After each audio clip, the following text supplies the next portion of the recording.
Lei Hengwu, the person that Wang Yuhang mentioned, was in the shelter on the opposite side of the Devil's Mountain. All they would have to do was cross those perilous mountains to find him. But Han Sen decided to return to the Alliance first, so he could adequately prepare for the journey. Upon going back, Han Sen looked at his communicator and noticed that he had received many unanswered calls and messages. There were a few from Ji Yanran, Tang Zhenlu, and Huang Fu Pingqing, all acquaintances of his. Han Sen called them back one by one, and the subject of each call was Ji Qing having killed a super creature. It was an event that shocked every high-rank member of the Alliance who knew about it. It hadn't yet been announced to the public, however. Han Sen did not reply directly to Ji Yanran's message and instead went to see her at her office. Ji Yanran told Han Sen that Ji Qing did indeed slay a super creature. Although the feat was achieved with the aid of an additional 300 evolvers, it was she who delivered the final blow. The super creature did not leave behind a body, only a life geno-essence. Han Sen already knew that most super creatures wouldn't leave behind a corpse. Only a few of them would, and this was one of the many traits that made the existence of super creatures so intriguing. Just like Golden Roarer and young Golden Roarers, they were special.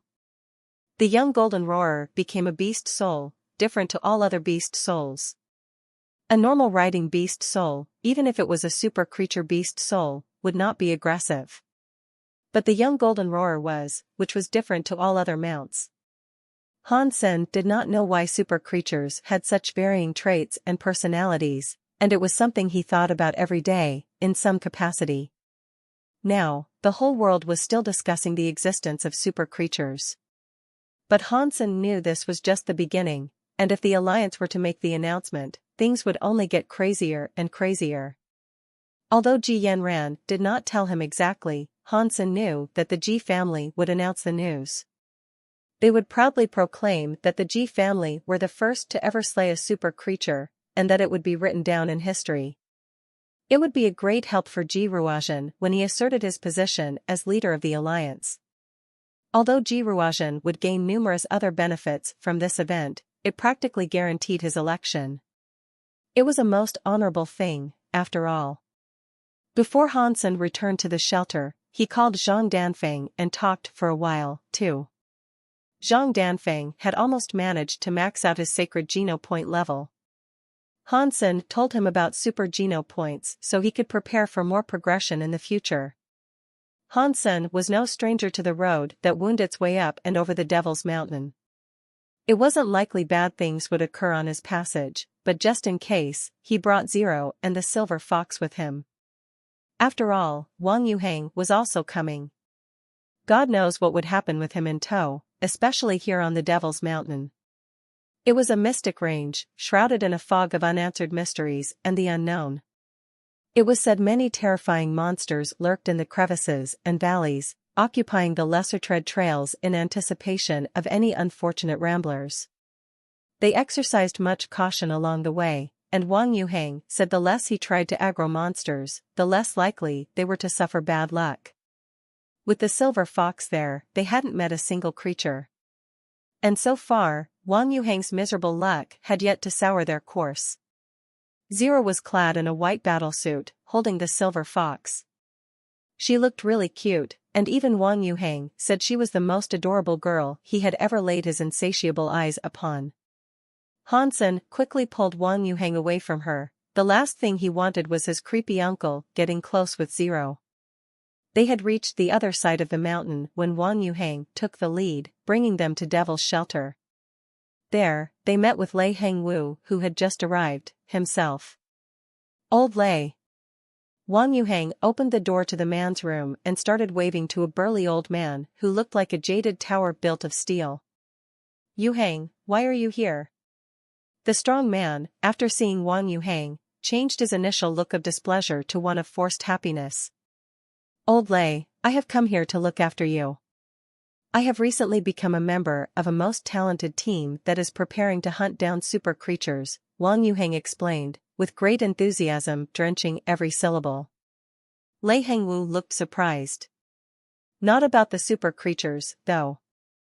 He looked at Wang Yuhang with eyes of disbelief and asked, You? You joined a team that tasks itself with hunting super creatures? Everyone who had ever met Wang Yuhang quickly met the bad luck that followed him, as well. To hunt with Wang Yuhang was almost a guarantee of terrible things happening. Other people had actually taken advantage of his bad luck as well, to attract certain monsters. But the problem was, most, if not all, the creatures he attracted were too strong for any ordinary team to handle. As such, every hunt alongside the man resulted in absolute disaster. With an almost certain chance of losing everything each time, no one dared hunt with the man anymore. Yes. And allow me to wax lyrical in regards to the team I have joined, for it is quite possibly composed of the most talented warriors to be found in these lands and beyond.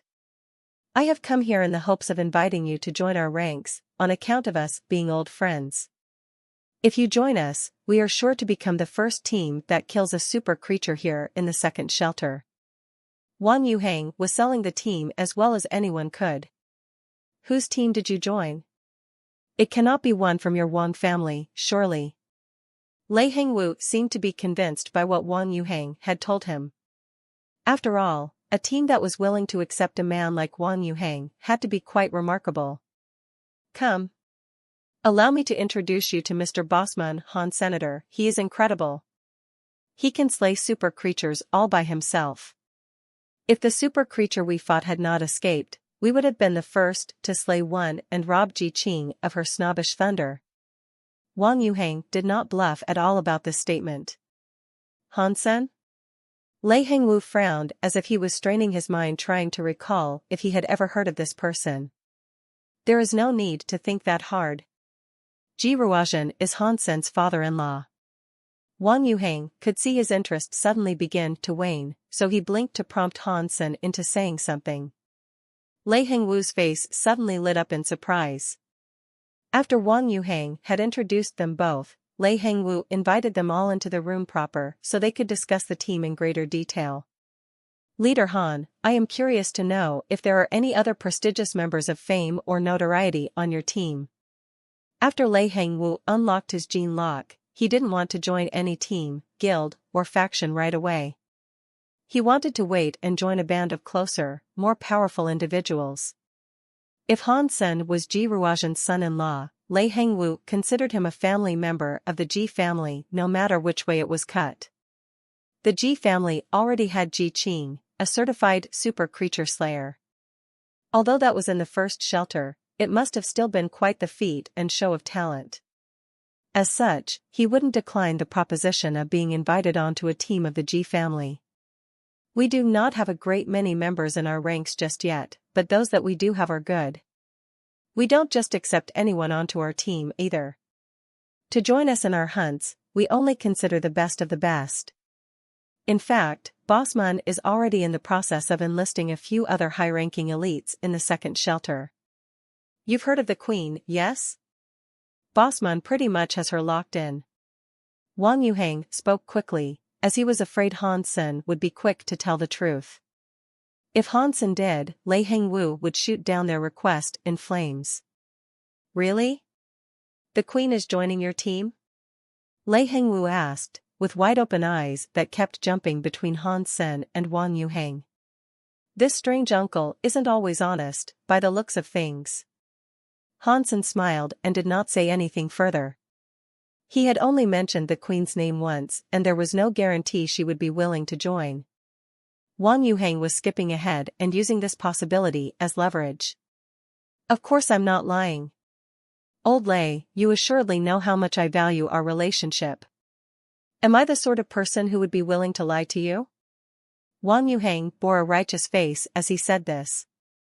The quartet were busily discussing matters inside the house. Lei Hengwu was still a little hesitant about joining, and despite Wang Yuhang's proclamations, the Queen wasn't 100% guaranteed to join. How about you give me some time to think things over? Lei Hengwu ultimately said. Old Lei, come on. What more convincing do you require? The boss man here is sitting on 2 royal shelters.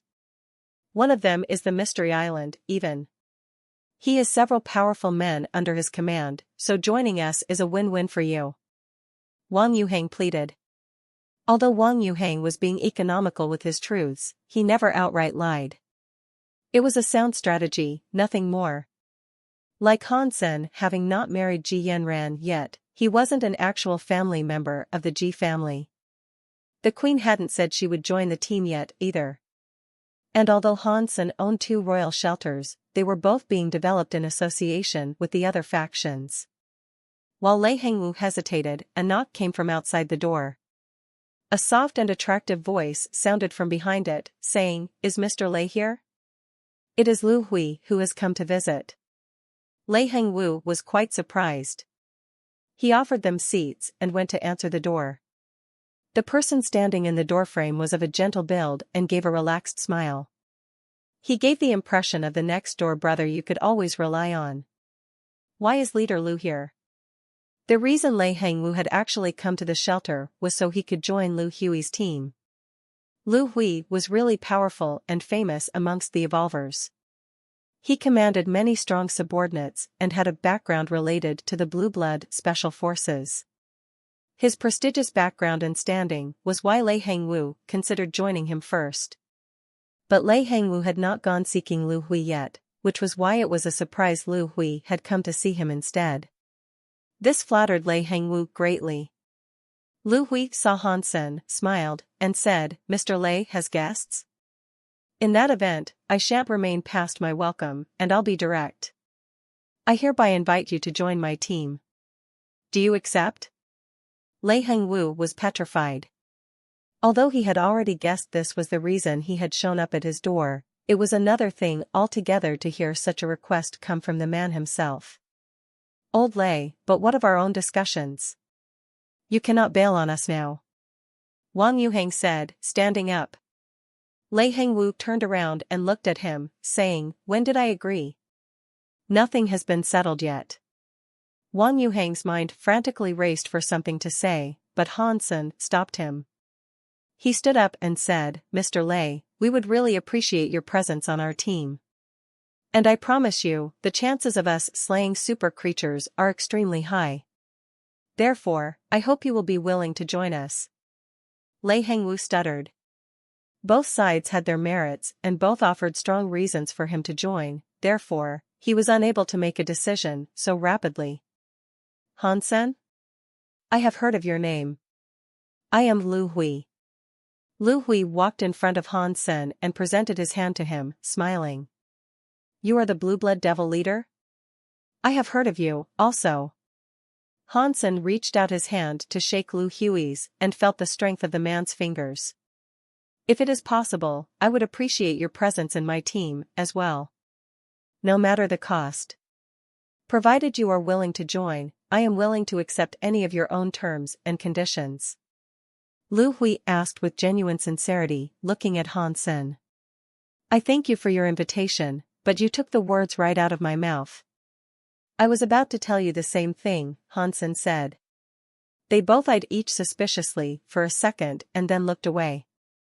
Lu Hui smiled and responded, "Mr. Lei, whichever team you end up selecting will be a fine choice. Of course, if you do decide to join mine, I am willing to provide you a few additional benefits as a prize for picking the correct answer." After that, Lu Hui presented Lei Hengwu a contract to gaze over. As he looked at it, his face dropped with shock. "Leader Lu, is this for real?" "After you sign it, yes," Lu Hui softly replied. "Old Lei, whatever conditions he offers, we will do the same but better," Wang Yuhang nervously proclaimed. Han Sen then pulled out his contract to show Lei Hengwu and said, "This is our team's contract. The terms and conditions are there in full. Please, take a look." Wang Yuhang looked quite anxious now, because he had already signed the contract and knew it was hardly fair and quite frankly, unappealing. There weren't any benefits to attract people either. Lu Hui had presented a contract laden with gifts. With Lu Hui's reputation backing it, it was something quite difficult to turn down. As expected, Lei Hengwu returned the contract to Han Sen after a good look, apologized, and said, "Leader Han, I must apologize. The reason I came to this shelter was in the hope of joining Leader Lu's team. He has also been gracious enough to offer me an abundance of benefits and gifts if I joined him. That's okay. Hansen smiled. He stood up and prepared to leave with those who accompanied him. Wang Yuhang wanted to say something else to Lei Hengwu, but Hansen stopped him. Leader Han, I hope one day we will be able to work together, Lu Hui said with a serious tone when Hansen walked past him. We will. Hansen did not hate this man. It was a competition and he lost out, fair and square. They left Lei Hengwu's house, and with a depressed look and tone of voice, Wang Yuhang said, that old Lei is no good. He didn't show me any respect. Hansen smiled and said, I think Lei Hengwu is afraid of you and that's why he didn't want to join our team. How can you blame me for this? It's all because our contractual benefits are worse. Wang Yuhang said this, but in his heart, he did truly fear that it was his own presence that made Lei Hengwu unwilling to join. It will be too difficult to pull people away from big factions, no matter what we do. How about we instead walk around the market? It didn't really matter to Hansen that they were unable to enlist Lei Hengwu. The most important reason for him to be at this shelter was the potential purchase of a sacred blood T-Rex beast soul. From what Hansen could see, although Lei Hengwu was strong, he was simply strong. That was it. There was nothing inherently special or unique about him, and so Hansen did not consider him a primary choice, anyway. Even if he was a really useful person, Hansen wasn't willing to treat any team member better than the others.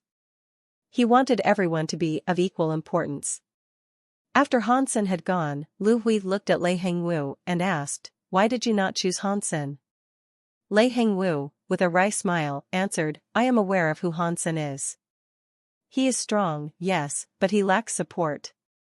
I felt bad to reject him, with Wang Yuhang here. And besides, with that man's miserable luck, I cannot imagine how they might ever fell a super creature. Lu Hui was the boss of this area and the shelter was at the center. The population here was far healthier than the ice fields.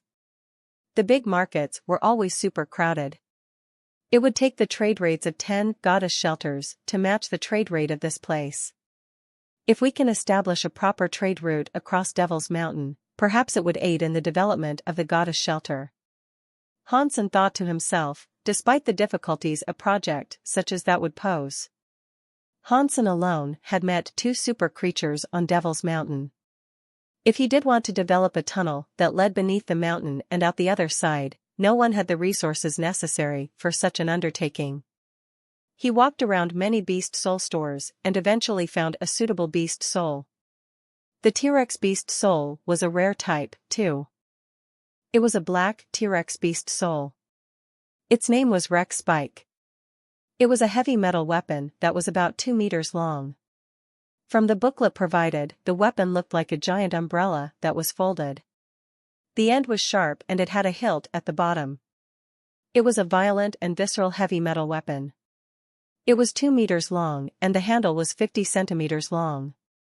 The front was sharp and serrated, and from afar, one would guess it was a strange greatsword or medieval lance, but not quite.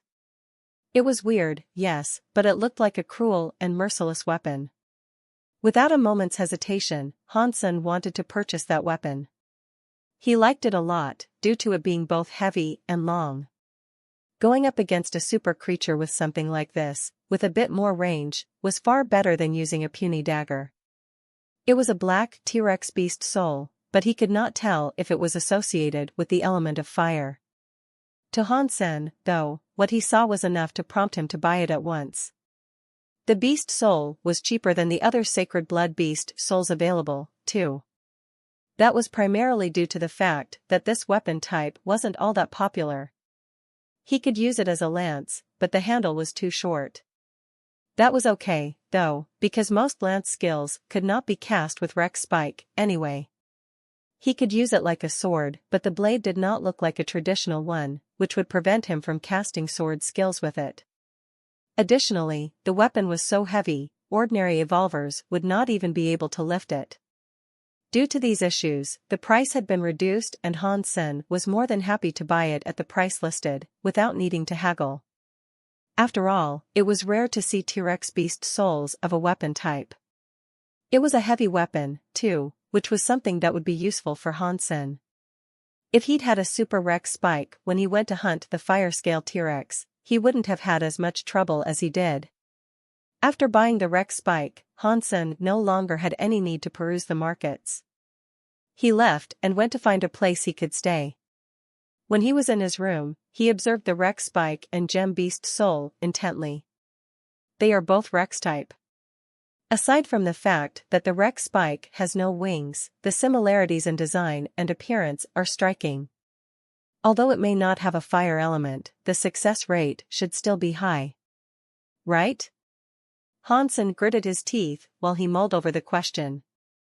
He did not want to overthink things, so he immediately attempted to combine the gem beast soul with the Rex spike. God, Buddha, Goddess, Mary, Jesus, and Muhammad, bless me with your divinity. I only have this one super gem beast soul. Throughout the entirety of my life, this is the only one I have ever managed to get. So, please, help me.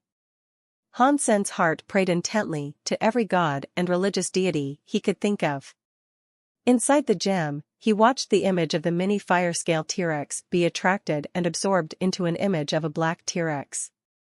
Then, the black T-Rex roared to the sky as its body underwent a transformation of some kind.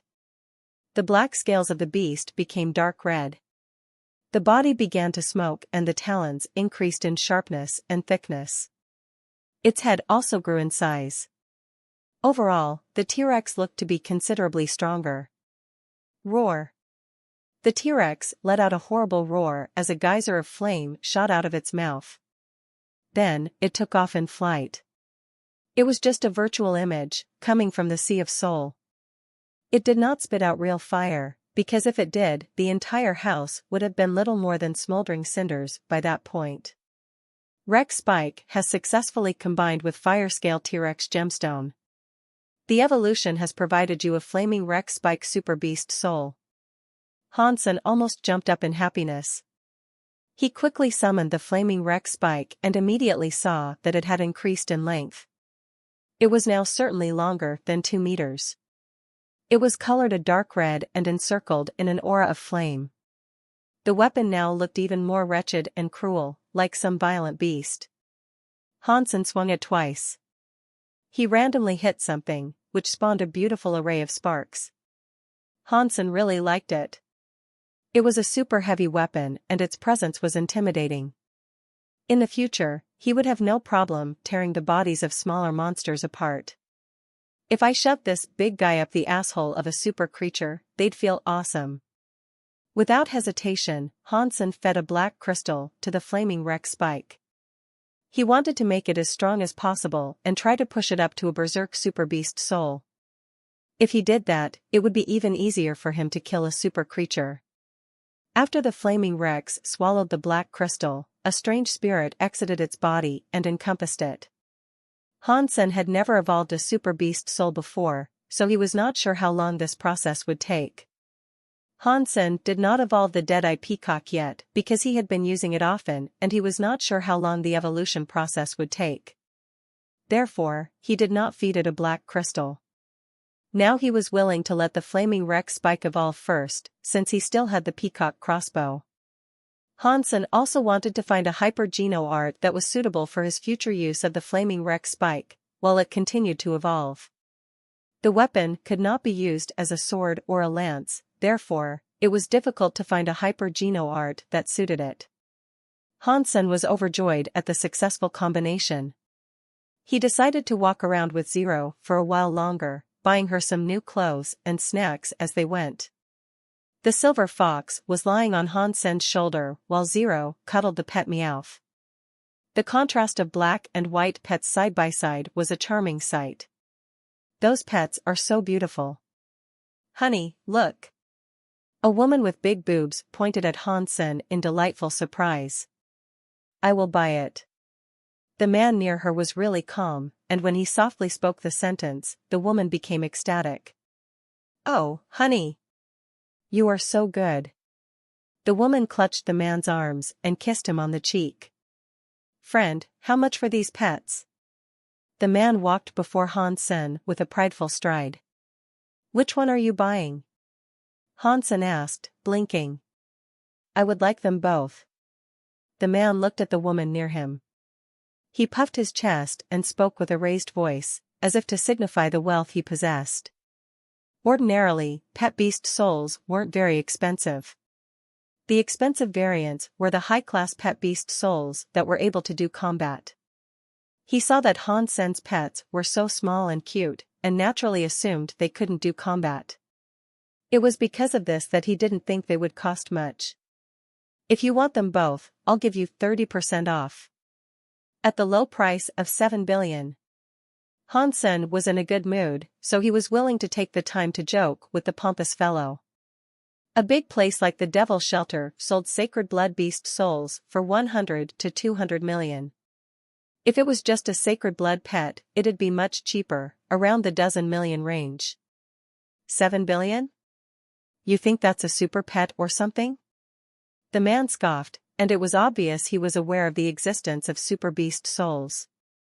You are right, Han-sen said in his heart. But what his mouth actually said was, although this is not a super pet, it has been with me for a very long time. I like it a lot.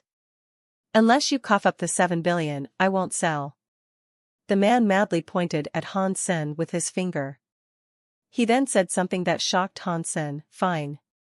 I'll buy them for 7 billion. Han-sen looked at the man with uncertain eyes, not sure whether he was being serious or if he was merely joining in with the jest. 7 billion was not a small amount, and generally, even the richest of people never carried such money around with them. For that price, are you certain? Han-sen, still looking, asked the man. Of course I am, the man responded, with absolute confidence. Give me the money and I'll sell them to you, Han-sen said, smiling. Do you really think I have 7 billion in my pockets at this very moment? Give me your communication number and when I return to the Alliance I will contact you and wire you the money, the man said. Okay. Han-sen did not give the man his communication number, just his virtual community account number on Skynet, as a way for the man to find him. Then, both of them exited the shelter together. Back in the Alliance, they both logged into the virtual community and went to meet each other. Han-sen did not believe there was such a loser out there with that much money. He found it staggering when the man immediately came and saw him in-game. Friend, might I have a word with you? The guy had a peculiar face as he approached. What? You don't want to buy them anymore? Han-sen was cracking up with laughter. No. Is that what you really think? I have a different proposition, that's all. How about if I give you 50 million, you lend me the pets for no more than 3 days? I will return them to you in 3 days, without a single hair on their furry coats having been brought harm. The man smiled. 50 million is petty pocket change. This sort of exchange would require at least 100 million. But I can only loan you the black cat. The white pet is not up for grabs, by any means. Han-sen immediately knew what the man was implying, so he tried his best not to laugh. I accept that. But, when we return to the shelter, you'll have to play along, the man told Han-sen. Han-sen then agreed. Without wasting any time, the man sent Han-sen 100 million and said, I'll buy you dinner. Sure. We can have dinner, but you have to promise me you'll take care of the pet. I've had it for a very long time and I'm awfully fond of it, Han-sen told him. Friend, if you don't believe that I, Lin Mei, will take good care of it, then believe in Lin Feng. He is my little brother. We have a contract together, so fear not. Lin Mei patted his puffed-up chest. Lin Feng? Who? Han-sen acted as if he didn't know the person, with a puzzled look. You really don't know who I am? Lin Mei was genuinely surprised. But after a while, he smiled and said, well, it's fine if you don't know me. Just know that I am a trustable fellow, okay? Do you know Tang Jinliao? Han Sen had to ask, as the person before him really did look like Lin Feng. Of course I know him. He's my little brother's best buddy, they even wear identical, matching pants together. They're inseparable. Do you know him, too? Lin Mei asked in return. Then we aren't strangers. I am a good friend of Tang Xinliao. In Han Sen's heart, however, he thought, I can't believe Lin Feng has a brother like this. I'm not sure if they're real brothers, though. Or just cousins. Ah, isn't that remarkable? Well, if that's the case, how about you offer me a discount on the account we have such ties? No. Relations are relations, business is business, Han Sen immediately rejected. They then discussed the details of their arrangements for the remainder of their time in the virtual community. After that, they returned to the shelter. They both went to meet each other back where they first left off. When Lin Mei arrived, he was holding his big boobied lady friend and had a displeased look. They approached Han Sen and Lin Mei said, Hey, that's not very fair. You said 2 for 7 billion. Now you're increasing the price even more? I am too fond of them to part with them so easily. If you're still determined to buy them, the black one can be bought for 7 billion. The little white fellow is not for sale. Well, that matters very little to me. Money runs like tap water for me. Very well, I will accept the black one for 7 billion. I will buy the white one for 7 billion, as well. The only thing that concerns me is the happiness and contentment of my wife. I will spend as much as I must to keep her smiling. Oh, darling. You are so wonderful. The woman fawned and kissed Lin Mei. I already told you, only the black one is for sale. This little white ruffian is mine alone. Han Sen, in his little show, was adamant about only going for the sale of Meowth.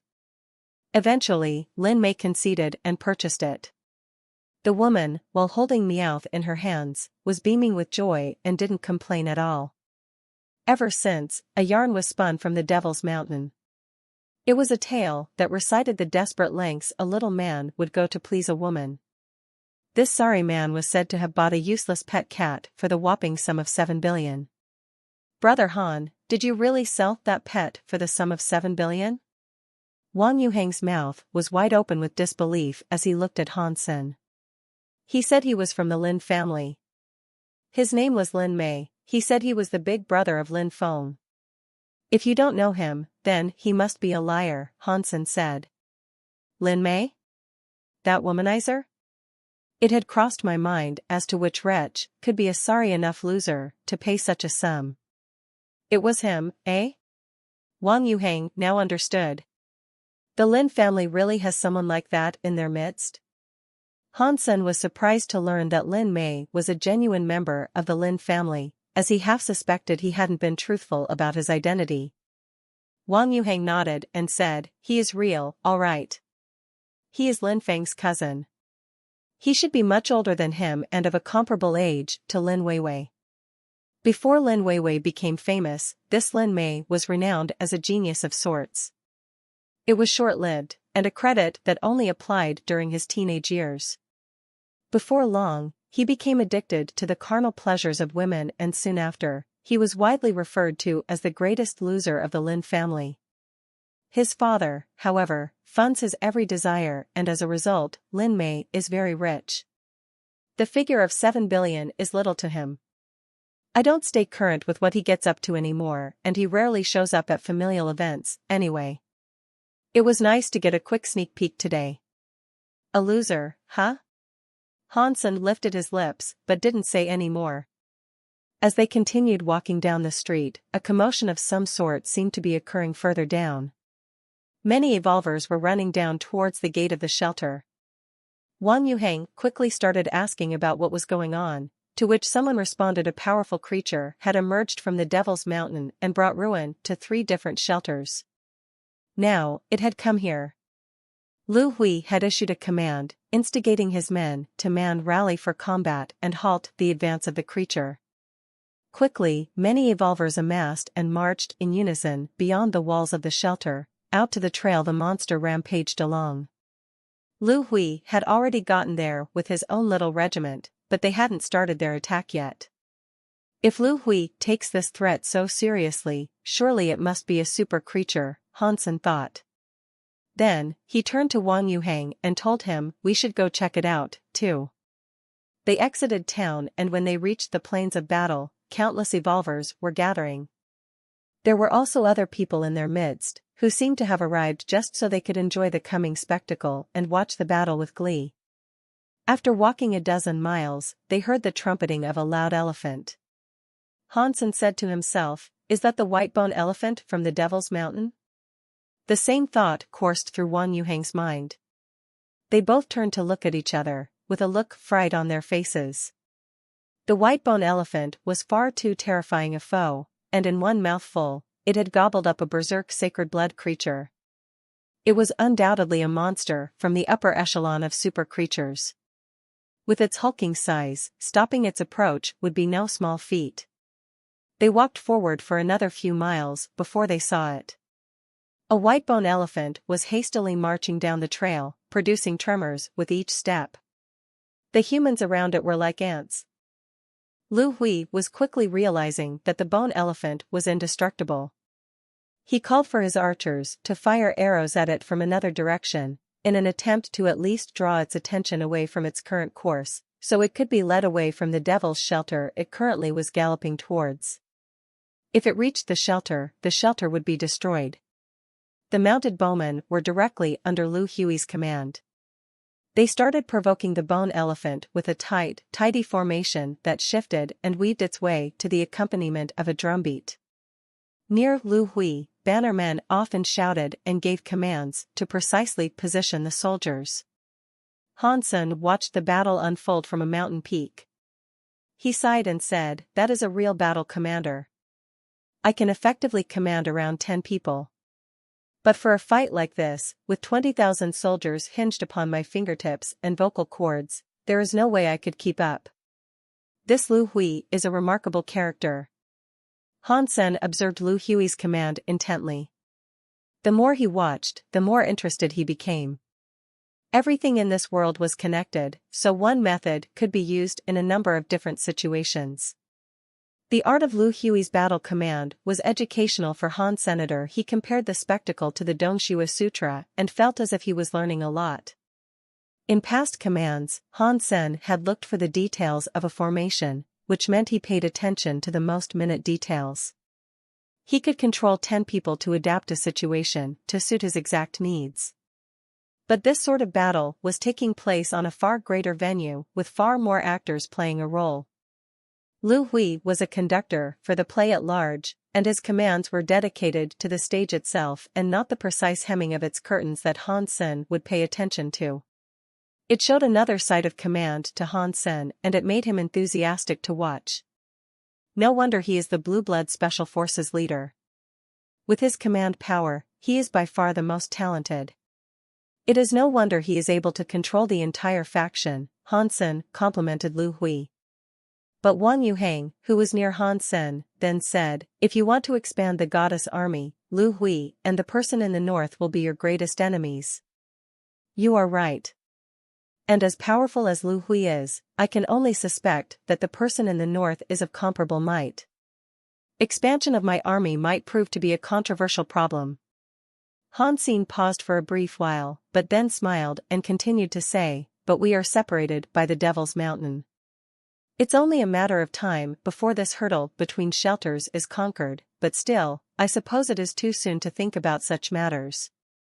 Many riders had splintered off into smaller groups and fired arrows at their foe from varying directions altogether.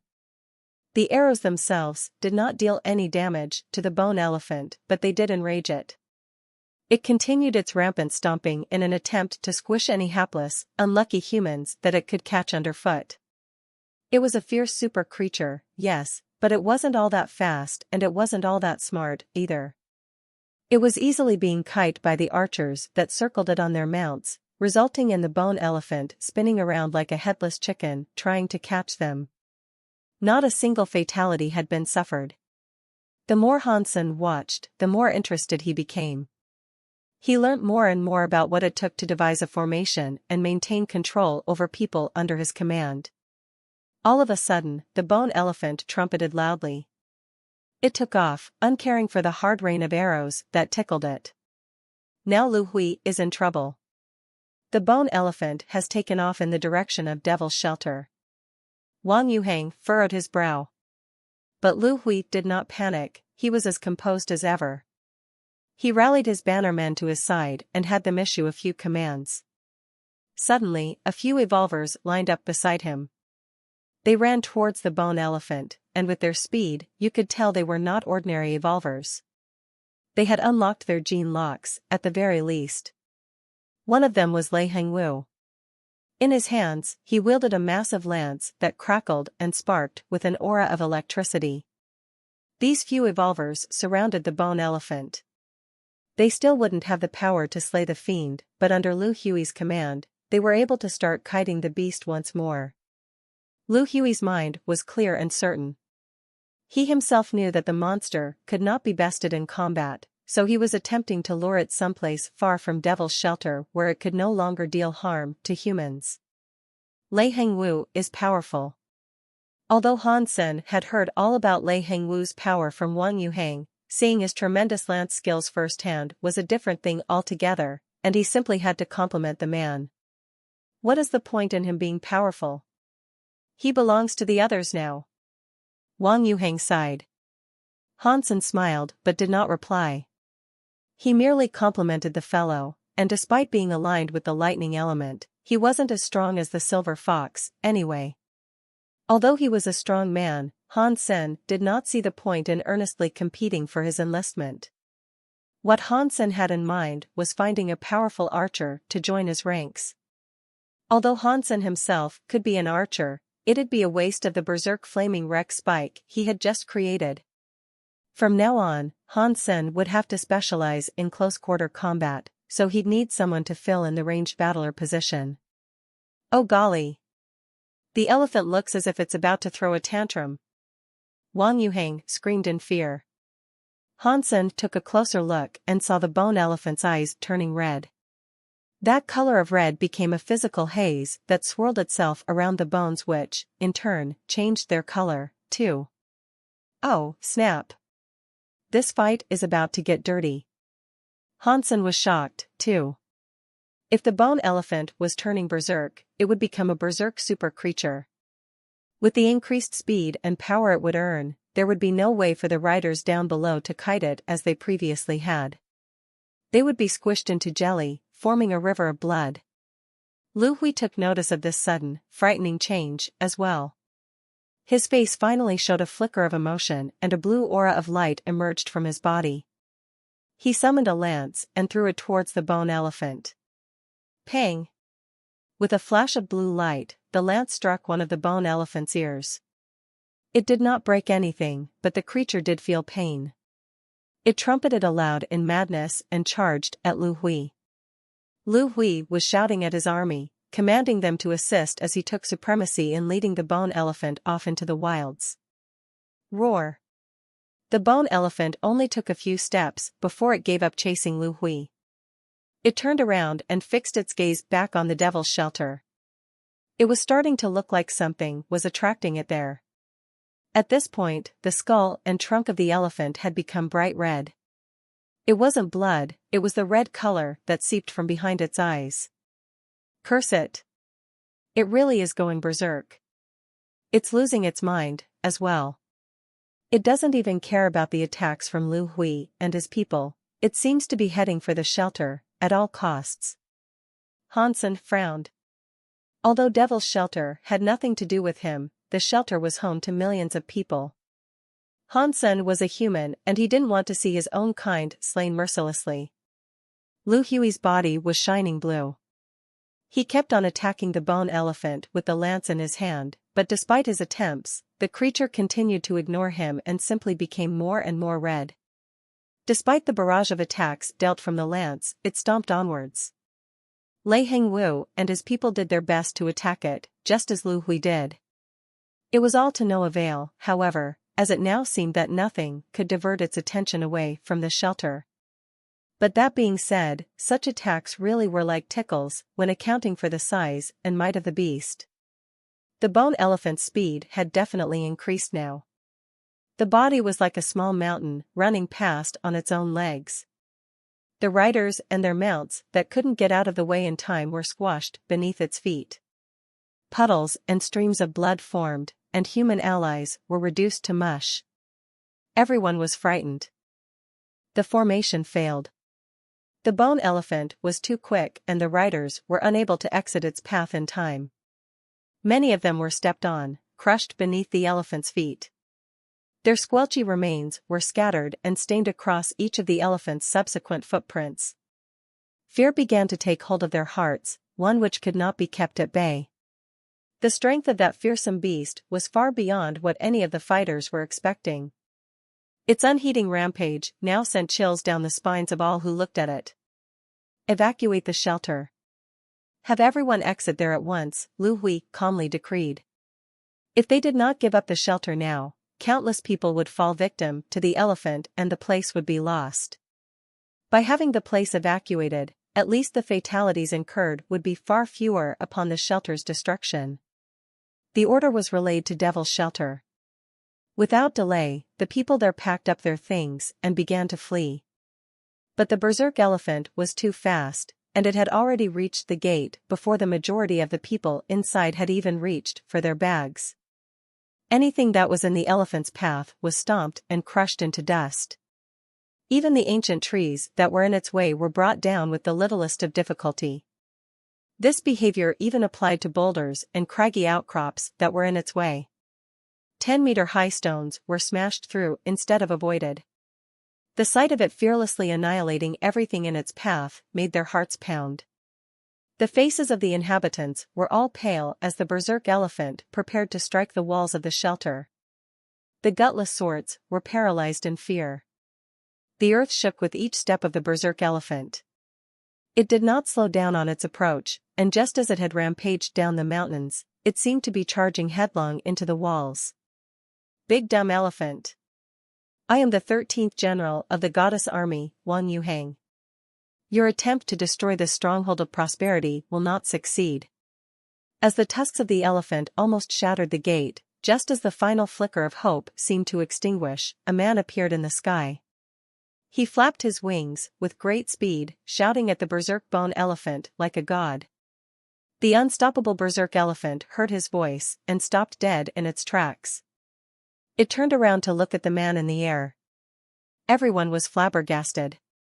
None of the other elites could pull its attention and attract it away from the shelter, and yet, for this one man, the elephant turned to pay attention. Big dumb elephant. My boss man will not allow you to bring harm to the good civilians that populate this place. If your balls are as hardy as your bones, follow me to the goddess army so that we can bury you in the grave you have so happily dug for yourself. Wang Yuhang shouted at the bone elephant at the top of his lungs, then he flapped his wings and flew away. The berserk elephant trumpeted to the sky and followed Wang Yuhang. No one could believe what they had seen, and they weren't even sure what was happening anymore. The man seemed to be able to contact the fearsome creature, the same creature that had ignored every other human. The fact that it so effortlessly followed the man after his speech was unbelievable. Lu Hui and Lei Hengwu were surprised. They knew exactly what they had just seen, and they knew Wang Yuhang was taking advantage of his profound unluckiness. They knew such a thing was possible, but they were mostly surprised by the fact that he had chosen to put his life on the line in an attempt to save Devil's Shelter. Holy crap! This man is OP. This goddess army must be some angelic force, it sounds so powerful. They are gods. They rock. The goddess army must be a supergiant army. If a general had that much power, I wonder what the leader of such an army must be like. Did you skip the part where he said he was only the 13th general? That means there are 12 others who are beyond him in power. The leader must be strong enough to tear the skies asunder, then. Wang Yuhang, I will remember this man. The goddess shelter saved our lives. Woohoo! Han Sen lent his berserk sacred blood wings to Wang Yuhang so he could distract the berserk bone elephant and lead it away. He did not expect him to have so much flair, however, and his boisterous act in the skies above the shelter seemed so genuine. People who did not understand what was truly going on would believe the bone elephant actually listened to what he had to say. But the truth was that the berserk bone elephant was only chasing the man due to his terrible luck. Han Sen and Zero went ahead first, thinking that the berserk bone elephant wasn't actually heading for Devil's Shelter. The shelter just happened to be in its way. So, Han Sen made Wang Yuhang lead the bone elephant around Devil's Shelter.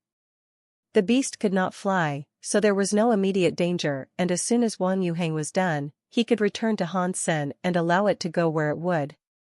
The elephant followed Wang Yuhang away from Devil's Shelter for about 50 miles, then he took off further into the sky. The berserk bone elephant continued running forward, not paying any attention to Devil's Shelter. Bossman, your berserk sacred blood wings are wondrous. Would it be against your desire if I requested that you lend them to me for a few days? Wang Yuhang asked, with a big smile upon his face. Don't talk crap. Give me them back at once. And can I ask what kind of BS drivel you were spouting back there? Han Sen took back his sacred blood wings as he asked. I was raising awareness of the goddess shelter. A deed like this will garner us much renown, and you'll have people crawling over each other in a bid to be enlisted. Wang Yuhang laughed. And what is up with the 13th general nonsense? Han Sen asked. Think about it. If people heard this, they'd assume we have swathes of elites in our ranks, enough so that we need at least 13 generals to manage them all. And if I was the 13th, then people would naturally assume there were 12 others who were even stronger than me. We would become the bee's knees, Wang Yuhang explained, with a proud and boisterous expression smeared across his face. Han Sen was not sure how to respond, but he ultimately believed it to be a good thing. If the goddess shelter were to become more well-known, then inviting elites into the ranks of its army would be considerably easier. Han Sen did not know where he might find 12 other generals, but he figured he might not actually need them. Any candidates for future generals could begin at 14. There would be no reason for anyone to find out who the other 12 were, after all. Han Sen wanted to see where the berserk bone elephant was going, so he followed its shadow from a good distance. Little uncle, do you know which area lies ahead? Han Sen asked Wang Yuhang, as he watched the bone elephant go further and further in a direction he wasn't familiar with. Let me think. Wang Yuhang looked ahead and then, with a quick discoloration of his face, said, I think this leads to the haunted peach forest. What is the haunted peach forest? Han Sen asked. It is a peach forest. The peach trees there are massive, each one being at least 100 meters tall. You can barely see the tops of such trees, and humans who go there tend to get lost with the greatest of ease. Furthermore, countless frightening monsters lurk beneath its boughs, and many who enter there do not return. After a while, Wang Yuhang lowered his head in thought. Then, he said, fortunately, this is the season of the peach flowers opening. It isn't the season of peach production, so it shouldn't be too dangerous. Why is that? Han Sen looked confused. During the season for peaches, many powerful creatures visit there for a taste. That would also be the most dangerous time to even think about approaching the haunted peach forest, Wang Yuhang explained. But now it is the flower opening season, correct? If the elephant was hungry for peaches, why would he be heading there now? Han Sen furrowed his brows. The peach forest was red like the blush of a young lady. The place seemed to go on forever, and it was filled with the energy of youth. When Han Sen walked into the peach tree forest, he was quite surprised. All the peach trees had dragonflies flying around them. The pink flowers on the trees were wide open and rivers of them flowed down to the ground in harmonic beauty. The scent of the flowers could be smelled from far away, and the sweet fragrance brought a smile to the faces of all who encountered it. It was like the scent of a young lady. The berserk bone elephant did not care for anything in its way, and it continued to beeline straight for the forest. As it approached the eaves of the tall boughs, however, it slowed down. It didn't blusterously stomp its way through the forest as it had on its way there. It tiptoed gently and lightly around the trees, venturing as quietly as it could, as if to avoid waking up a sleeping beauty. The berserk bone elephant's red hue started to rescind and go lighter, which surprised Han Sen and Wang Yuhang. Never before had they seen a creature revert back from a berserk state. It looks like the bone elephant didn't truly become berserk. It must be some sort of ability that it possesses, Han Sen said, as he pondered the curious trait. I suppose you are correct. Should we enter? At the edge of the forest, Wang Yuhang looked in, but did not dare take a step forward. How about this, little uncle? You return to the shelter and wait for us. We will take a look. Han Sen was worried something might happen if Wang Yuhang accompanied him. Sure. Wang Yuhang quickly agreed. He turned and took off running to Devil's shelter without looking back. Han Sen thought it odd, as he'd never seen him demonstrate such haste before. Having thought about it some more, Han Sen understood. Earlier, Wang Yuhang appeared before everyone in Devil's shelter as a glorious savior of the people.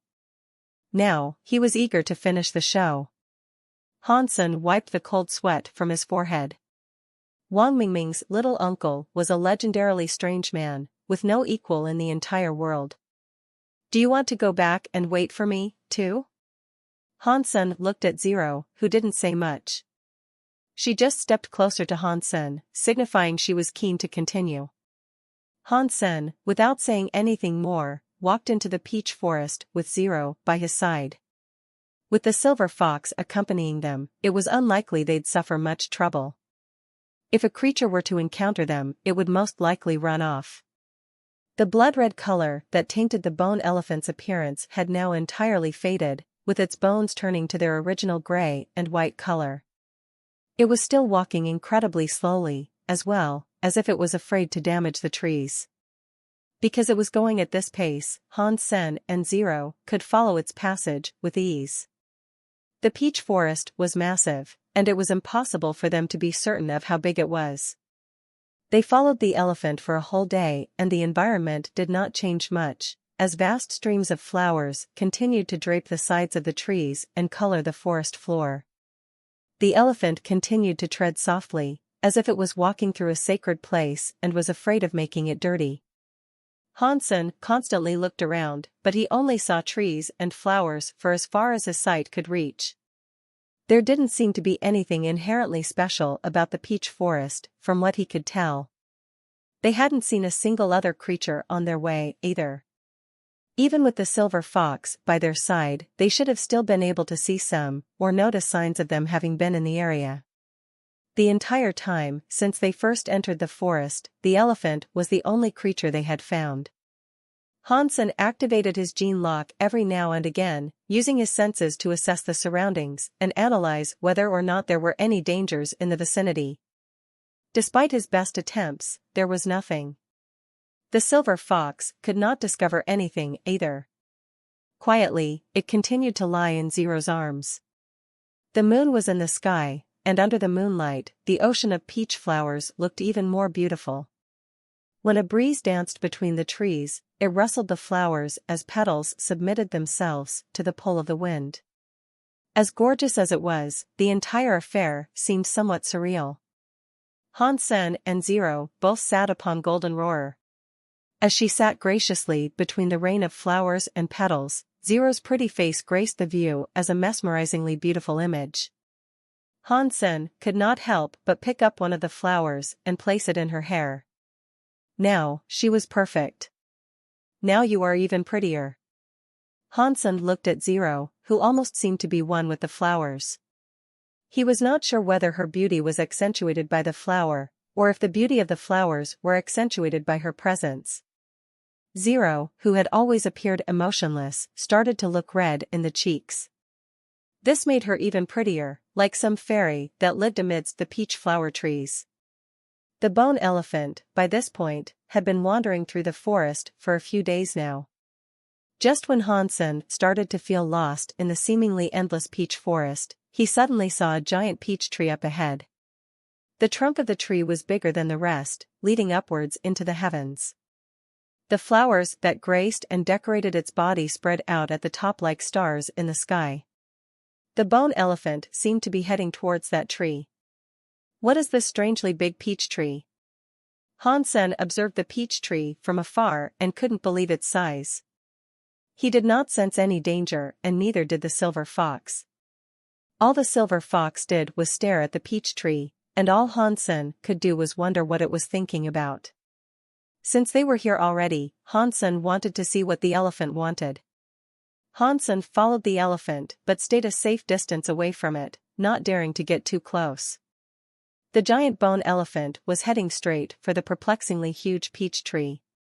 As it approached, the massive elephant didn't look so big anymore. The elephant walked beneath the boughs of the tree gently and knelt. Then, it kowtowed before the tree, lowering its head as if it was praying before it. Hansen was frozen. He did not believe that a super creature like this, a monstrous elephant no less, would pray in front of a tree. It was unbelievable. What is this strange peach tree? Does something more powerful than a super creature even exist? Why would the elephant adore the tree and show so much respect? Hansen was puzzled. He watched the bone elephant kowtow before the tree for a very long time. But what happened next was even more unnerving. Under the moonlight, the bone elephant sat beside the tree in a human pose. With all the flowers flying around it, it appeared to be meditating. With the forest lit with the moonlight and the flowers and petals continuing to skate the breeze, the bone elephant's body started to resemble the flowers from the peach tree. Then, it started glowing. The gray and white bones now looked like jade crystals, which seemed to exude a holy light of some sort. Even the red eyes of the elephant seemed to fade away, and it didn't seem as if it wanted to kill anything anymore. The whole bone elephant was like a sacred Buddha beneath the peach tree, with a halo of divine light coming from it. What is going on here? The longer Hansen watched, the more confused he became. The bone elephant continued to sit beneath the tree without moving. A while later, Hansen heard a noise come from deeper within the peach forest, a sound that seemed to be coming their way. It wasn't long before it appeared. It was a small pink snake, slithering towards the giant peach tree. Quietly, it rested against the base of it. A blue tiger appeared from another direction and also sat down near the tree. Wings could be heard flapping in the sky, and looking up, a red-crowned crane was descending to the ground near the tree, to join in with the other creatures. And soon after that, a black bear arrived, carrying a cub. It also sat down near the bottom of the tree. In a short amount of time, many creatures had gathered at the base of the tree. Hansen was shocked at what he was seeing, particularly so due to how special and unique they all looked. He thought they might all have been super creatures. Hansen did not know why they were there. Was something from the peach tree attracting them? During Hansen's confusion, the silver fox jumped out of Zero's arms and trotted over to the big tree, too. Hansen was perplexed. He thought that the peach tree might have been emitting a pheromone to attract the creatures towards it. After taking a few steps forward, the silver fox turned around and nodded its head to Hans Senator. It looked as if it wanted him to follow. He was hesitant to comply, due to how many powerful creatures gathered up in one place and how dangerous it would be for him to go. Again, the silver fox flicked its head. Although the creatures were now undoubtedly aware of the silver fox's presence, they didn't bother doing anything about it. They hardly even looked its way. For the third time, the silver fox gestured for Hansen to join it. With gritted teeth, Hansen slowly withdrew from his shelter and tiptoed his way towards the peach tree. Hansen went forward as cautiously as he could. The moment he noticed something was off, or if the creatures even looked at him wrong, he'd take off running in the other direction. Zero, to his surprise, was less fearful. With glee, she ran to catch up with the silver fox. They were out in plain sight, before the creatures near the tree, but nothing happened. The creatures simply continued to sit where they were. With his heart playing hopscotch, Hansen followed the silver fox to the tree. After choosing a spot, they sat down near it. Aside from the bone elephant and the two bears, they were closest in proximity to the actual bark of the tree. 2 meters away from Hansen was the black bear. Although it was not as big as the bone elephant, it was at least 10 meters tall. Although it was kowtowing, it was like a giant truck, and its breathing was loud. This was the first time he had ever gotten so close with a creature, outside of combat. It made Hansen feel quite wonderful, as not a single creature showed any sign of wanting to attack him. All the creatures here had become animals, fond of peace. No matter the species or breed, they had all come together to kowtow before the tree. The silver fox was lying on the ground that had been dressed in loose flower petals. It closed its eyes and breathed calmly, with a mellow rhythm. It was something Hansen had seen before. After practicing Dongshiwa Sutra, he would always see the silver fox in such a fashion, for a brief while. The other creatures weren't too different. While they all lay down, they each breathed with a calm, unique rhythm. Does this strange peach tree provide boons and advancements to one's training? Hansen wondered to himself. After a while, Hansen decided to try to practice Dongshiwa Sutra. Hansen began training and felt as if there was a special energy being absorbed into his body by the Dongshiwa Sutra. The pace of his Dongshiwa Sutra sped up, as if it was reacting to the strange energy. This really is something special. Hansen continued practicing, and eventually, his body began to produce a pleasant smell. The scent combined with the fragrance of the peaches and began to permeate the atmosphere. When Hansen finished a cycle, he noticed that his Dongshiwa Sutra had improved far more than it usually did. This surprised him. But when Hansen looked at the other creatures, he was surprised. Perhaps it was because the fragrance combined with the scent of the flowers, but when he saw the silver fox again, he could actually see the energy inside him. He could see the pleasant smell inside the silver fox that had not been refined yet. Hansen looked at the other creatures and was even more surprised. Many creatures were in the area, and it seemed as if they had all absorbed the pleasant fragrance of the Dongshiwa Sutra. Strangely, they all seemed to have a different reaction to its absorption.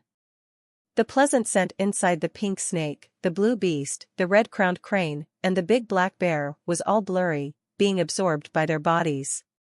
But in the cub and the bone elephant, Hansen saw that the energy was flowing inside them in a rhythmic beat. It looked like a human qigong. That's not right. The black bear and the cub are of the same kind, so why the difference between the two? Hansen was shocked while looking at what was going on. Not long after, Hansen's pleasant fragrance had been refined by the cub and bone elephant. The crane and snake were continuing to refine it slowly, but Hansen could still sense it inside them. Hansen looked at the gourd in his hand. It was already used to absorbing Hansen's pleasant smell, and by now, it had already refined the scent. Hansen continued to observe the other creatures and then had a horrible thought. It did not matter whether it was the silver fox, the black bear cub, or the gourd in his hand, the elephant was the only creature he was not sure about. Creatures were usually birthed by their mothers, not their nests. The silver fox, the cub, and the gourd were spawned in their nests, whereas the others had been birthed by their mothers. That made Hansen think back on the golden roarer. He wasn't sure about the big golden roarer, but when the small one died, it left behind its life geno-essence and body. If the big golden roarer and the elephant were birthed by a creature, does that mean the children of super creatures are different than the super creatures themselves? Hansen theorized. But this train of thought only led to more and more questions. Why did some super creatures only leave their life essence behind and not their actual bodies? If the second or third generation of super creatures could leave their bodies, then there must have been something special inside them. Just like the silver fox and the cub, they were the children of super creatures, and it looked like they had special abilities that were different than their mothers. Usually, after Hansen finished a training cycle of the Dongshiwa Sutra, his body would be filled up and require a cooldown period in which the energy was digested. Training more while he was still full yielded no additional benefits, and was therefore pointless. But underneath that great tree, something strangely wonderful happened. After a very short while, he felt as if the energy was gone. He decided to try to practice the Dongxian Sutra again and, lo and behold, he was renewed with fresh power once more. Han Sen began training his Dongxian Sutra again and before long, his body was charged up again. Han Sen used this time to observe the bone elephant, which continued to look holy. The elephant was like a jade statue. Seeing it for the first time, no one would have guessed how cruel and murderous it actually was. The bodies of the other creatures were glowing as well. Han Sen couldn't tell what the light was exactly, he just thought it was different than usual. Han Sen watched the energy flow through the bone elephant's body and tried to record a visualization of it in his mind. Han Sen did not know how long this concordant situation would last. So, he took the chance to remember how the elephant harnessed its energy, in the event the technique might one day become useful. The peach flowers were open for 2 weeks. During that time, Han Sen managed to record the energy flow of both the elephant and the cub. When the peach flowers on the trees began to wilt, the silver fox tugged at Han Sen's pants and tried to pull him away from the area. Han Sen felt something was wrong, as well. As the peach flowers began to wilt more and more, the creature seemed to be getting more and more restless. Han Sen noticed a slight reddish hue beginning to tint the eyes of the bone elephant. It looked as if it would soon resume its murderous rampage. He didn't dare stay any longer, and so he decided to depart with Zero, before anything went awry.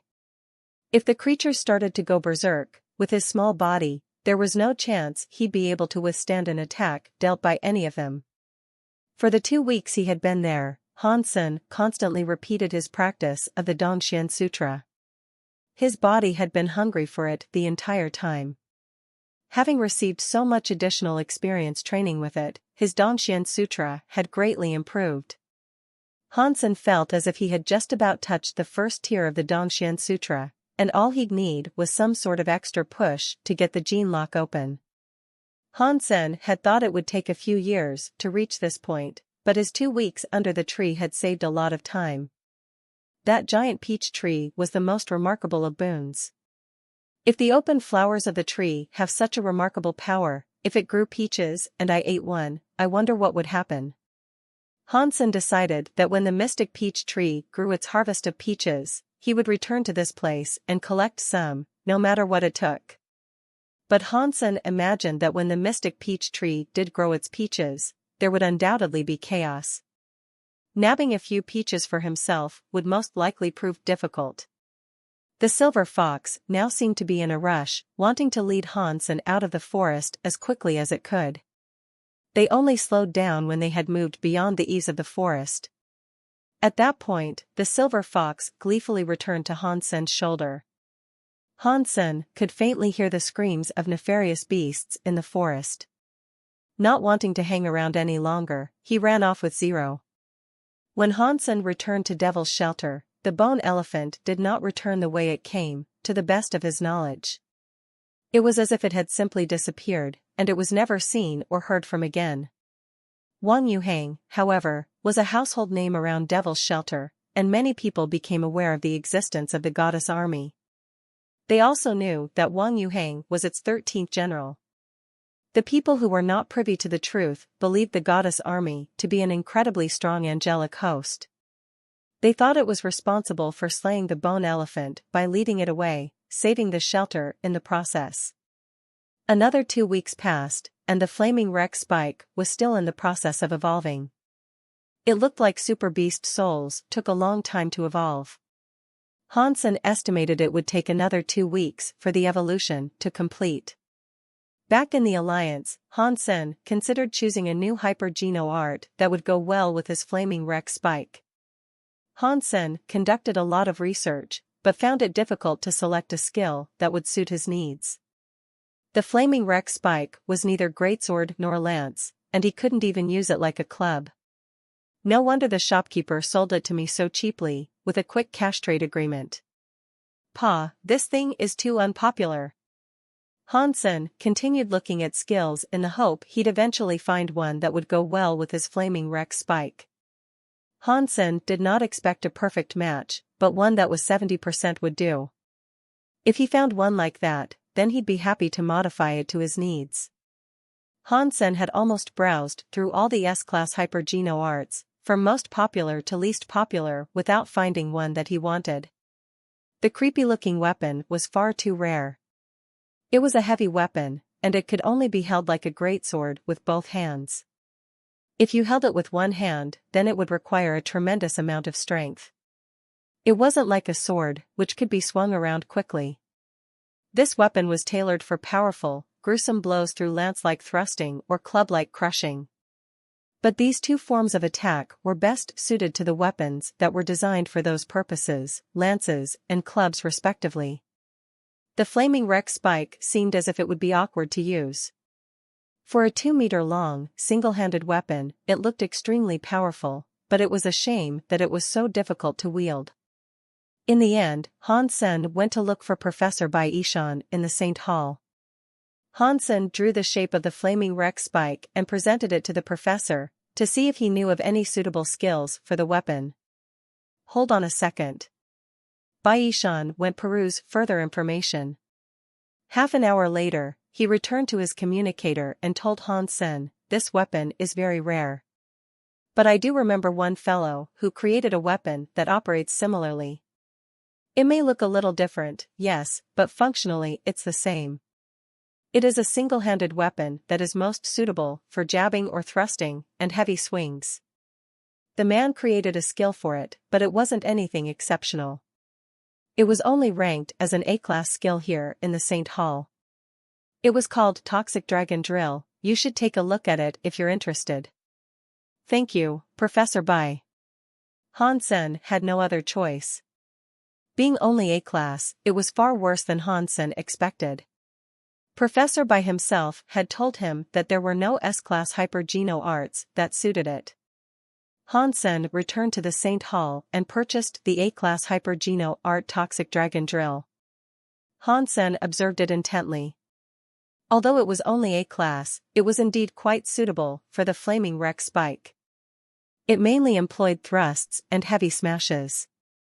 The thrusting component featured a spinning technique as well. Hansen was pretty good with it, right off the bat. After a brief look, he was already performing exceptionally well with it. In the deep sea, Hansen punched a 3-meter-long jellyfish to death and dragged it back into the Crystal Palace. An angel looked at the jellyfish's lifeless corpse curiously. Recently, she had eaten a lot of sacred blood class food and had lost track of how many creatures she had been fed from the sea. Hansen believed the angel was close to unlocking her combat mode. She had been eating less in recent times, so it had to be a sign that she was changing somewhat. Hansen thought if she unlocked her combat mode, he'd have himself a nice extra fighter. It'd be easier to kill super creatures in the future, with her by his side. Although Hansen had eaten a lot more sacred blood creatures lately, his sacred geno points weren't increasing as much as he would have liked because he couldn't find any smaller varieties to kill. His sacred geno points were above the halfway point now, sitting at a total of 51. It wasn't too far from being maxed out. In regards to the fire scale T-Rex's life geno essence, Hansen had yet to find a way in which he might eat it.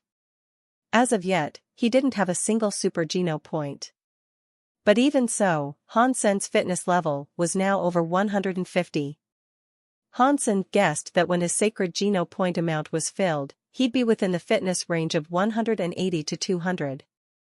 If he had super geno points, perhaps he wouldn't even have to become a surpasser to reach 300 and become a celestial being. But killing super creatures was no small feat, and how to eat their life geno essences was something he had yet to figure out. Hansen watched the angel as she ate. He suddenly felt the sea of soul shaking. The flaming T-Rex burst out, signifying the finishing of the flaming Rex Spike's evolution. He noticed the flaming T-Rex was living up to its name, as its whole body was wreathed in flame. It looked like a super T-Rex, but the body was blazing with red flames instead of gold flames. Hansen looked at the flaming T-Rex's introduction and saw the Berserk title.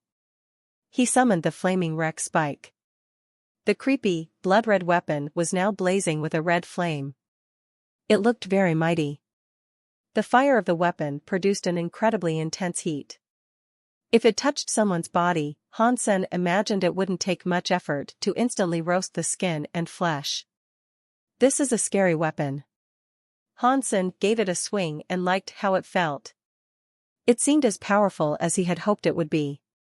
Now that I have the weapon, I should find a super creature to test it on. Which one should I go for? Hansen wondered. It was not difficult to find a super creature. Though most of them resided in the deepest, most secluded mountain ranges, gullies, or swamps, he'd encounter one in no time if he brought Wang Yuhang along. The primary concern, however, was whether or not he could truly kill such a creature. Hansen's ideal target would be the red cloud donkey. It seemed as if it would be easier to kill, since it didn't pose much of a significant risk. The biggest problem was the raven that lived near it. No matter how strong the flaming wreck spike was, it would not matter if Hansen could not match the speed of such a foe and land a single hit. He was only afraid that before he even had a chance to raise his weapon, the raven would have already sliced his head clean off his shoulders. The target Hansen wanted to hunt the most was something that was slow and did not have a weak body. Something like the big black bear would have been fine to fight, as well. A big-bodied creature would be fine, as the flaming wreck spike was most certainly long enough to reach it. If Hansen did go up against the bear and struck its head with all his might, he only imagined that the creature would be unable to withstand such a blow. But the peach forest was too creepy to return to, and he knew more than one super creature resided below its shadowed boughs. Hansen did not dare risk returning there, and since he wanted to bring Wang Yuhang with him, he knew they'd be swarmed by super creatures the moment they stepped inside. If he didn't bring Wang Yuhang, the creatures would be too powerful and their speed would be higher than Hansen's. It would be impossible to thwomp a quick target with such a big weapon. With Wang Yuhang's knack for stealing an enemy's attention, Hansen would have plenty of time to whack it the exact way he would want. And if he did that, he was figuring he might be able to take half the life of such a creature away at once. Leader, Lu Hui is here to see you. Back in the goddess shelter, Yang Manli delivered Hansen a surprise visitor. What is he doing here? There is no way he would come all the way out here to thank us for saving his shelter, would he? Hansen frowned and invited his guests in to see him. Leader Hui is so gracious, taking the time to come visit me. Hansen said, smiling at Lu Hui. I have come here to thank you for pulling the bone elephant away. There is also a deal I would like to strike with you, if you'd be so kind as to hear what I have to propose. Lu Hui smiled in return. There is no need to thank me, but I can always make room for more business ventures. Hansen noticed Lu Hui had not brought any gifts with him and was quickly disappointed. We believe we have found a super creature, but our power alone is not enough to kill it. Therefore, I would like to cooperate with the goddess shelter and take on this monster together. Lu Hui did not beat around the bush. What kind of super creature is it? Hansen's attention had been quickly snared. It is a wolf, Lu Hui answered. What kind of wolf? Hansen frowned, thinking Lu Hui was being too vague. Lu Hui laughed and said, it is the king of a few 100,000 wolves. We have been unable to detect whether or not it has any elemental powers, but it is powerful, that much we do know. Its strength and speed are exceptional. A few 100,000 wolves? A little dangerous, no? Hansen frowned again, thinking that was quite the pack for a wolf to lead. If he agreed to lend his aid, it would be no trivial fight. Plus, if he wanted to kill it in the midst of the wolf pack, it'd be much harder. Fighting a super creature that was solo would be a far easier task. It will be a difficult foe to overcome, I must confess. If it wasn't, I wouldn't be requesting your aid. But the Wolf King's body is very balanced. It doesn't seem to have any outstanding attributes. The pelt is not too sturdy, its speed is not too fast, and its strength is nothing obscene. This super creature seems like a viable candidate for killing, Lu Hui explained. Hansen nodded in agreement. This super creature was tough, no doubt, but with the aid of other human allies, they'd definitely stand a chance. How will we cooperate? Hansen asked. I want you to help draw away the wolf pack. We can deal with the Wolf King. Afterwards, aside from the beast soul, the loot will be shared. It was obvious what Lu Hui wanted, Wang Yuheng's ability. Lu Hui had been both shocked and impressed by Wang Yuheng's ability to attract creatures when he saved Devil's Shelter. Sorry, if things are like that then we cannot cooperate, Hansen firmly rejected. Why? Lu Hui asked. If you want to cooperate with us, then we must be granted the final blow on the super creature. That's how it must be, Hansen stated coldly. That is a shame. Maybe next time, eh? Lu Hui knew there was no point in pushing the subject further. Lu Hui did not think Hansen had the ability to kill a super creature. He only wanted Wang Yuheng's ability to attract creatures, but Hansen's ambitions were too big for him. Escort Lu Hui off the premises, Hansen commanded Yang Manli.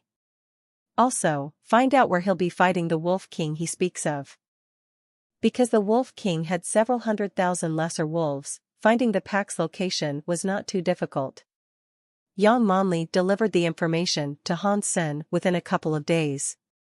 The wolf pack was easy to find, but hunting the alpha amidst several 100,000 other wolves would be a task that required proper strength.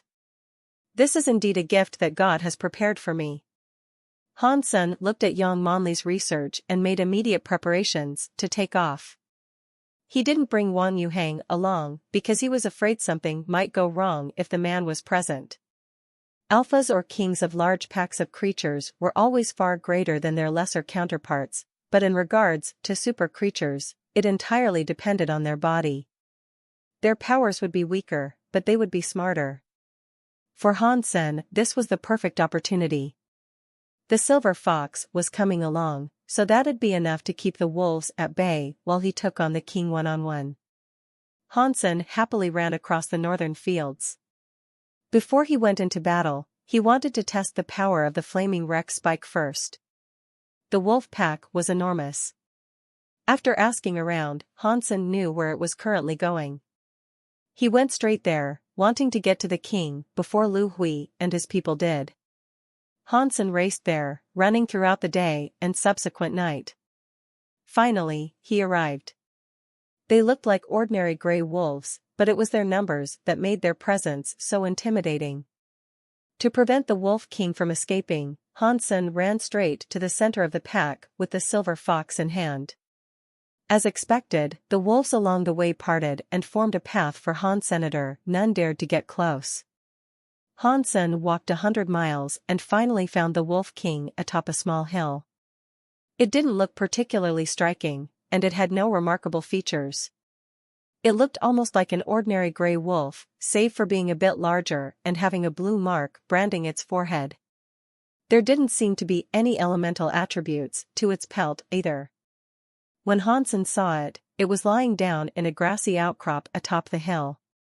It squinted its eyes at the challenger that had come for it. It's no wonder Lu Hui wants to kill this thing, it looks far too easy. Hansen summoned his flaming Rex spike, a 2-meter-long lance-like weapon, which he held with one hand. The flames that blazed across it made it look frightening. But before Hansen approached the Wolf King any closer, it stood up and held to the sky. My little gray thing, simmer down. No other wolf will come and save you, no matter how loud you howl. Hansen looked at the Wolf King howling and laughed. The next second, Hansen's smile froze in place. A chorus of howls joined in, coming from all around him. He could see the shadows of other wolves inching closer from every direction. And the glare of their hungry eyes watched him intently. Impossible. How can these gray wolves not be afraid of the silver fox's presence? Hansen was shocked. There were now a few 100,000 wolves snarling at him. There were countless mutant-class wolves and a lot of sacred blood-class wolves. Even if Hansen stood there, ready to kill them, there were too many and he'd run out of stamina and become too exhausted to continue before being able to slay them all. But Hansen quickly understood, as he looked at the blue symbol on the Wolf King's forehead. The eyes of the other wolves were all starting to turn a menacing shade of blue, and even their fur was beginning to adopt the tint. Rage. Cruelty. Violence. These words were apt to describe each and every wolf that snarled in Hansen's direction. The Wolf King was still quietly standing on the hill as it peered down at Hansen. Around it, a dozen sacred blood-gray wolves formed a circle. Hansen, without hesitating, summoned his wings and tried to escape. He could kill sacred blood creatures, but his fitness was only a little bit better, which meant they could damage him. Plus, with the wretched number of wolves that were there in support of the Wolf King, even the Queen and little uncle wouldn't have been enough assistance, and the chance of victory would still have been slim to none. As Hansen took off into the skies, the Wolf King began howling upwards, too. The blue light on its forehead shone even brighter, like a beacon. Its gray body began to shine blue now, too. Hull! All the wolves began jumping up as high as they could, trying to capture the intruder. These ordinary wolves, though they did not possess wings, could still glide through the air. The wolf pack was like a tsunami, howling as they surfed the air in pursuit of their prey. Hansen was again shocked, recognizing that he had underestimated the Wolf King. It was, after all, the king of a pack and a super creature, to boot. How could he have expected things to be so simple? Hansen now understood that a super creature that led a pack would not be any better than a super creature that roamed solo. In some ways, they were even scarier. Last time, Hansen had watched Lu Hui command an army of soldiers to swarm an attacker, and now, the wolf was commanding an army to attack him. Hansen was swinging the flaming Rex spike with great ferocity, but none of the wolves feared it. Every single one of them was glowing blue, their eyes a sunken sapphire as they jumped towards Hansen. The flaming Rex spike swept and sent a grand multitude of wolves flying away like shooting stars, alight with fire. Their bodies were burnt black in seconds. Some managed to stand back up and resume their pursuit, uncaring for the flames that continued to ravage their bodies. Kill! Kill! Kill! Hansen kept swinging his flaming Rex spike in a bid to escape as they swarmed beneath him. As he went, he killed countless wolves. More and more he killed, but there was no end to the horde of wolves. Fortunately, Hansen had practiced Long Live and Jade Sun Force, which constantly imbued him with the energy to sustain his hard-fought attempt of escape. For over 100 miles he went, leaving a trail of bloody, beaten, and charred wolf corpses in his wake. But still, they did not relent. Hansen noticed that most of the wolves he had killed were just ordinary ones, but there was nothing else he could do. The gray wolves were like well-trained soldiers. They were using a formation to surround Hansen, and their precision and cooperative cohesion made him unable to escape the higher-class variants of wolves. The silver fox had been lying on Hansen's shoulder the entire time, unmoving. It coldly looked back in the Wolf King's direction, as if something had just alerted it. The Wolf King did not come after them, or at least, Hansen could not see the shadow of the Wolf King. He had no idea what was wrong with the other wolves, however. It was as if they had no fear of death and they could perfectly react to all of Hansen's moves. He continued for 300 miles.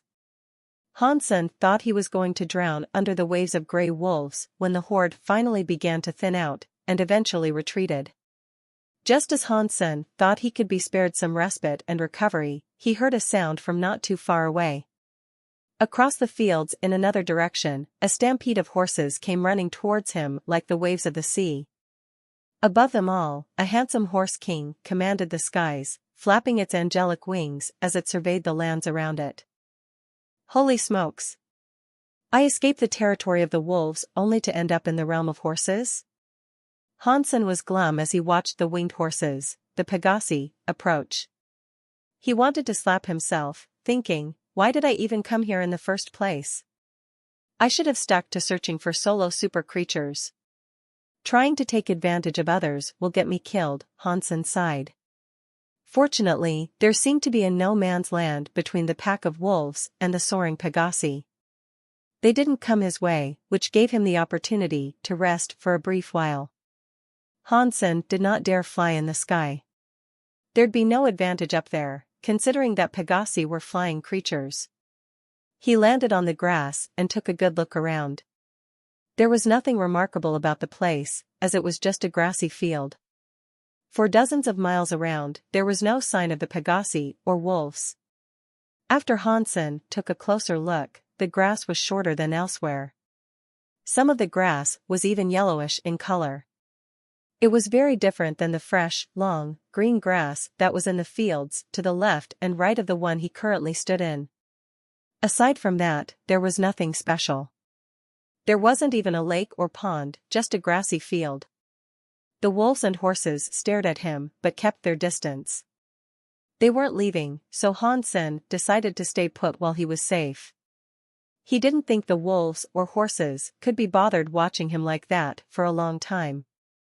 But quickly, Hansen realized something was wrong. The horses and wolves really did stay there, taking turns with others in their own groups to watch Hansen. Luckily, Hansen had brought many provisions with him, including nutrient solutions. He could remain in this field for 2 months, if need be. But even if he did stay where he was for the next 2 months, what was the point? The wolves and horses did not want to leave.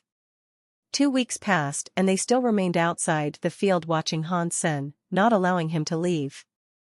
Silver Fox, you're going to have to do something and help me find a way out of this mess. You're not going to wait until I'm dead before you run off, are you? Hansen put the silver fox in front of his face and said, "This is not right. There's not much difference between a fox and a wolf, is there?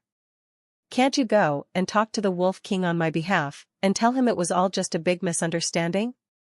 Hansen put him down and the silver fox lay on the ground, blinking at Hansen. Hansen felt as if he'd be better off talking with a rock. So he circled the entire field multiple times, evaluating what options there were for escape, but did not discover anything viable. If escaping won't work, then so be it. I'll have to fight my way out.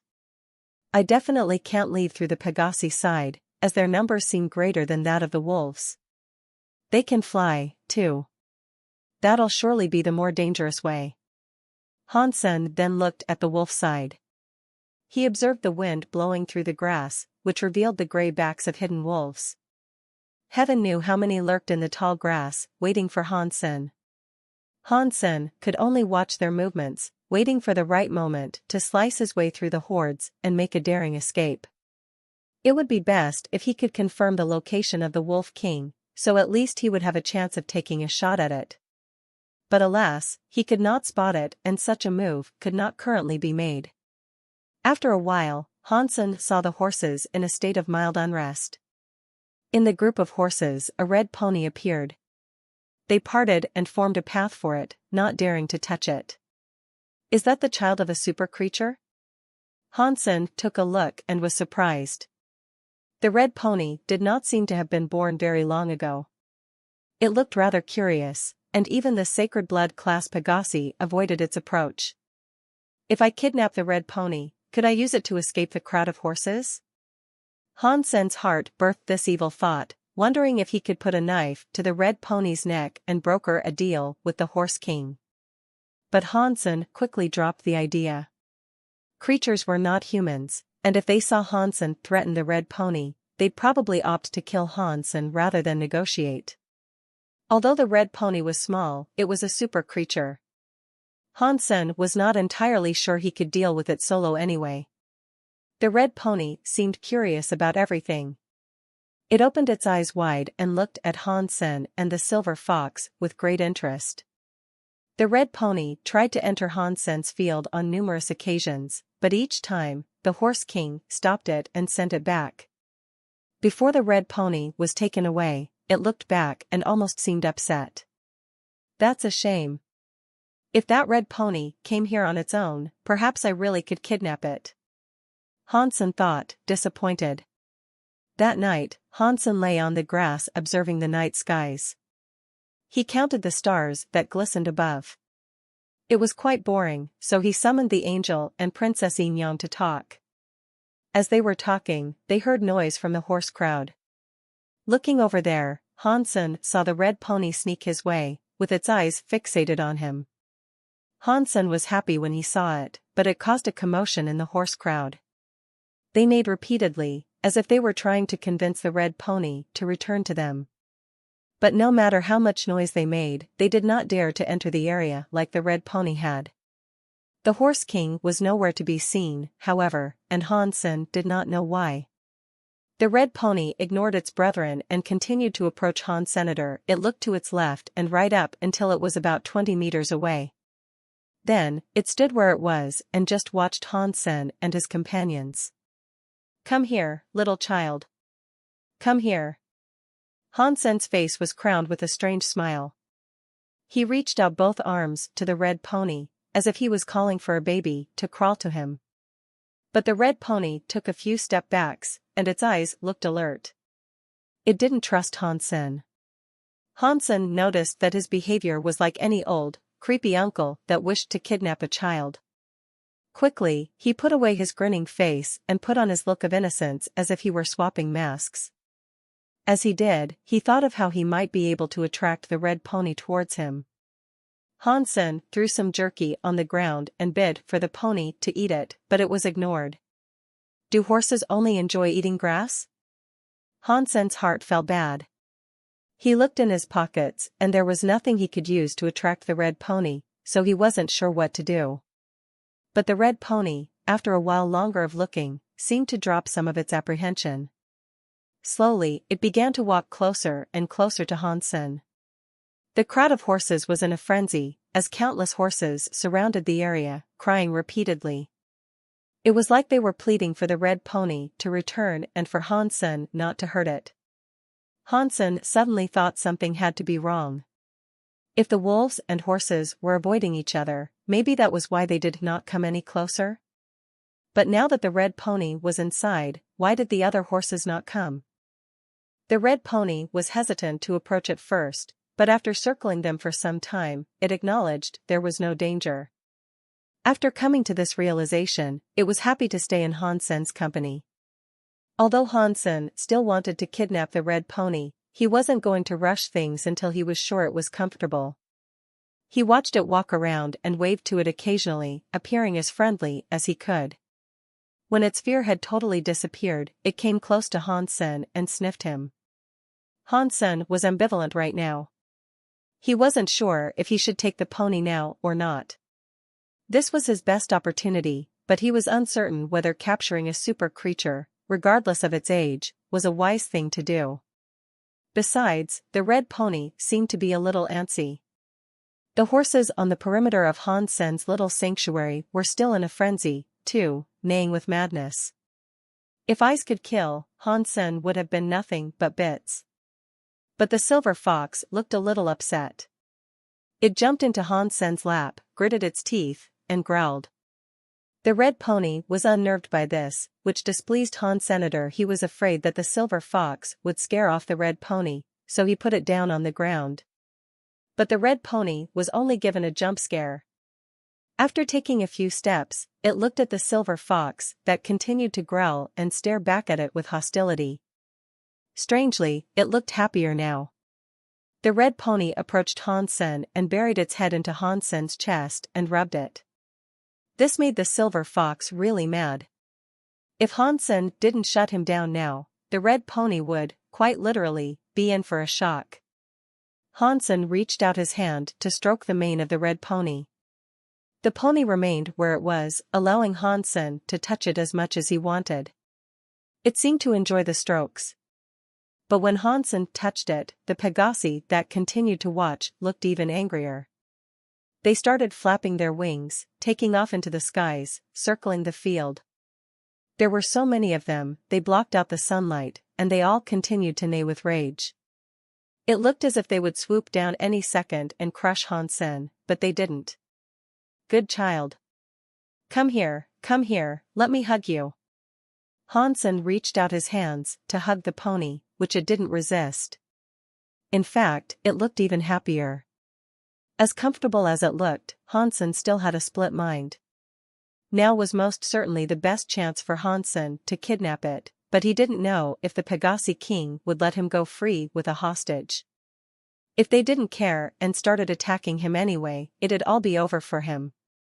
Eventually, he did not do it. He let the pony go, and it rested near him. It looked really naive. But Hansen knew its behavior wasn't something that was likely to stay true over time. When it grew up, it'd most likely end up like the violent Pegasi above. While Hansen mulled the idea a while longer, his heart suddenly jumped with alarm. He thought the red pony was going to get mad. He took a step back and looked at it, but the red pony was still being its cute self. The next second, vine-like tentacles pierced through the ground and moved towards Hansen. The tentacles were extremely fast, but they seemed to mostly go for the red pony. Hansen reacted and jumped into the sky. The red pony wasn't so lucky. No matter how strong it was, it hadn't been born for a long time and it lacked experience in the world. The vast number of tentacles grabbed it tight. Then, the field of grass split in two, unearthing a giant gully. The tentacles that had writhed around the pony started dragging it towards the pit. The pony began neighing with its lighter, younger tone. Its body shone red just like the ruby light of a police siren. The red light sliced through the vine-like tentacles, which then dropped to the ground spewing green blood. But more and more tentacles appeared, doing their best to choke the pony and drag it towards the hole.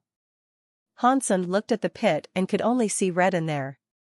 Sharp teeth, lined up like cogwheels, circled its entirety. Hansen was unable to fathom what manner of wretched creature had been lurking beneath his feet. It's no wonder why neither the wolves nor Pegasi dared approach me, with such a horrible creature lying here. Hansen saw that the red pony was only moments away from being pulled into the hungry, exposed mouth. He frowned and summoned his flaming Rex spike and began swinging it. The flames burned brightly as the heavy weapon annihilated any tentacle it came into contact with, quickly incinerating them into charcoal. The broken tentacles dropped onto the ground on fire. Soon after, the red pony was free from the monster's grasp. The pony had not yet developed the ability to fly. Since it was still grounded, it looked like it was going to be grabbed again by freshly sprouted tentacles. So Hansen picked up the red pony and flew off into the sky. The creature that had been lying beneath the ground was so strange. Hansen was not sure why it seemed to show so much interest in the red pony. Hansen and the silver fox had barely been given any attention. The subterranean monster seemed to only focus on the pony. Hansen, with the pony in his arms, began flying away. The unknown monster let out a soul-shriveling roar, which made the ground tremble. Tentacles burst forth from the ground, lifting the entirety of the grass field with it. It was like watching a creature emerge from the most rotten pits of hell. It was a giant worm that looked like a centipede. Only a portion of its body had been revealed, but it was already unimaginably big. Like a train, it was shooting out of a tunnel a few dozen meters into the air. The entirety of its back was hairy and the tentacles had Hansen and the red pony in their sights. They were coming was too fast, far faster than Hansen's berserk sacred blood wings. Furthermore, the hair on its back turned out to be tentacles themselves, and they were adamant in preventing the departure of their prey. Hansen let loose the power of his flaming Rex spike and hacked off a grand number of the monster's tentacles with a rage-fueled strike. Flames then shot across the sky. Casting arrow, Hansen used it to soar through the air and dodge the monster's assault. The Pegasi were also in the sky. They rushed down, all of them neighing in anger. It looked as if they were super keen on protecting their master. Without fear, they rushed down towards the monster that had previously been lurking beneath the earth. The hair on the monster seemed to regenerate. After being shaved, the tentacles started to grow back. Many of the Pegasi that charged into battle found themselves tangled in the brush of tentacles. Many of the winged horses were ripped apart and thrown away, casting blood across the ruined land. The body of the subterranean monster was massive, at least 100 meters long. Its shell was purple and black, and countless little legs wriggled beneath it, each one possessing their own tentacles. The monster lifted up its terrifying body as the tentacles writhed in a ghastly dance. One by one, the Pegasi were being torn to shreds as it came after the red pony that was still in Hansen's arms. Why is this thing so intent on coming after the red pony? There must be something quite special about it, if that is the case. Hansen was surprised by the turn of events. The red pony he had planned to kidnap, he ended up carrying as he escaped using the skill arrow. As he went, he swung and waved around his flaming Rex spike, which burnt all the tentacles that came near into soot. A long scream came from afar, signaling the arrival of the Pegasi king. It was cloaked in clouds, evidence of the wrath it brought with it. The Pegasi king's clouds began to spread, falling down on the massive creature below like bombs. They clung to the tentacles, restraining them like glue. Caught within the thick, muculent clouds, the monster could not get its tentacles free. It struggled and thrashed madly, but to no avail. But the monster was too big and its body was extremely strong. After a grand push, it managed to tear the white clouds and continue its pursuit of Hansen and the red pony. The Pegasi and Pegasi king no longer cared for Hansen, and they diverted all their attention to the monster. They assaulted its body, tentacles, and legs, biting everything they could with great ferocity. Hell! A chilling howl shrieked across the grassy field. At great speed, a gray wolf was dashing towards the scene of the battle. Behind it, the tsunami-like wolf pack followed. The mark on the wolf king's forehead shone like a beacon once more, which made the other wolves turn blue. Their fur shone with a blue light and their eyes were each like sapphires. It was like a ghostly wolf pack. Hansen was shocked. He thought the wolf pack had come to attack the Pegasi. But the wolf pack, shrouded in a blue light, leapt into the fray with the monster of the Pegasi's strife and began tearing into its legs. Instead of fighting the Pegasi or causing trouble, they had come to the aid of the Pegasi, helping them in their battle. The Wolf King looked up at the sky and howled again. The blue mark on its forehead was shining brighter than Hansen had ever seen it. The light veiled many of the Pegasi above, and seemed to buff their abilities, too. The Pegasi appeared stronger and faster, and they fought with greater ferocity. The Pegasi king flapped its wings as white air swirled around it. Like arrows, short streams of white wind rained down on the monster, pegging down its tentacles and legs. The wolf pack and Pegasi attacked the monster without fear, which enraged it. It opened its mouth and swallowed a few horses and wolves. But it was no use, as it only resulted in more and more allies taking their places. The monster's body was covered with wolves and Pegasi, which hindered its mobility. With its agility suffering, the bites of its attackers came more frequently. Although most of the wolves and Pegasi were unable to hurt it, beneath the brutal suppression of their subordinates, the Pegasi king and wolf king were now free to enter the fight themselves. Hansen froze as he looked down from the sky. This was the first time he had ever witnessed such a large-scale fight between creatures take place. The fact that two different species were cooperating with each other in such a way was incredible. The fact that the Wolf King's abilities allowed it to buff the Pegasi surprised Hansen to no end. He thought that the Wolf King was an incredibly special creature. Although the Wolf King's personal power was below average when compared to other adult super creatures, the support skills it had were extremely effective. The wolf pack could not fly, but with the buff, they were able to glide in the air with a power and speed that was almost unrivaled. It was an amazing skill. If I kill the Wolf King, I'll get the Aura Beast soul, won't I? Hansen wondered. The Pegasi King's power wasn't too far off the Wolf King's either. Its power was mid-low on a chart of super creature strength. The white clouds that it fired were like glue, working to restrain the monster. It also dulled the fangs of the monster, as if they had been encased in plastic. This was a very special, very unique power. Hansen could not be sure which element it was associated with, though. The Wolf King's claws now shredded the shell of the monster, which had it shrieking and trembling in pain. The Pegasi King flew down from the sky, hitting the monster's belly. The horn on its head drilled into the monster's hide and left a deep wound. The monster was now incredibly angry, but under the constant assault of wolves and Pegasi, it couldn't do much. It was losing the fight. It kept working its legs in a bid to return underground. The Pegasi King summoned a large white cloud to cover the ground, which trapped the monster's claws inside it. The claws lost their sharpness, which prevented the monster from digging its way back beneath the earth. The monster, however, had already dug itself into the ground a little. With the creature now stuck, unable to go any deeper, it made the fight even easier for the Pegasi King and Wolf King.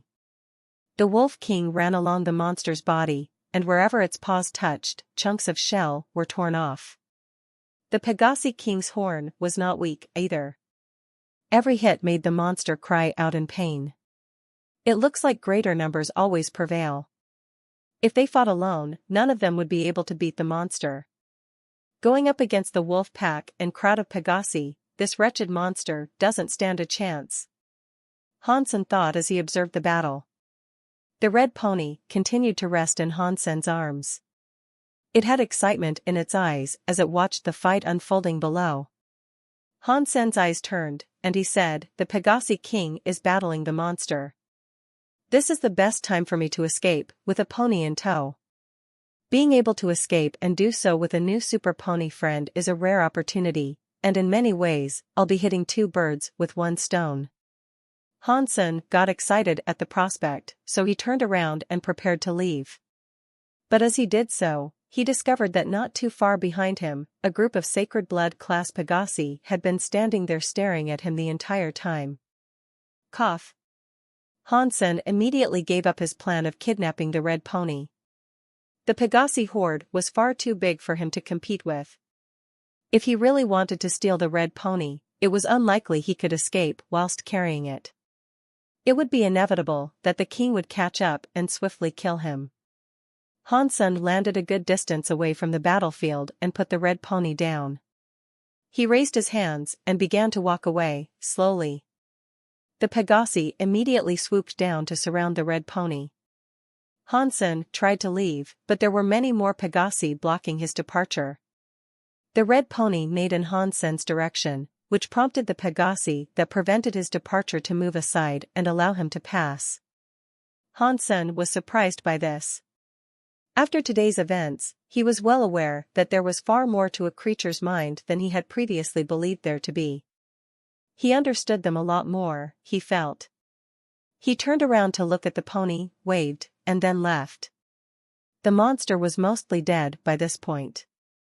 Hansen was afraid that once the Pegasi King and Wolf King were done, they'd return to finish him off. Therefore, he did not plan on hanging around any more than he had to. The Pegasi crowd was dizzyingly large. There could very well have been 1,000,000 of them. It was no wonder why the monster could only hide underground. The only reason it came out was because of the red pony, which had been left alone. But even that attempt failed, which had the monster swiftly bombarded by the Pegasi and wolf horde, leading to a quick death. Hansen thought Lu Hui's plan to kill the Wolf King was ridiculous. The wolf pack itself was incredibly powerful, but what if the Pegasi horde had also come to its aid? They'd stand no chance. The Wolf King's buffs were incredibly powerful, strengthening its pack more than anyone could guess. Hansen did not believe humans could kill the Wolf King for as long as the wolf pack lived. Hansen heard one final scream erupt from the maw of the wicked subterranean monster. And then, silence. Hansen increased his walking speed, as a result, wanting to leave this area as soon as he could. After walking for a whole day, Hansen was finally away from the grassy plainlands. Suddenly, clouds formed in the air around him and a Pegasus flew by, carrying a red pony. The pony's head was lifted high in a look of pride. When Hansen saw the Pegasi King arrive, the first thing he thought to do was run. He stretched his legs and took off, but it was to no avail. He wasn't half as quick as the Pegasi king, and it caught up in no time at all. It landed in front of him. The red pony leapt off the Pegasi king's back and happily ran up to Han Senator with its head. It rubbed him as best it could. Then, it spit something out of its mouth onto the ground. Hansen took a closer look and realized that it was a fist-sized dark purple crystal. The red pony used its head to nudge it closer to Hansen. "Is that for me?" Hansen, looking at the crystal, wasn't quite sure what to believe. He never thought something like this would happen to him in this world. Upon looking at it, Hansen realized that it was a life geno essence. It was most likely from the subterranean monster that the Pegasi and wolves had just killed. The fact that the red pony had brought it to Hansen was incredible. Hansen was feeling as if he had accidentally stumbled across a lottery ticket that paid out $5 million. The red pony did not understand what Hansen had asked it. When he didn't pick it up, the red pony grabbed it with its mouth and spit it into Hansen's hand. "You are too kind to me.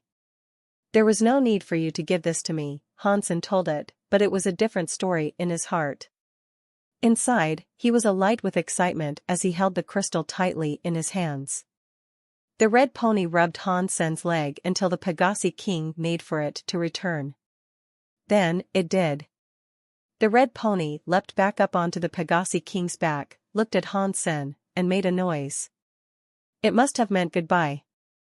The Pegasi king flapped its glorious wings and shot off into the sky, disappearing in but a few seconds. "Good things can just spring upon you. I thought my time out here would have been a waste. I couldn't have been more wrong. What a delightful surprise." Hansen held the dark purple crystal in his hand. There was nothing special about it, and it most certainly wasn't like the life geno essence of the fire-scale T-Rex that burnt so hot that no one could even touch it. "I should be able to eat this life geno essence, no problem."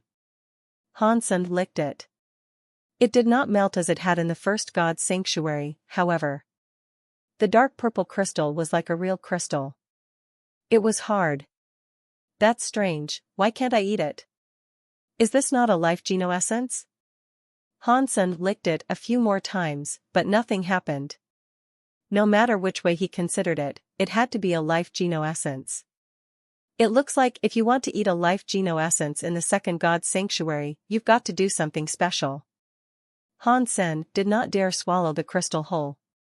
Clearly, randomly swallowing a crystal wouldn't be the solution. If neither the Pegasi king nor Wolf King wanted it, there had to be something up with the life geno essence.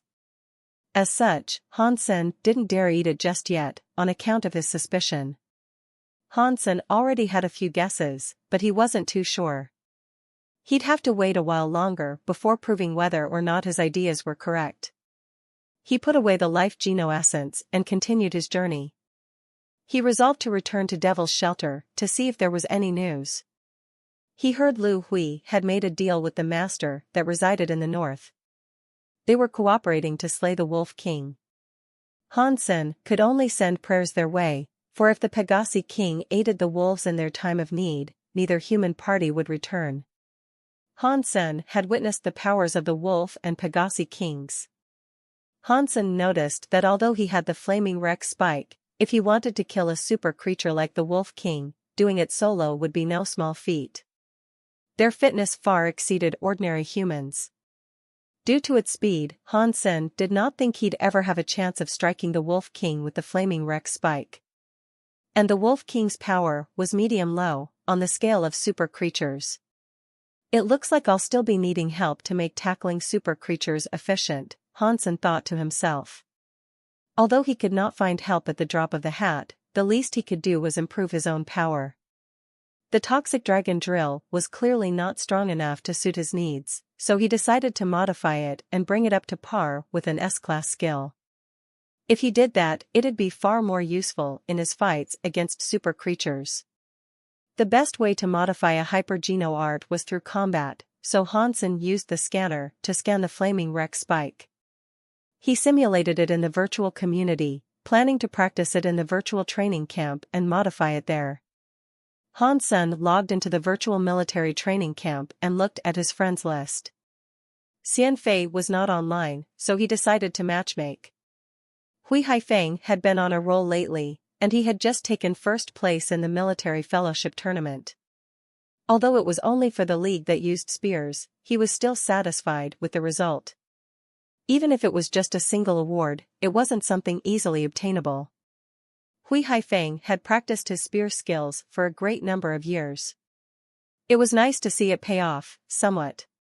He logged into the virtual training camp, preparing to practice his melee skills. He hoped that in the next tournament, his ranking could be even higher. Quickly, Hui Haifeng found an opponent through matchmaking. It was a person called Little Soldier on the battleship, and their ranking seemed to be normal. After entering the arena, Hui Haifeng was taken aback. The weapon his opponent was using was very strange. It was 2-meter long, giant sharp weapon. It looked like a big folder umbrella. The metal folds looked lethal, and the weapon itself was quite scary. What kind of strange weapon is this? It looks like a greatsword and a medieval lance, combined. But it looks so much cooler than they could ever look. How do you even use that thing? Hui Haifeng eyed it with curious wonder. Although lances could be used with one hand, that was best saved for riders. Riders would use the speed and power of their mounts to create powerful impacts. Battling on foot like this, with a weapon held in one hand, did not seem particularly useful. As a spear elite, he thought the weapon was a little too big, as well. It was definitely not a weapon that could be used effectively as a spear. But neither could it be used as a sword. With its cylindrical body, few skills could be cast efficiently with it. The weapon interested Hui Haifeng greatly. He was looking forward to seeing what skills could be performed with such a weapon. Hui Haifeng, who had come here with empty hands, now summoned a big spear. It was 2 meters long and as thick as an arm. The point itself was 1 foot long and made of steel. The spear was called the champion spear. Many people were able to use a champion spear, but few could master it. Because the champion spear lacked the mobility of a lance, its effectiveness was placed in the power behind it. People who lacked the necessary strength or momentum could not use it as well. Han Sen noticed his opponent was using a champion spear, and at this, he looked happy. This was because the thrusting skill of his flaming Rex spike was derived from that same weapon. Han Sen was wielding the Rex spike, sprinting towards Sea Wind. The Rex spike in his hand began spinning, the opener for Toxic Dragon Drill. Before, Han Sen had already learnt Screw, the lance skill, and this ability was cast with great finesse and power. The Rex spike was heavy and hard. If cast against a great shield, the great shield would be broken into splinters. Sea Wind lifted his champion spear, knocking up the incoming, spinning Rex spike. Unfortunately for Han Sen, his move wasn't as effective as he had hoped. Sea Wind then lashed out like a mad dragon, twirling around in the air with his waist. There was so much power in the strike, Han Sen had no choice but to pull down his weapon and block the attack. Dong! The spear and Rex spike collided. Han Sen was forced to take 2 steps back, and he frowned as he did so. Because the Rex spike was just a virtual object that the system had scanned, it lacked the real flame and toughness of the original object. The only characteristics that translated over were its weight and shape. The Rex spike should have been heavier than the champion spear. If this hit made the system determine that Han Sen had to take 2 steps back, it meant that his opponent was stronger than he was. This wasn't a ludicrous thing. If he was an evolver, then Sea Wind had a fitness of around 150. But Han Sen was far past that number. His weapon was heavier than his opponent's, and his power and strength exceeded his opponent's as well. Yet, for some reason, he lost the clash and had to fall back. Sea Wind did not move, and Han Sen sought to attack again. His spear skills are strange. Han Sen stared at Sea Wind's spear. He was at a disadvantage, and his inability to determine the unique skills his opponent employed must have been why he was beaten back. Dong! Another collision of blades, and Han Sen was beaten back by the champion spear again. The system couldn't be incorrect, and there was now no doubt that his opponent was stronger than he was. Siwind swung his spear towards Han's senator, aligning his Rex spike horizontally. He blocked the incoming spear. Dong! Han Sen could not withstand the force of the strike, which forced him a few more steps back. It was so powerful, he almost felt as if the Rex spike was going to be knocked out of his hands. Although Han Sen had already tried to use the Toxic Dragon drill against Siwind, he could feel the difference in the quality of their skills. His opponent was indeed a master of the champion spear. The spear skills were so strong that his strikes were like a dragon unleashing its wrath on an unsuspecting world. When he thrust, it was like the bite of a hidden snake. The attacks were incredibly fast and unpredictable. Han Sen was attacked by the spear continuously and wasn't given the opportunity to fight back. When Hui Haifeng started swinging his spear, the attacks came down like tsunami waves, unrelenting. Hui Haifeng was a little disappointed in his opponent. He thought Han Sen's weapon was something special. But now, he was only using it like a big mutant spear. Aside from the screw attack he had performed, the rest of his performance was subpar. Although Han Sen was being brutally suppressed, he did not panic. His opponent's spear skills were powerful, but Han Sen's fitness was higher. It'd still be extremely difficult for Siwind to win. As Han Sen continued to block his attacks, he also analyzed the skills used against him. He wanted to do a deep dive on them all and learn their ins and outs. The powerful spear skills he was witnessing were ideal for a powerful weapon like his own, and if he could learn those skills, perhaps he could modify them to improve Toxic Dragon drill. He remained like that for a while. Han Sen was eventually able to notice that the reason his opponent's attacks were so strong was because he was using a hyper-geno art for support. It wasn't purely down to the skills he used. If Han Sen could not watch the flow of his energy, then he'd be unable to learn anything from him. That would be a waste. Hui Haifeng's attacks escalated in their ferocity and strength. He wanted to end the fight, out of boredom. The strange weapon Han Sen wielded did not surprise him as he expected it to, so he grew tired of the battle. After fighting for some time, Hui Haifeng's perception began to change. Although Han Sen's fighting skills were ordinary, he had a lot of stamina. Furthermore, his formation was strange and unique. Although Hui Haifeng had an advantage, and was constantly on the offensive, he wasn't any closer to victory than when the fight first began. Interesting. Hui Haifeng raised his lips. A person's strength was not derived solely from their physical attack power, it came from their endurance, as well. Under his wild attacks, Han Sen was no longer falling back. Han Sen was blocking to the best of his abilities. Blocking did not cost much, and it was a way to keep the fight going. His calm demeanor and relaxed judgment surprised Hui Haifeng, too. Although Hui Haifeng was a colonel, he was also in charge of teaching spear wielding in certain departments.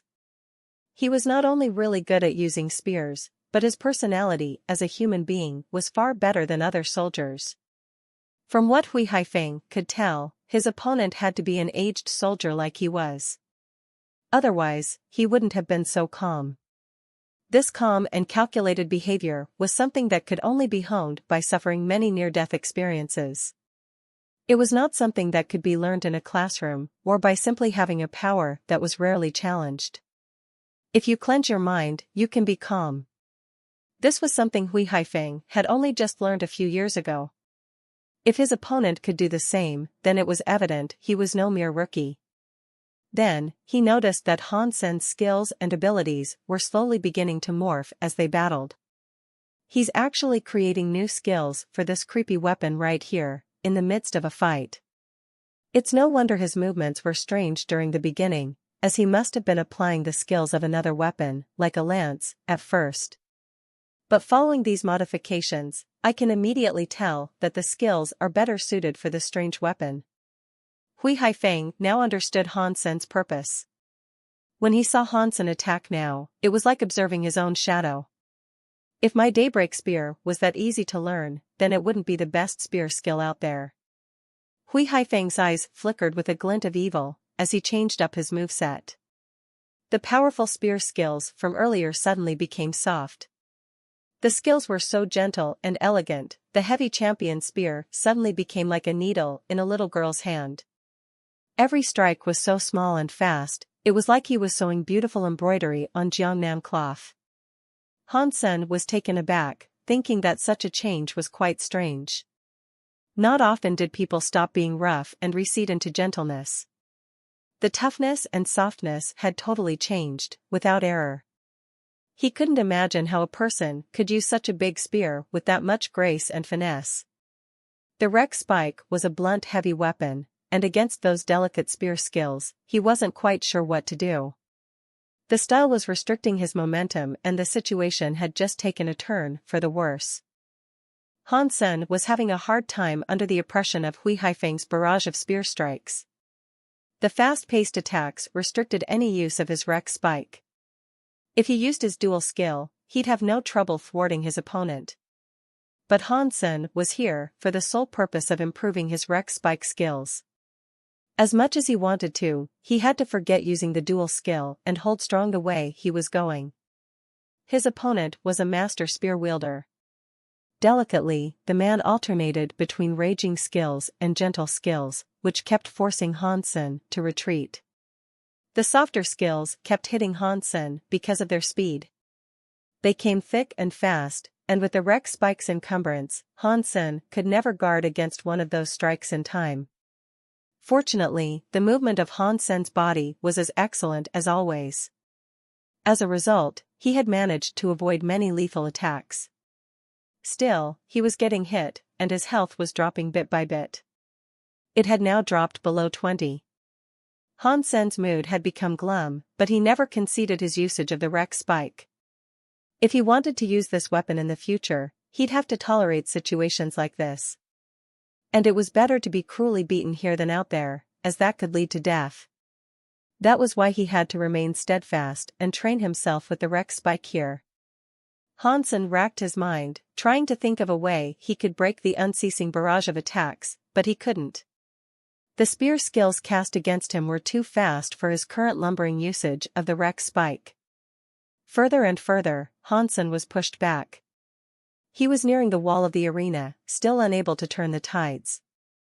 His health had now dropped below 10 points and he could no longer dodge. For all intents and purposes, the battle was already lost.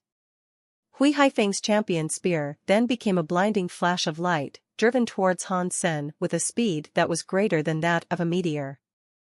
Although Hui Haifeng admired Han Sen, if he insisted on sticking to that weapon and not using something else that would draw out his true strength, then Hui Haifeng had no choice but to end things here and now. Han Sen watched the flash of light coming and felt that it was unfair, losing a battle like this. It upset him. But he was here for the Rex spike and for that, he was not willing to throw in the towel, not now, not ever. Han Sen did not want to lose the battle like this. If he had already lost, then it didn't matter. Dropping his defense, he lifted up the Rex spike and swung it towards his opponent's head. Han Sen fueled this strike with all the anger and sadness that had welled up inside him, even though it was highly likely his opponent would evade it and he'd still end up suffering the final blow. He was going to lose either way, but it was better to go out in a blaze of glory than to wither away, after all. While he was attacking, Han Sen summoned the image of the bone elephant shattering rocks in two. That feeling of being able to break through the opposition with no fear was what Han Sen wanted, most of all. Han Sen, at that moment, wished he was the bone elephant. He wanted to smash Sea Wind into pieces and unleash all his anger. At that decisive moment, Han Sen felt his Dongxian Sutra kick into action. But the energy wasn't flowing along with Han Sen's body, it was adopting a simulation of the bone elephant's energy flow. Oppress. That was the only word that came to mind when Han Sen mustered the strength of the bone elephant he was going to mimic. It felt as if an elephant was indeed running through his body, and he was being given its strength. The power of the elephant coursed through his veins and was injected into the Rex spike. Hui Haifeng noticed as Han Sen suddenly abandoned his strained hope for victory and dropped his guard, putting everything he had into one last strike. He knew that it wouldn't hit him. Attempting an attack with such blunt, heavy weaponry was silly. It would be too slow. His champion spear could pierce Han Sen's heart and knock away that last remaining bit of health before the wreck spike was halfway through its swing. Hui Haifeng was holding his massive champion spear, yet he used it with the delicate precision of a needle. And his opponent's heart was where it was set to poke and weave the bitter tangs of defeat. But just as the tip neared his heart, his face changed. The weapon in Han Sen's hand accelerated. Whoosh! The mighty, heavy weapon split the air, producing a deafening sound as it soared. It made Hui Haifeng feel as if the world was shrinking, as the hideous weapon obscured his vision. In his eyes, its image became bigger and bigger. Hui Haifeng was shocked. He didn't understand how or why his opponent's skills had suddenly become so scary. But now was not the time for him to think, all he could do was attempt to block the monstrous strike. He clutched the spear with both hands and brought it before the incoming attack.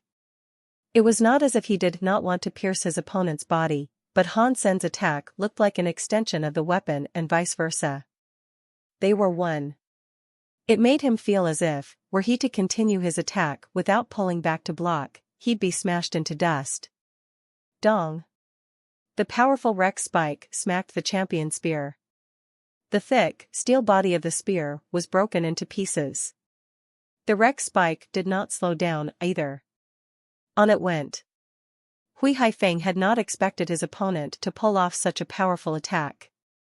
He couldn't dodge it now either. The weapon was simulated by the system, so the toughness of weapons was equalized for both opponents to preserve fairness. But if he could wreck the resilient champion spear, there was only one possible reason why: his opponent was too powerful. Pang! Hui Haifeng was like paper, cruelly smashed in half. 100 HP points were depleted in a single moment, and he was taken out of the arena. Holy sugar! Is this guy cheating? How can an evolver possibly possess such power? After Hui Haifeng exited the arena, he was gobsmacked.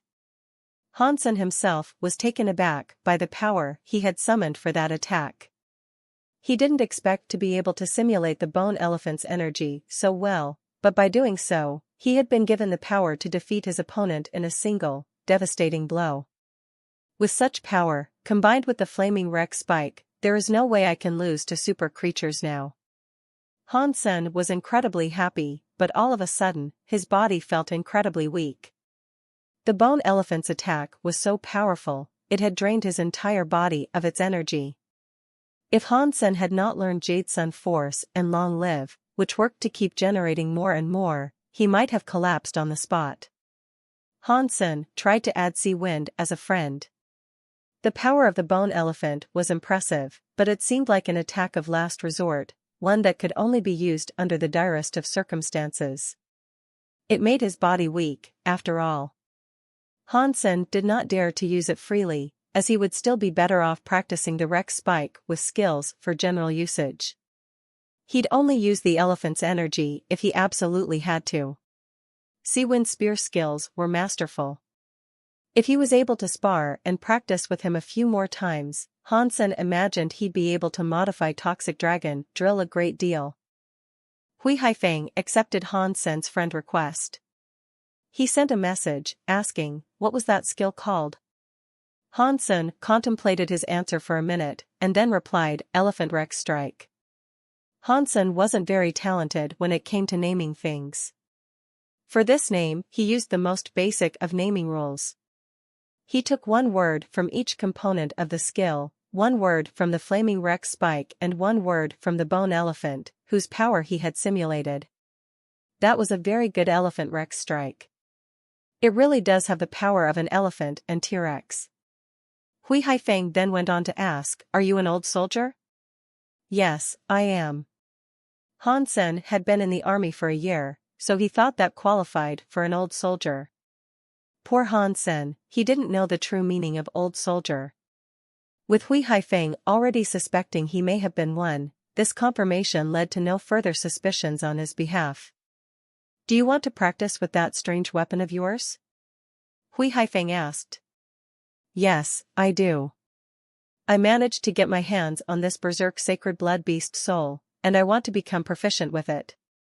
Unfortunately, I have been unable to find or formulate the correct skills to go with it, Hansen answered. Berserk sacred blood weapon, you say? That is lucky.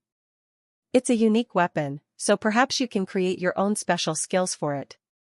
Come, let us practice once more. Hui Haifeng invited Hansen into another match. Brother, I appreciate it. But I cannot do this again. That elephant Rex strike cost me my entire reserve of energy, and I can't convoke it all back so easily. My bones are pretty brittle right now, Hansen said. Although things weren't as bad as he made them out to be, he was pretty drained. He would be at a disadvantage right from the start, so there was no way it would yield decent training results. That's okay. We've added each other as friends now. If you ever want to train, just hit me up, Hui Haifeng happily responded. I'll be sure to. Thanks a lot, Hansen said. We are battle buddies, you are welcome. I am interested in your weapon, Hui Haifeng said. After Hansen exited the virtual training camp, his mind kept drifting off to the bone elephant's qigong. If the Dongxian Sutra could simulate elements of a qigong, did that mean he could simulate the qigong of the black bear, silver fox, or even the weird gourd he owned? Thinking of this, Hansen was pretty excited at the prospect. The bone elephant's energy possessed a raw, wretchedly kinetic power. He wondered what might occur if he were to simulate the qigong of other creatures. If I simulate the silver fox's energy, does that mean I would be able to cast lightning? Hansen was leaping at the thought. If it worked as he had theorized, Hansen believed that he had just hit the jackpot. If he could simulate the qigong of the children of super creatures, he could do whatever he wanted. He would become indestructible. Amidst this excitement, he tried to simulate the silver fox's qigong. Although he could feel his power increase under the simulation, no lightning manifested. Strange. Where's the lightning? If I can simulate it, where's the snap and crackle of electricity? As Hansen thought about it, he came up with an idea. It must be because I haven't finished the first tier of the Dongxian Sutra. Perhaps I cannot summon elemental powers because I have not unlocked the first gene lock. Although it was just a guess, it was most likely the truth. Therefore, Hansen's desire to finish the first tier of the Dongxian Sutra increased. And he hoped to do it so he could see whether or not he could summon elemental powers once it was done. But Hansen's Dongxian Sutra had reached some sort of soft cap. After the rapid acceleration he had gained during his time underneath the peach tree, not much progress had been made since. If he could get over his current slump, he might be able to break the first tier. The peach flower smell increased my progress with the Dongxian Sutra by a lot. If I can nab one of the peaches from that tree, perhaps I can unlock the first tier. Hansen was now deep in thought, pondering that wondrous tree. But thinking about it further, it would take another few months before peaches started to bloom there. It'd be a while before he could eat one. Hansen rested the following day and later met up with Hui Haifeng again in the training camp. Hansen asked him if he was available to help him train, and Hui Haifeng quickly agreed. Hansen gathered a great many ideas from his observations of Hui Haifeng's skills, but his spear skills required the support of a hyper-geno art and therefore, Hansen could not copy the skills fully. Still, he was able to make great changes to the toxic dragon drill. Its power was far more pronounced than what it was previously, and it suited the flaming Rex spike far better than it previously did. Over the next few days, Hansen spent his time practicing with his Rex spike and honing his skills with it. But now, he thought it was time to ask around and follow up on leads for locating a solo super creature. For this, there were a few preparations he wanted to take care of first. If Hansen fed a black crystal to the Deadeye peacock, it'd take a month for the evolution process to complete. He believed its strength would be delivered a great boon, however. The bolts he fired would be faster and stronger, and prove to be of great aid in his future hunting of super creatures. As Hansen exited the virtual camp, his communicator rang. It was a strange number that was dialing him, one which made him furrow his eyebrows. It was a communicator given to him by the military. Ordinary people could not call it, so whoever was calling him had to be from the inside. He accepted the call and the image displayed gave Hansen a shock. It was Li Xingluan. "Why are you looking at me with such surprise? I am a high-level hacker, and breaking your defensive systems is easy peasy lemon squeezy." "Finding your information was effortless," Li Xingluan said, with a smug expression. "Then you should know that these calls are monitored, yes?" Hansen responded, with a wry smile. "If that concerned me, what kind of hacker would I be? Don't worry, no one can see us talking." "No one will even know you were on your communicator," Li Xingluan said, with much confidence. "You can look for me in the shelter, so why are you going to such lengths, just to talk with me?"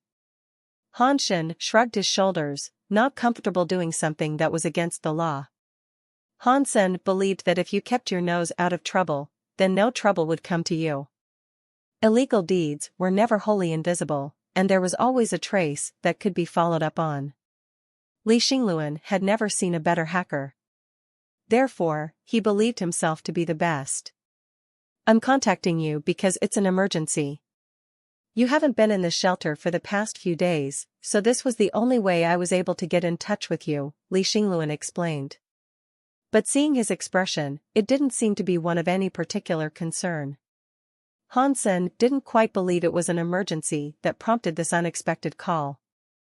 Hacking military systems just seemed like a normal thing for Li Xingluan to do, and he was in the mood to chat with Hansen without the fear of others being aware. "Well, what happened?"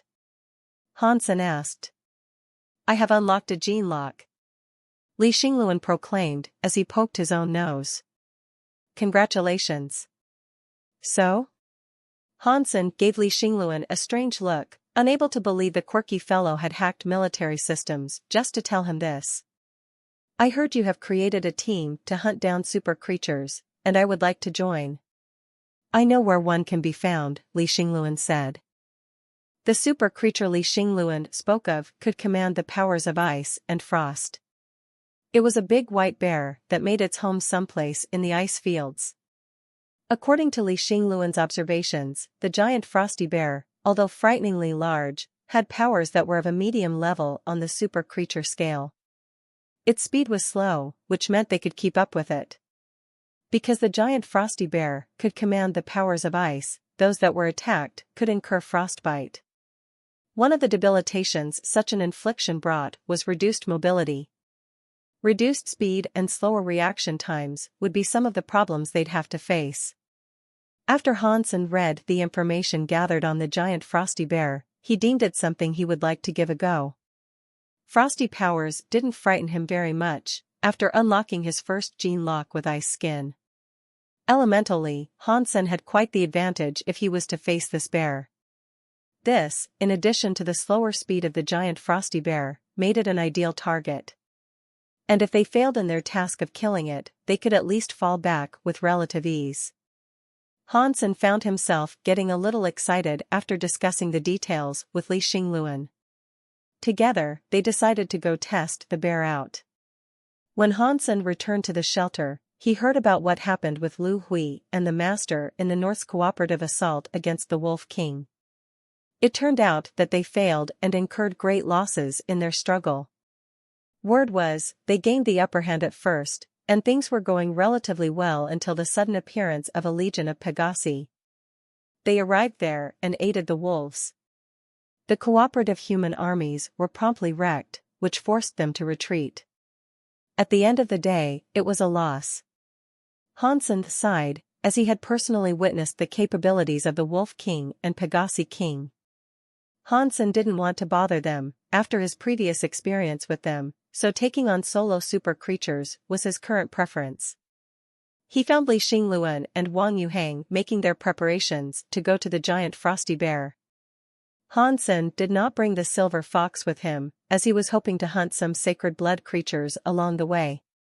Li Xingluan told Han Sen that there were creatures that looked like penguins in the area they were headed. They were really small, and if he was able to hunt the sacred blood variants and eat a few of them, he'd rack up a lot of sacred geno points in a short amount of time. The giant frosty bear lived against the ice sea. Along the coast, one particular part of the sea had wholly frozen over. And that was where the giant frosty bear tended to reside. When they arrived at the area they sought, it wasn't long before they found a sacred blood creature. They spotted it from afar, and it was a big white bird that just stood in one place, cleaning its feathers with its tongue. It looked like a red-crowned crane, but all the creatures around avoided it. They knew that the red-crowned crane was not something to be trifled with. There is no point in sharing such a creature, so how about a little wager? Whoever slays the bird first gets to keep the meat. Wang Yuhang suggested. Sure, that's fine by me. Han Sen smiled at Wang Yuhang. Han Sen's little uncle may have had terrible luck, but he enjoyed a good gambit. It was strange, however, for Han Sen had never seen him win. I'm okay with that, too. Li Xingluan wanted a part of the fun, as well. He had only just recently unlocked his gene lock, so he was keen to flex his newfound muscles. Let us all form a line. On the count of 3, we all rush towards the fiend together. After that, it will all be down to a balanced, hearty measurement of luck and skill. Wang Yuhang scratched a line in the ice for them to assemble on. The 3 of them then stood in a line. After that, Wang Yuhang counted to 3. After the count was up, Wang Yuhang and Li Xingluan were the only 2 that started running towards the bird. In Li Xingluan's eyes, it looked as if the galaxy was spinning. He accelerated at what seemed faster than the speed of light, racing towards the red-crowned crane. Wang Yuhang was no slouch either. He shouted and a light burst forth from within him.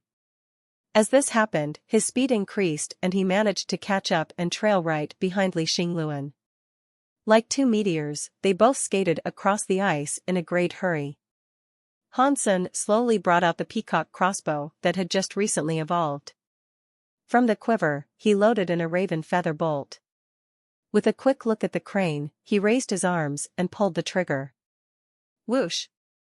The black light bolt flashed and traveled 1,000 meters in the blink of an eye.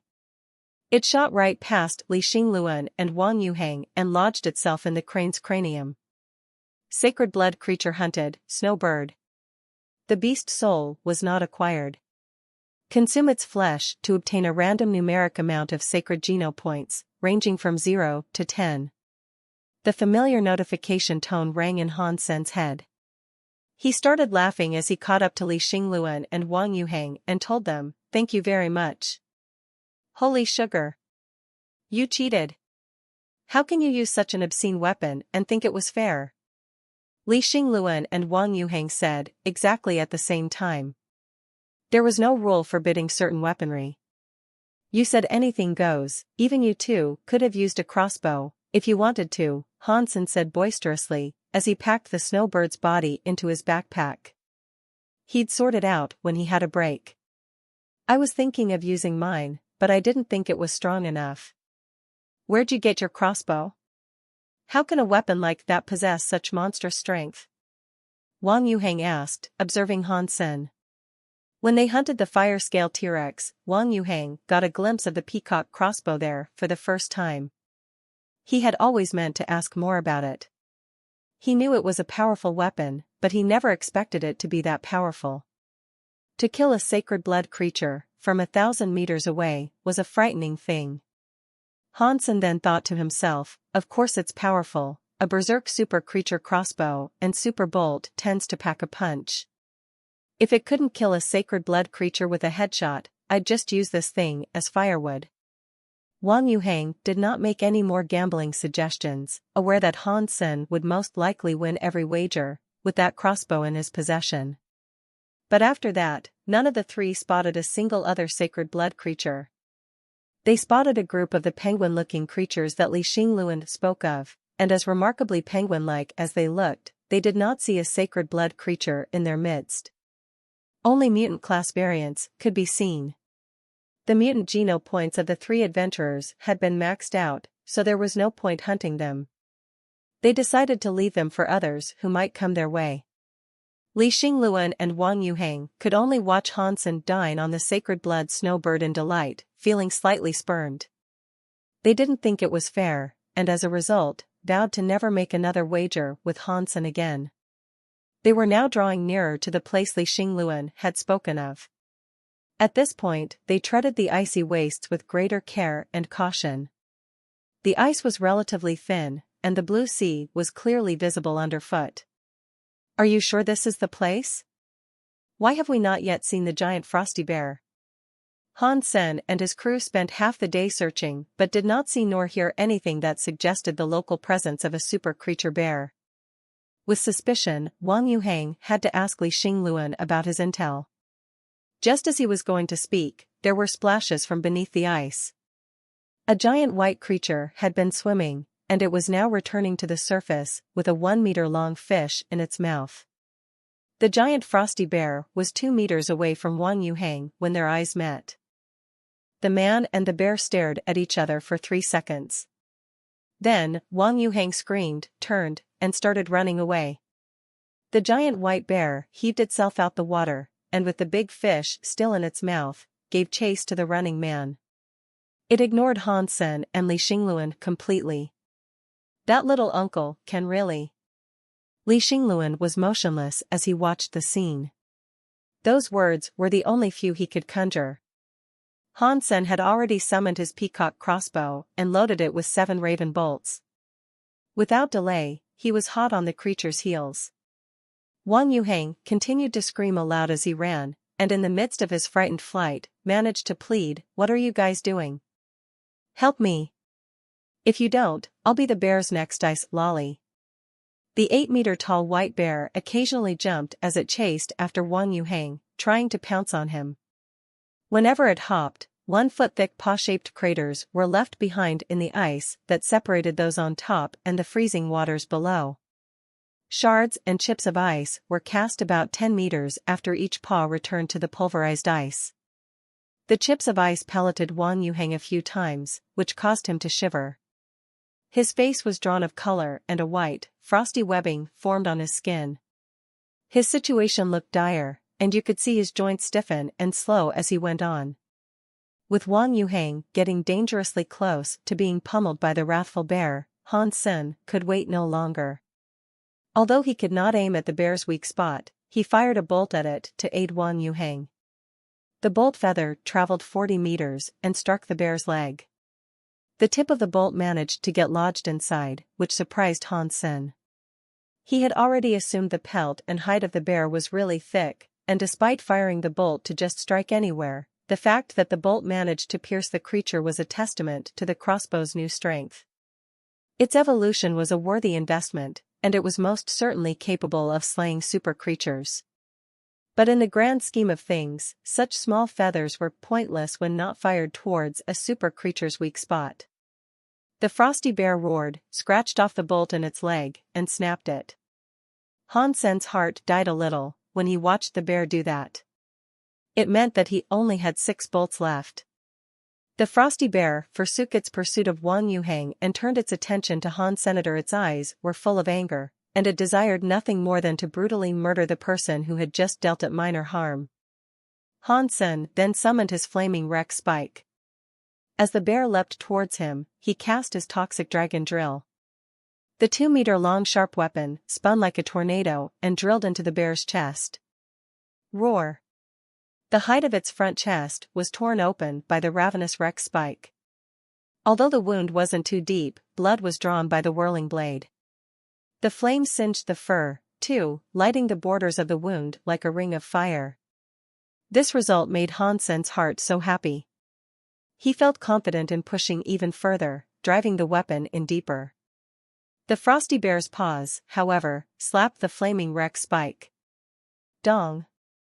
Han Sen felt a great force of strength hit his wreck spike, which made it tremble.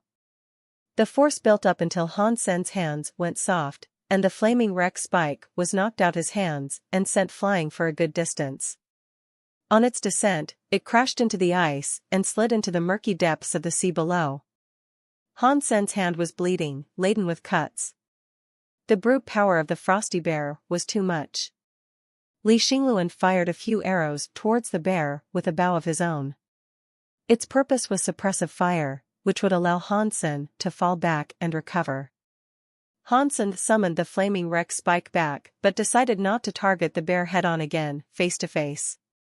With his weapon in hand, he focused on dodging the bear's repeated attacks, waiting for the perfect opening. The frosty bear then rattled its body to shoot out a number of sharp shards of ice. The fire that scorched the bear's chest was then extinguished, as a white, icy fog masked the surrounding area. Fortunately, after Han Sen unlocked his gene lock with jade skin, he had built up a tremendous resistance to the icy elements. His movement was not restricted in any capacity. The giant frosty bear was, on average, slower than most super creatures. Still, Han Sen had to use everything he had to stay out of the way of the bear's paw strikes. But the situation became grimmer and grimmer as time went on, and he believed himself to have underestimated how powerful super creatures really were. Adult super creatures had a fitness level of around 300, on average. Han Sen's fitness level was 170. With all the hyper-geno arts he had learned, the most power he could muster was equivalent to a fitness level of 200. He was still far weaker than the super creatures he was anxious to hunt. Especially in terms of raw power. The frosty bear's power was far stronger than Han Sen's, but its lower-than-average speed was the boon he needed. Its speed provided Han Sen the perfect opportunity to fight back. Li Xingluan opened his gene lock and fired a few more arrows toward the frosty bear. One of the sacred blood arrows he fired hit the bear's ear, which enraged the creature. The bear then changed its target again, opting to pursue Li Xingluan. Li Xingluan's movement was quite good. He may have lacked the mobility and precise agility Han Sen possessed, but Li Xingluan's speed was top-notch when going in a relatively straight line. This was what Li Xingluan now tried to do. Unfortunately, the frosty bear was not entirely outpaced, and it managed to remain quite close in its chase. Wang Yuheng's body was finally starting to get better. He quickly grabbed some ice and threw it at the bear to draw its attention back to himself again. The frosty bear then abandoned its hunt of Li Xingluan and resumed its pursuit of Wang Yuheng. Han Sen's bolt hit the frosty bear's neck, but this time it did not turn around and switch targets again. It remained fixated on its chase of Wang Yuheng. It kept chasing him, ignoring the others. Oh heavens, I may not survive much longer. Somebody, I beseech your aid to save me from a wretched demise. Wang Yuheng slipped and fell. With only a second to spare, he managed to dodge the bear's next attack. He was in danger, and he could succumb to the creature's next, fatal strike any second now. His body was also accumulating further layers of frost, as his hair and eyebrows appeared to be painted white. Death was not far off for Wang Yuheng. Run to me! Han Sen yelled to Wang Yuheng. Han Sen was holding the peacock crossbow, with his finger on the trigger. Arm raised, he took aim at the bear and remained motionless. Wang Yuheng pulled himself up and ran towards Han Sen, screaming for him to fire the bolt. But Han Sen did not move an inch as he waited for Wang Yuheng to draw even closer. The bear came after him unceasing, with its filthy maw wide open. Its tongue was lax out of its mouth, and it occasionally tried to lick up Wang Yuheng. Fortunately, Wang Yuheng was a powerful man. Even when he suffered from the frostbite that he had incurred, he still managed to stumble to where he was told to be and outpace the bear. Li Xingluan continued to fire arrows from a distance, trying his best to ease the pressure and relieve Wang Yuheng from the pursuit of his would-be killer. His eyes shone like starlight. He possessed a strange power, as each arrow was fired with impeccable aim. They may not have dealt any damage, but he had managed to strike the bear's eyes a few times, too, to buy Wang Yuheng as much time as he could. Wang Yuheng had finally reached Han Sen's position when he ducked and rolled along the ice to dodge one last attack. Han Sen was facing the frosty bear that was now only 1 meter away. He pulled the trigger and fired at the beast with a rapid pace. All of the bolts were fired consecutively, each one set on an airborne voyage to intercept the rampaging bear. 6 raven bolts launched consecutively into the frosty bear's face. The beast tried to look away, to avoid them piercing any of its eyes, but it was too late. The bear had drawn too near to the launch point of the bolts, and it didn't have sufficient time to react. One of the bolts struck directly underneath the eye, which caused it to bleed. The frosty bear became incredibly angry. It threw itself back on its 2 hind legs, and a frigid aura emanated from its body. Its paws came down, trying to strike Hansen. Hansen put the peacock crossbow away and evaded the frosty bear's lethal attack. He then jumped into the air, summoned flaming wreck spike, and took aim at his foe's head. Pang! Fire and blood spewed everywhere as Hansen crowned the bear's head with an ugly scorch mark. Roar! Damage such as that was not enough to take the creature's life, but it did trigger its rage. Hansen was at the center of its attention now. It quickly lunged forward with its paws in an attempt to grab Hansen. Again, Hansen dodged. He evaded the bear, but it was close. He scratched his arm and noticed the presence of a cut that was bleeding through his armor. Hansen retreated, with Frosty Bear still gunning for him. Luckily, this was Han's senator and he did not fear the fatal, chilly aura of the bear. If the roles were reversed, and Wang Yuhang was on the run, he'd be dead right now. Big dumb bear, over here. Wang Yuhang had already run a great distance away. After his swift recovery, he noticed Hansen was in danger and so he did his best to provoke the bear. This simple touting always worked in the past, and its winning streak did not end this day. Despite the hatred the bear felt for Hansen, it was once again attracted by Wang Yuhang. It was as if Wang Yuhang had murdered its parents or something. Hansen knew that if this were to continue, they'd be unable to win the fight. The flaming wreck spike was strong enough to wreck the bear's body, but Hansen wasn't. His fitness was not high enough, which meant he was unable to deal the deadly damage he needed to bring an end to the bear. But Hansen knew what to do. Without saying a word, he rushed after the frosty bear, and at the same time, he cast the Dongxian Sutra to simulate the energy of the bone elephant. The overwhelming power of a super elephant now buffed Han Senator. His body almost imploded under the duress of handling such supreme power, as his muscles and bones struggled to maintain control. Wang Yuhang continued running forward. Li Xingluan continued firing arrows to aid how he could, but they were useless against the enraged beast. The frosty bear was closing in on Wang Yuhang. Hansen was pushing his potential power to the max, and it was reaching a tipping point. The bones inside him rattled and screamed for reprieve. With the bear still focused on Wang Yuhang, Hansen leapt into the air with both of his hands clutching the flaming wreck spike. He swung his weapon and all the terrifying power that accumulated inside him was unleashed. It was as if space-time itself was dealt a blow by the attack, and the air thundered with frightening sound. Pang! The wreck spike, blazing with fire, brought down a hideous, devastating blow against the bear's head. A deep, squelching thud accompanied its landing as the skull of its target sunk somewhat. The flames snapped in a dizzying crowd of embers as the fur of the bear's head turned to soot. After that hit, Hansen immediately summoned his wings to fly up to the sky. Most of his energy had been drained following the strike. If the bear was not killed by that attack and immediately retaliated, Hansen wouldn't have had the energy to dodge the foe. Hansen observed the field of battle from above and noticed the bear had stopped moving. Blood seeped from the wounds of its caved-in skull as its body wobbled. Roar, the frosty bear blasted, which shocked Hansen. Then the frosty bear ran off. Hansen's heart was brought much joy. He knew that his elephant wreck strike must have dealt an insane amount of damage to the bear, otherwise, it wouldn't have tried to run off. After it. We cannot lose it. Hansen called out from the air as he took off in airborne pursuit. Hansen's body felt weak, though. He couldn't attack the bear again for a short while.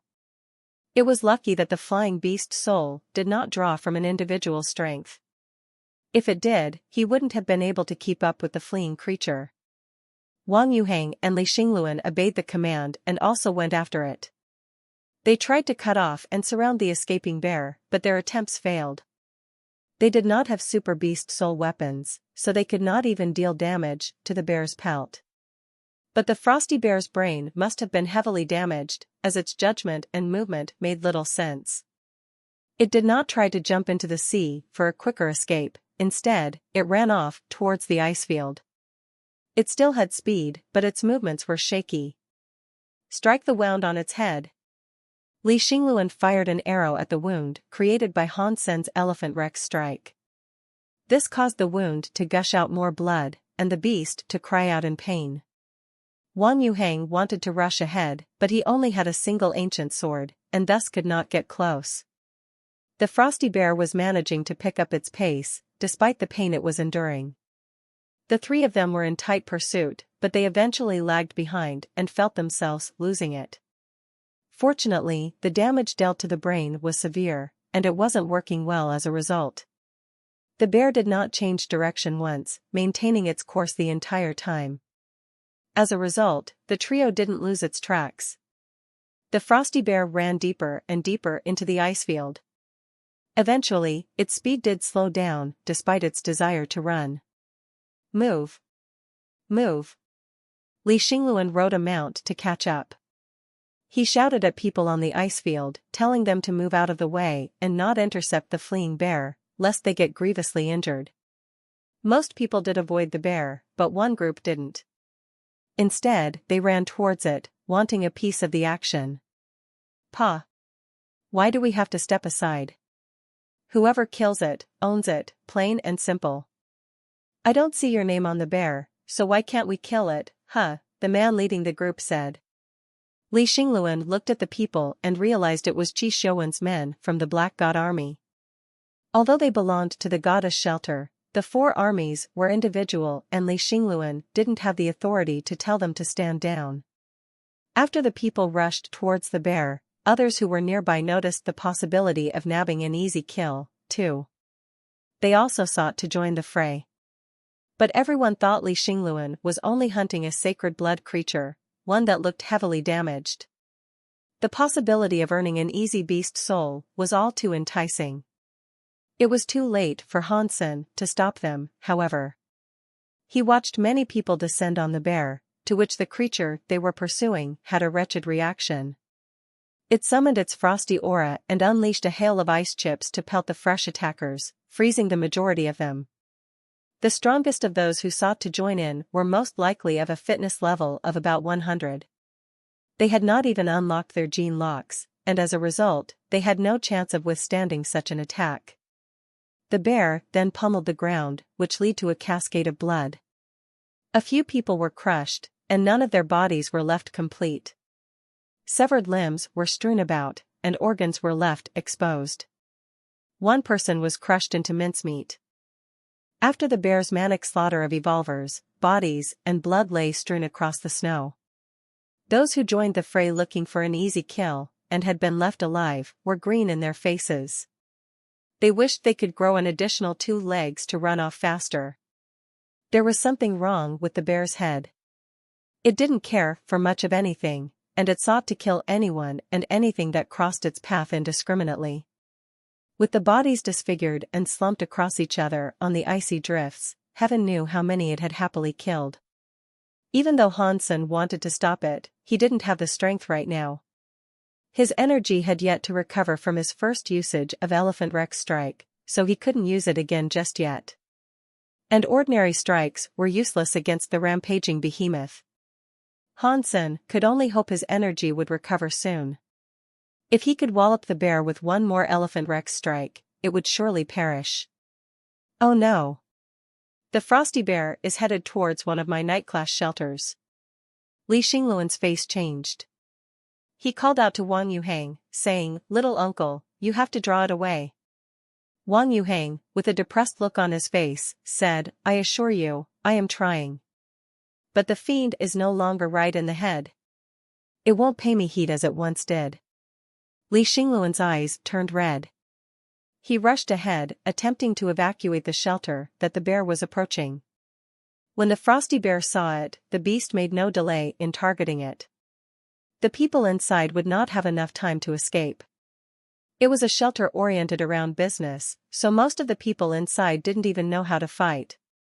If the frosty bear entered, it'd be a massacre. Blood would run up and down the walls as it hacked and hewed the people inside with little to no resistance. Many people inside the shelter had witnessed the bear's previous killing spree out on the tundra. It created mass chaos and panic as people climbed over each other in a bid to escape with their lives.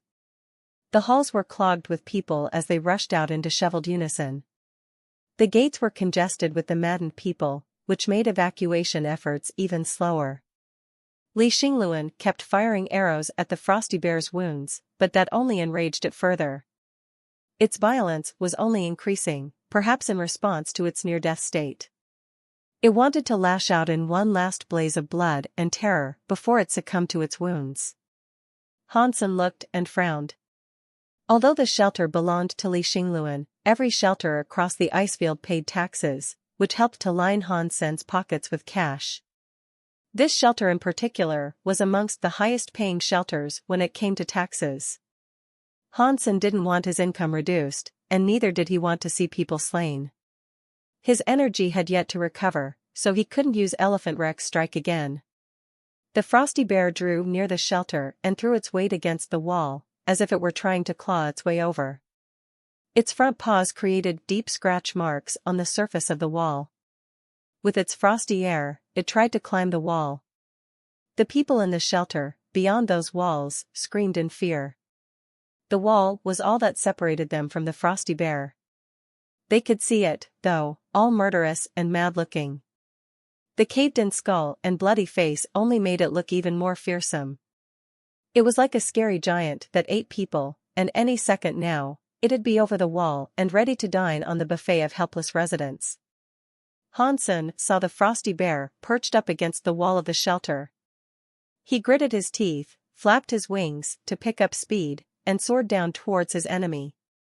Everyone watched Hansen descend from the sky to land, with a giant fire-wreathed weapon in hand. It looked like an XXL drill head that was spinning at max speed.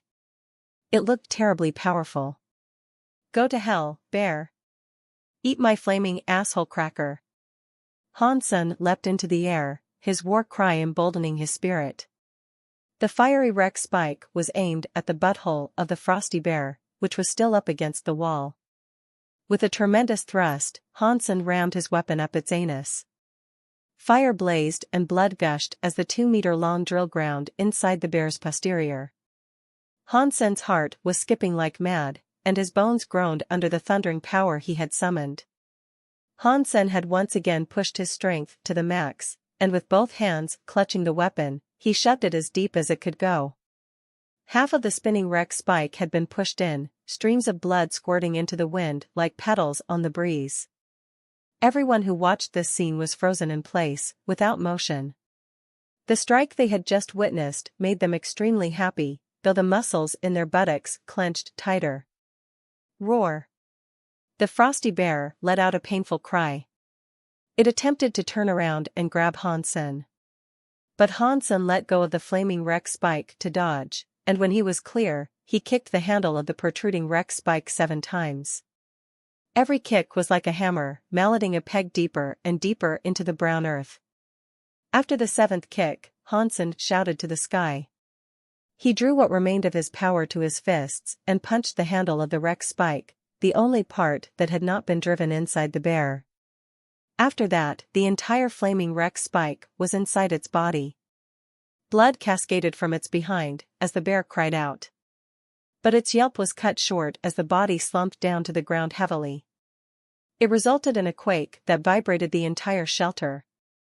Super creature hunted, giant frosty bear. The beast soul has not been acquired. The flesh of this creature is inedible, but you may harvest its life geno-essence. Consume its life geno-essence to obtain a random numeric amount of super geno points, ranging from 0 to 10.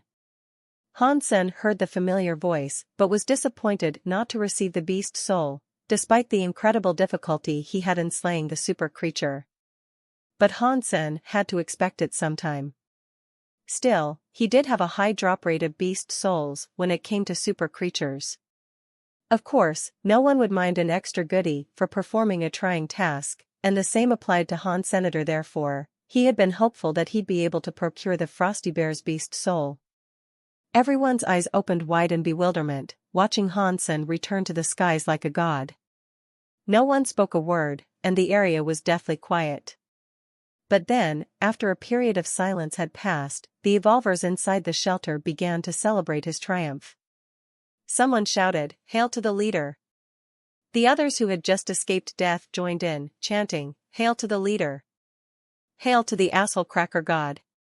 The lead chanter changed the chant.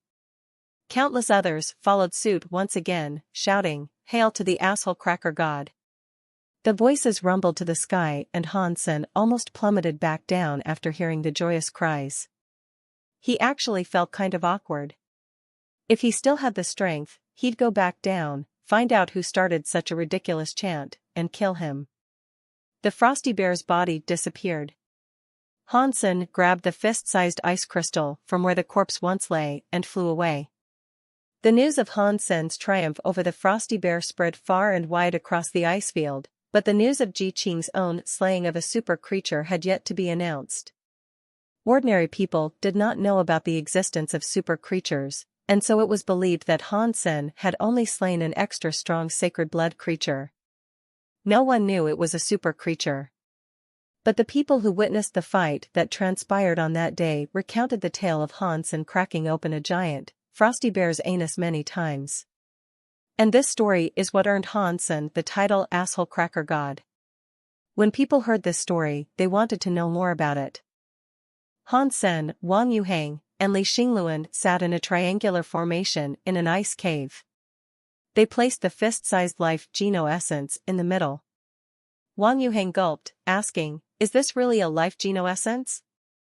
Li Xingluan could not believe what they had accomplished this day, and so he said, "Did we really kill a super creature? Are we the first to ever do so in the second god sanctuary? Bossman, are you going to sell the life Geno essence? According to the contract I signed with you, I should receive a 30% cut of the proceeds.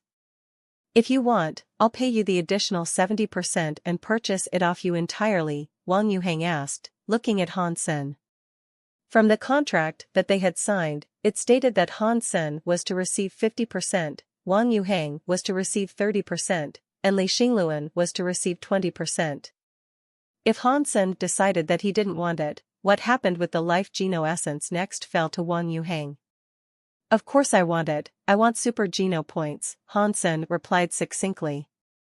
There was no way he was going to pass up such a treasure. Wang Yuhang coughed and said, "Bossman, from what I have heard, after the Ji family obtained their own life Geno essence, no progress was made. They tried everything they could, but they were unable to obtain super Geno points. If you return with this in your possession, it will most likely yield the same result. If you want, sell it to me. Or foregoing that, provide it to me and the Wang estate. We can investigate its secrets on your behalf and see if we can learn how to obtain super Geno points from the life Geno essence." The Ji family's life Geno essence was never consumed? Han Sen was surprised to hear this. He had assumed that Ji Qing had eaten the life Geno essence a long time ago. He did not expect that they were still investigating how to obtain super Geno points from the artifact, and couldn't simply eat it straight away. Yes, they have tried a great many different ways of eating it, but they were all to no avail. The life Geno essence is like obsidian. It cannot be hewn in two, burnt, or drowned, Wang Yuhang said. Li Xingluan then chimed in to say, "It is, indeed. I hacked into the Ji family's system and perused their records. They have tried countless different methods, but they were all hopeless. They're at their wits' end, trying to figure out how they might gain super Geno points. They even called upon professionals from the Alliance, but that was futile, too. Zero progress has been made. That is most likely why the Alliance has yet to make an announcement about the super creature and super geno points. Did they try swallowing it? Hansen asked. They did. It was useless swallowing it, as well.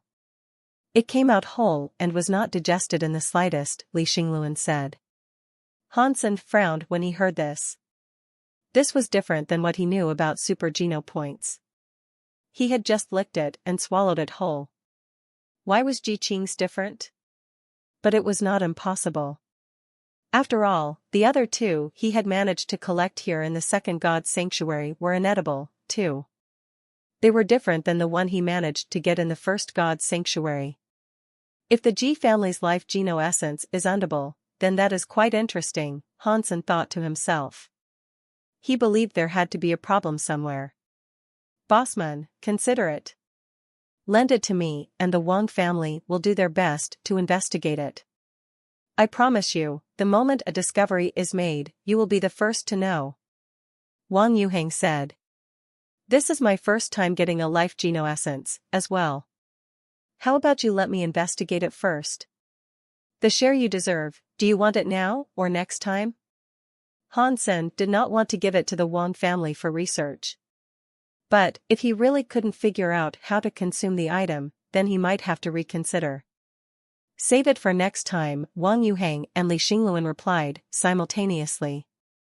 They didn't have any particular lack of finance, so they weren't willing to give up their share for money. And so, they decided to save it for next time. Hansen brought the Frosty Bear's life geno essence back to research. This life geno essence was cold, and a striking opposite to the fire-scale T-Rex's life geno essence. But because Hansen had jade skin, he was not afraid of its cold aura. Hansen was in his room. As he held it in his hands, he repeatedly licked it. But no matter how many times he tried, nothing happened. He licked and licked, but it did not melt. I still can't eat it. What gives? What must I do to make this essence become super geno points? Hansen held on to the life geno essence, continuing to observe it. Is it like those Western fantasy stories? Perhaps these are the cores of beasts? Do I have to practice the same element to absorb it? Whilst holding on to the icy crystal, Hansen began running jade skin. He once absorbed Shui Kuang's frosted air. If he needed the same element to absorb the life geno essence, then could the cold air of the crystal be absorbed by jade skin? But no matter how many times or ways Hansen tried casting jade skin, there was no reaction. It couldn't be absorbed or refined or anything. Nothing would happen. This is strange. For what reason is it like this? If the Ji family were unable to figure out this life geno essence, does that mean the first god's sanctuary and second god's sanctuary are the same? But if so, how was I able to eat a life geno essence whilst I was in the first god's sanctuary? And why can Ji Qing not eat one, despite being in the first god's sanctuary, too? Hansen just couldn't wrap his head around it. Hansen now really wanted people in the first god's sanctuary to kill more super creatures, so he could find out whether or not others in the first god's sanctuary could eat a life geno essence. Hansen was researching the life geno essence, and the rumor of him potentially slaying a super creature began to spread. After all, there were many witnesses. And there were many factions privy to the knowledge of the existence of super creatures. They were starting to believe what Hansen had killed was a super creature of the second god's sanctuary. Hansen is a special man. When the Wang family heard of this through Wang Yuheng, they were rightfully shocked. Mr. Han's child is special indeed. He has only been in the second god's sanctuary for just over a year. He actually killed a super creature there.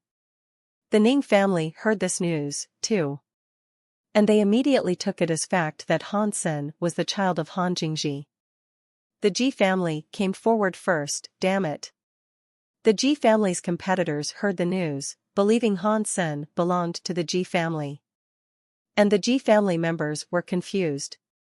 They did not know what to make of the situation. Ji Yanran's boyfriend did not have a background of any particular renown, or any important ties. Some people in the Ji family did not like Hansen very much, but now there was a rumor making the rounds that he had killed a super creature in the second god's sanctuary. At first, the Ji family did not believe it. After all, the Ji family had spent on a lot on providing Ji Qing what she needed to slay a super creature. They hired 300 elite evolvers to help Ji Qing kill a super creature in the first god's sanctuary. It was a big price to pay to hunt a creature. And the rumor also stated that Hansen pretty much took care of the super creature solo. And it was a super creature of the second god's sanctuary, too. It was difficult to believe. Even though members of the Ji family did not believe it was true, many others had come to ask them about Hansen's obtaining a life geno essence. Many officers and organizations from all across the alliance came to ask them, all due to the belief that Hansen was a part of the Ji family. Being in such a spotlight forced the Ji family to take the topic seriously. Words of the deed also reached the very top of the family, Ji Ruozhen. My baby girl, it looks as if you found quite the man. Ji Ruozhen had a wry smile. As he perused the information concerning Han Senator, he picked up his communicator and gave Ji Yanran a call. Dad, you will be the president soon. How can you find time to give your lonely daughter a call? Ji Yanran said, with a sulky voice. In the past 2 years, Ji Ruozhen had been running for an election to be president of the alliance, and because of this, his care and concern for familial matters had lagged. His time for Ji Yanran was one such consequence, but despite her sourness over the slight neglect she knew how busy such important matters made him. Don't say that, I'm only part of the election. Ji Ruozhen gave a warm smile, then continued to say, your father has been really busy recently, but the reason I have come looking for you right now is a matter that concerns my future son-in-law. Why? What has happened with Hansen? Has something gone wrong? Ji Yanran's face changed. Something has happened, yes, and it's quite the shocker. Ji Ruozhen stopped smiling to say these words with modest seriousness. What happened? Ji Yanran quickly asked. He might have killed a super creature in the second god's sanctuary. Could you aid me in asking around and evaluating the authenticity of this tale, and... Ji Ruozhen would not beat around the bush when it came to communicating with his daughter. He knew her well, and she preferred being told things straight, no matter how favorable or unfavorable the subject of discussion was. Ji Yanran showed a look of both shock and joy. She knew her boyfriend was good, but if he had achieved such a dizzying feat, that was way better than any of her previously lofty expectations. Because Ji Yanran wasn't very talented in fighting, she didn't care much for the fighting world or society. She didn't stay in the loop much, but as with everyone else, she knew a lot about Ji Qing and the aid she received in her own felling of a super creature. The finances involved were high, particularly so for a single kill.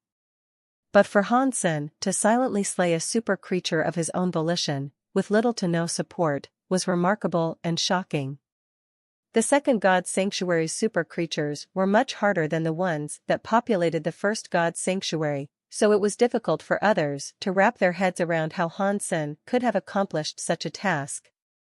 Ji Yanran then sought to give Hansen a call, but found that his line was busy. He was in a call with someone else.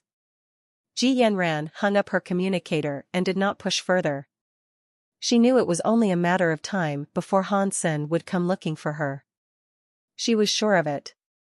When Hansen returned to the alliance, his communicator was ringing non-stop. When Hansen took a look, there were countless missed calls. The person calling him right now was Qin Xian. Hansen picked up his device and answered it. Qin Xian's image leapt out, immediately saying, I know you are busy right now, but I have to ask you this on behalf of my supervisor. Did you really kill a super creature? And if you did, are you looking to sell the life geno essence? I did kill a super creature, yes. It was a giant frosty bear. And no, I have no plans of selling the life geno essence. If I ever change my mind and have a look at flipping it, I'll call you up first, Hansen said, smiling. Qin Xian presented Hansen with a complicated look. She had watched Hansen grow up and always admired him, thinking he'd one day become someone quite special. That being said, she never dreamed Han Sen would be the first person to slay a super creature in the second god's sanctuary. Countless other factions had vied to slay the first super creature, but none had managed it. Even right now, during the Ji family's most successful era, they had to pay a great sum of money to hunt and kill a super creature in the first god's sanctuary. But Han Sen had killed a super creature in the second god's sanctuary quietly, with no fanfare or support. Such a trial would have been unfathomably difficult in the first god's sanctuary, but far more so in the second god's sanctuary. Everyone believed Han Sen belonged to the Ji family, but Qin Xian knew that Han Sen didn't.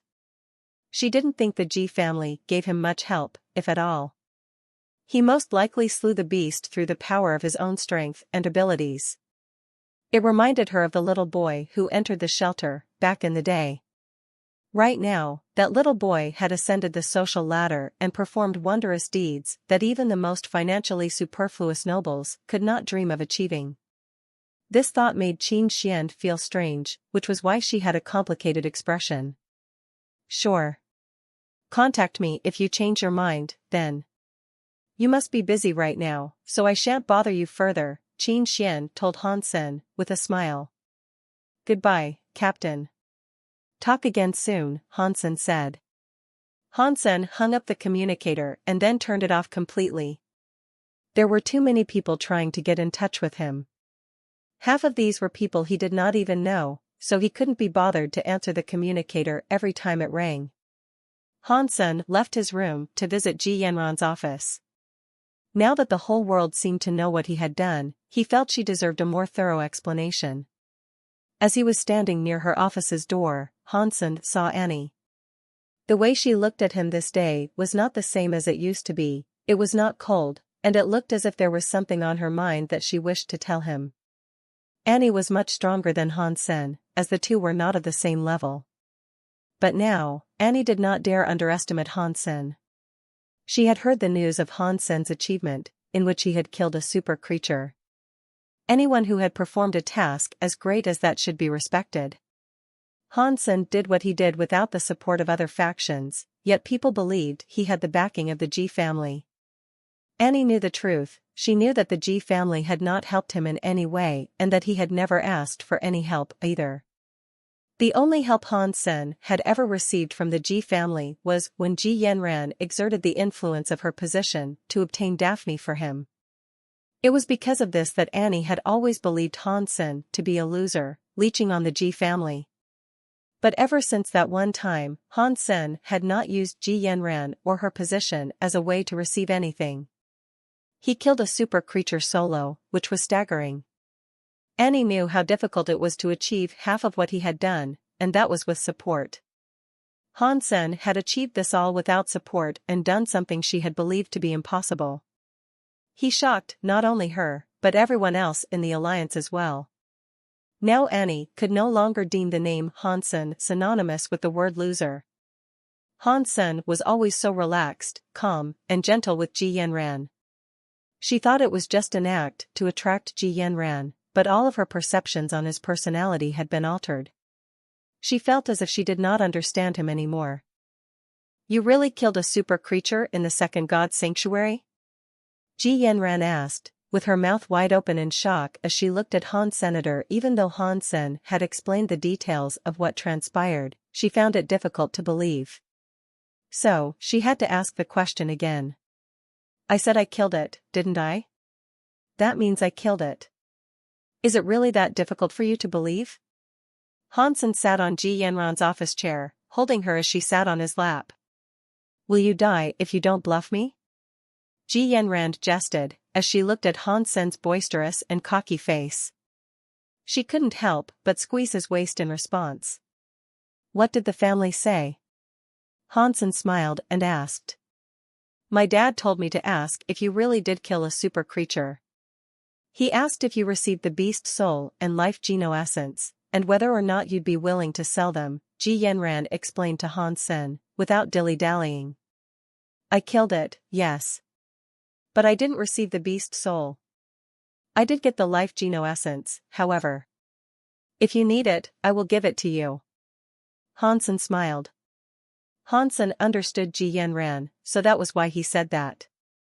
Ji Yanran loved what he had just said, and replied, that was my dad's idea. If you need it, you should keep it for yourself. You earned it. So, don't worry, there is no pressure for you to give it up. And if you do end up selling it, please consider selling it to the Ji family first. After all, I am your girlfriend. Give me some more time to research this stubborn thing first.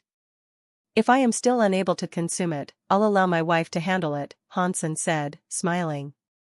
Who is your wife? Ji Yanran rolled her eyes, but she was super pleased on the inside. Hansen was in a rush, trying to find a way he could consume the life Geno essence. If he still couldn't find a way, he wouldn't mind giving one away for the Ji family to research. After all, the Ji family was powerful and far-reaching. There was a high chance they might find the solution, and it'd make Ji Yanran happy. Hansen knew that Ji Yanran had never complained about his status during their time together, but he knew that she had received a lot of pressure from her family regarding her choice to be with him. The life Geno essence could earn Ji Yanran a lot of relief from her family. Of course, giving her the life Geno essence was the worst-case scenario. Hansen wanted to eat it, first and foremost. And if he was able to eat it, he wouldn't have to sell it to the Ji family. Hansen had a few theories of his own regarding the nature of the life Geno essences. He could not, however, prove them. If people could not eat the essence from the first god's sanctuary, that meant the life Geno essences were the same between both shelters. For absorption, they'd need a special method. But Hansen had eaten the life Geno essence without trouble in the first god's sanctuary. Now that he thought back to his time there, the first god's sanctuary was different than the second god's sanctuary in a number of ways. The first life Geno essence he ate was not obtained through hunting. It was because the golden growler spat the life Geno essence to the baby golden growler, and Hansen had stolen it. Ever since then, Hansen had been able to absorb super Geno points by slaying super creatures. It was only now that Hansen realized that might have been the reason. Aside from that, Hansen could not remember any other differences between now and the time he was in the first god's sanctuary. Everything he had in the first god's sanctuary, he had now, but even better. The only difference was his inability to consume the life Geno essences. Hansen could only theorize that the reason he could absorb life Geno essences in the first god's sanctuary was the golden growler. But thinking of things this way, Hansen could only hope that his predictions weren't true. There was no way he'd be able to find another super creature willing to spit out another life Geno essence for him. There must be a way to absorb a life Geno essence, but whatever it is, I just haven't found it yet, Hansen thought to himself. After returning to his room, Hansen replied to a few messages his friends had sent him. He told them about his success in slaying a super creature. Humans were getting better and better in this world. It was only a matter of time before someone else succeeded in the task of killing a super creature, especially in the first god's sanctuary. It was likely more and more would be killed there. Hansen did not think there was a point in keeping it a secret anymore. But Hansen knew that killing a super creature in the second god's sanctuary was a deed that no one aside from him would be able to accomplish for a long time to come. The super creatures in the second god's sanctuary were frighteningly powerful. No one could kill a super creature unless it was severely injured beforehand, without first having fully maxed out their super Geno points in the first god's sanctuary. If others wanted to kill a super creature in the second god's sanctuary, they would have to wait until someone had maxed out their super Geno points in the first god's sanctuary. Since the people in the first god's sanctuary couldn't consume life Geno essences, no one would be able to max out their super Geno points before coming to the second god's sanctuary. No progress could be made with the current state of things. Right now, Hansen was the anomaly. He was the only one who could make progress. Only he could hunt super creatures in the second god's sanctuary and exclusively obtain the resources such beasts would provide. But Hansen was worried that if the second god's sanctuary's super creatures were so difficult to kill, then the creatures of the third god's sanctuary and fourth god's sanctuary would be unfathomably cruel. The alliance forbade any news from the third god's sanctuary and fourth god's sanctuary. Very seldom would news about them be released, and most of those articles were useless and devoid of any concrete information. Hansen could enter the third god's sanctuary with maxed out super geno points, but after that, would his ability to slay super creatures solo remain? He wasn't so sure. Without maxed out super geno points as a base statistic going into the second god's sanctuary, humans were weak there. If they did not max out super geno points in the second god's sanctuary, Hansen was uncertain whether humans would stand a chance in the third god's sanctuary. Just existing in the third god's sanctuary as a faceless minority, without the talents to excel or make any progress, would be ridiculously hard. There's no use thinking about it now. I cannot even absorb the life geno essence. Hansen openly mocked himself. He was talking to everyone he knew, telling them each about his conundrum. Holy smokes, as you say. You really killed a super creature in the second god's sanctuary? After Ting Zhenliu heard it from the horse's mouth, he couldn't help but yell. Strong. Yi Dongmu replied with only a single word. God. You are the strongest person in the second god's sanctuary, without a doubt. Zhu Ting exaggerated. Everyone's reaction was different, but most were driven by simple shock. Zhu Ting told Hansen that people from the Chen family had come looking for him. They told Zhu Ting to continue being friendly with Hansen, to see whether or not he himself might one day be on Hansen's team like Wang Yuhang and Li Xingluan. The Chen family also told Zhu Ting that they wouldn't be pursuing the matters concerning Chen Ran. They hoped if Hansen was one day willing to sell the life geno essences he collected, he would consider selling one to the Chen family. Zhu Ting was really worried, given his precarious situation. He didn't expect things to turn out this way, and the amicable turn of events made him quite excited. He really killed a super creature? After Lei Hengwu heard the news, he was shocked. It pained him to believe Hansen and Wang Yuhang managed to do it, and that really annoyed him. Hansen returned to the shelter.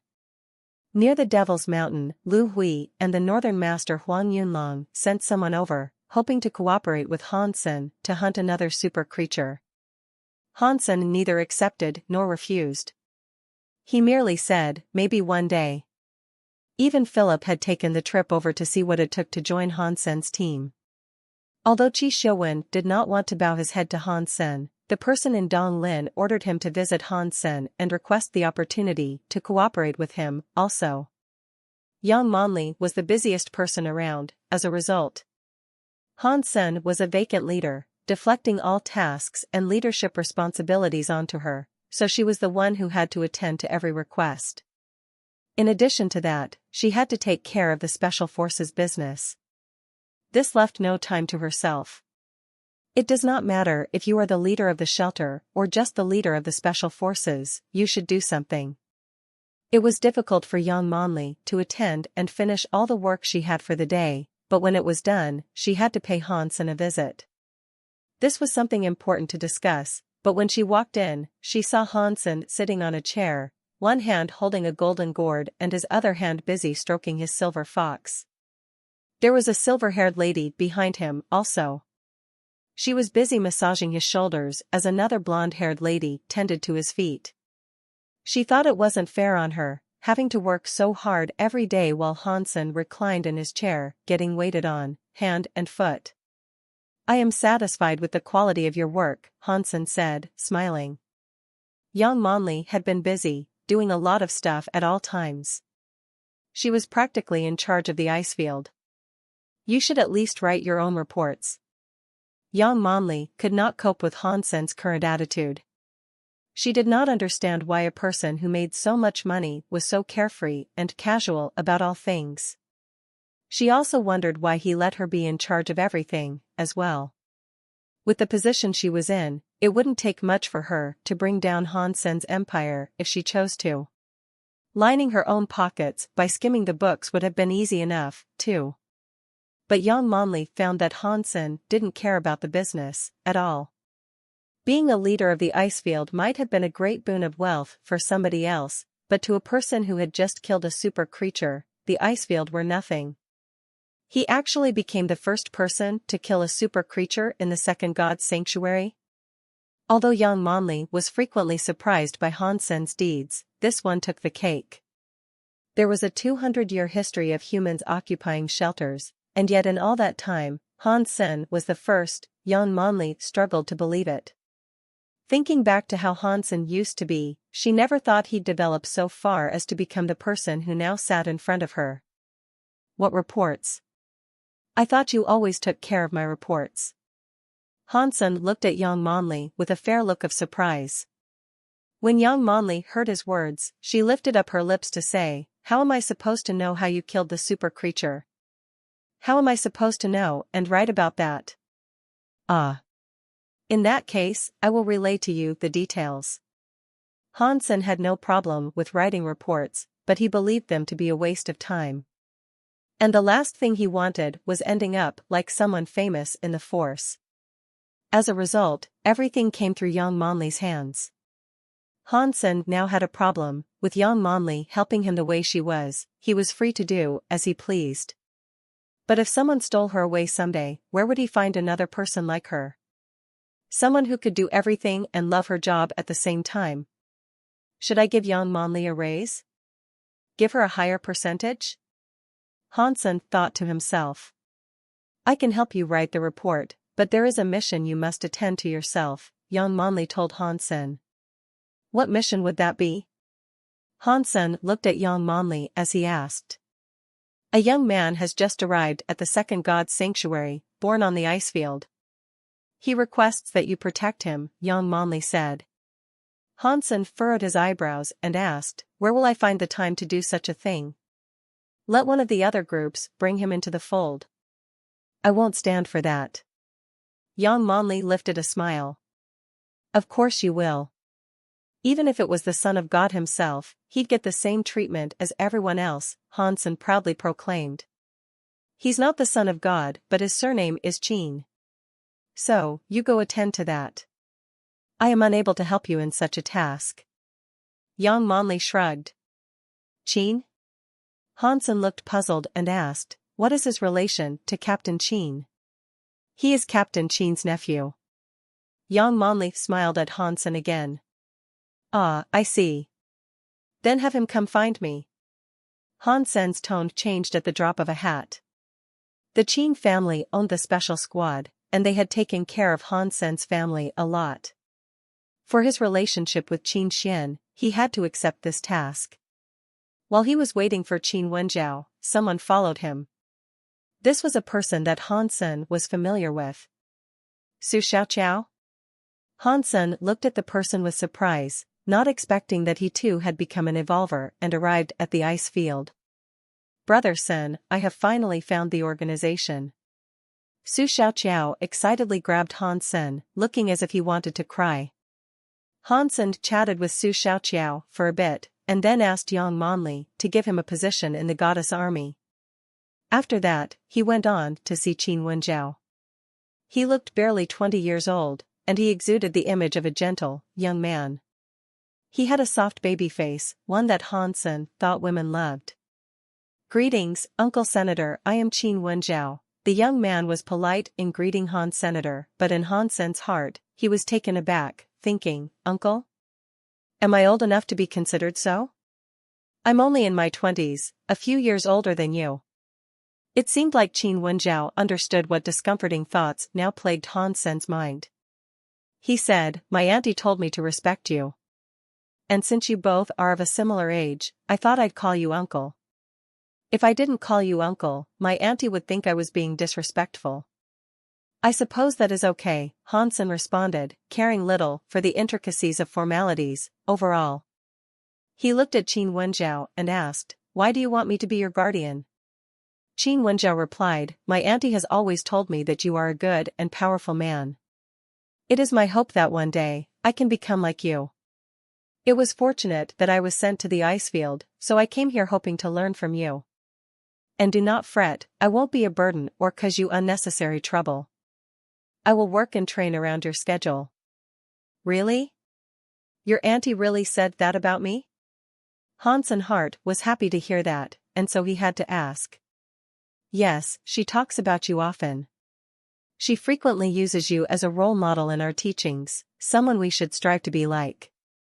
The young ones in our family really admire you, Qin Wenjiao said.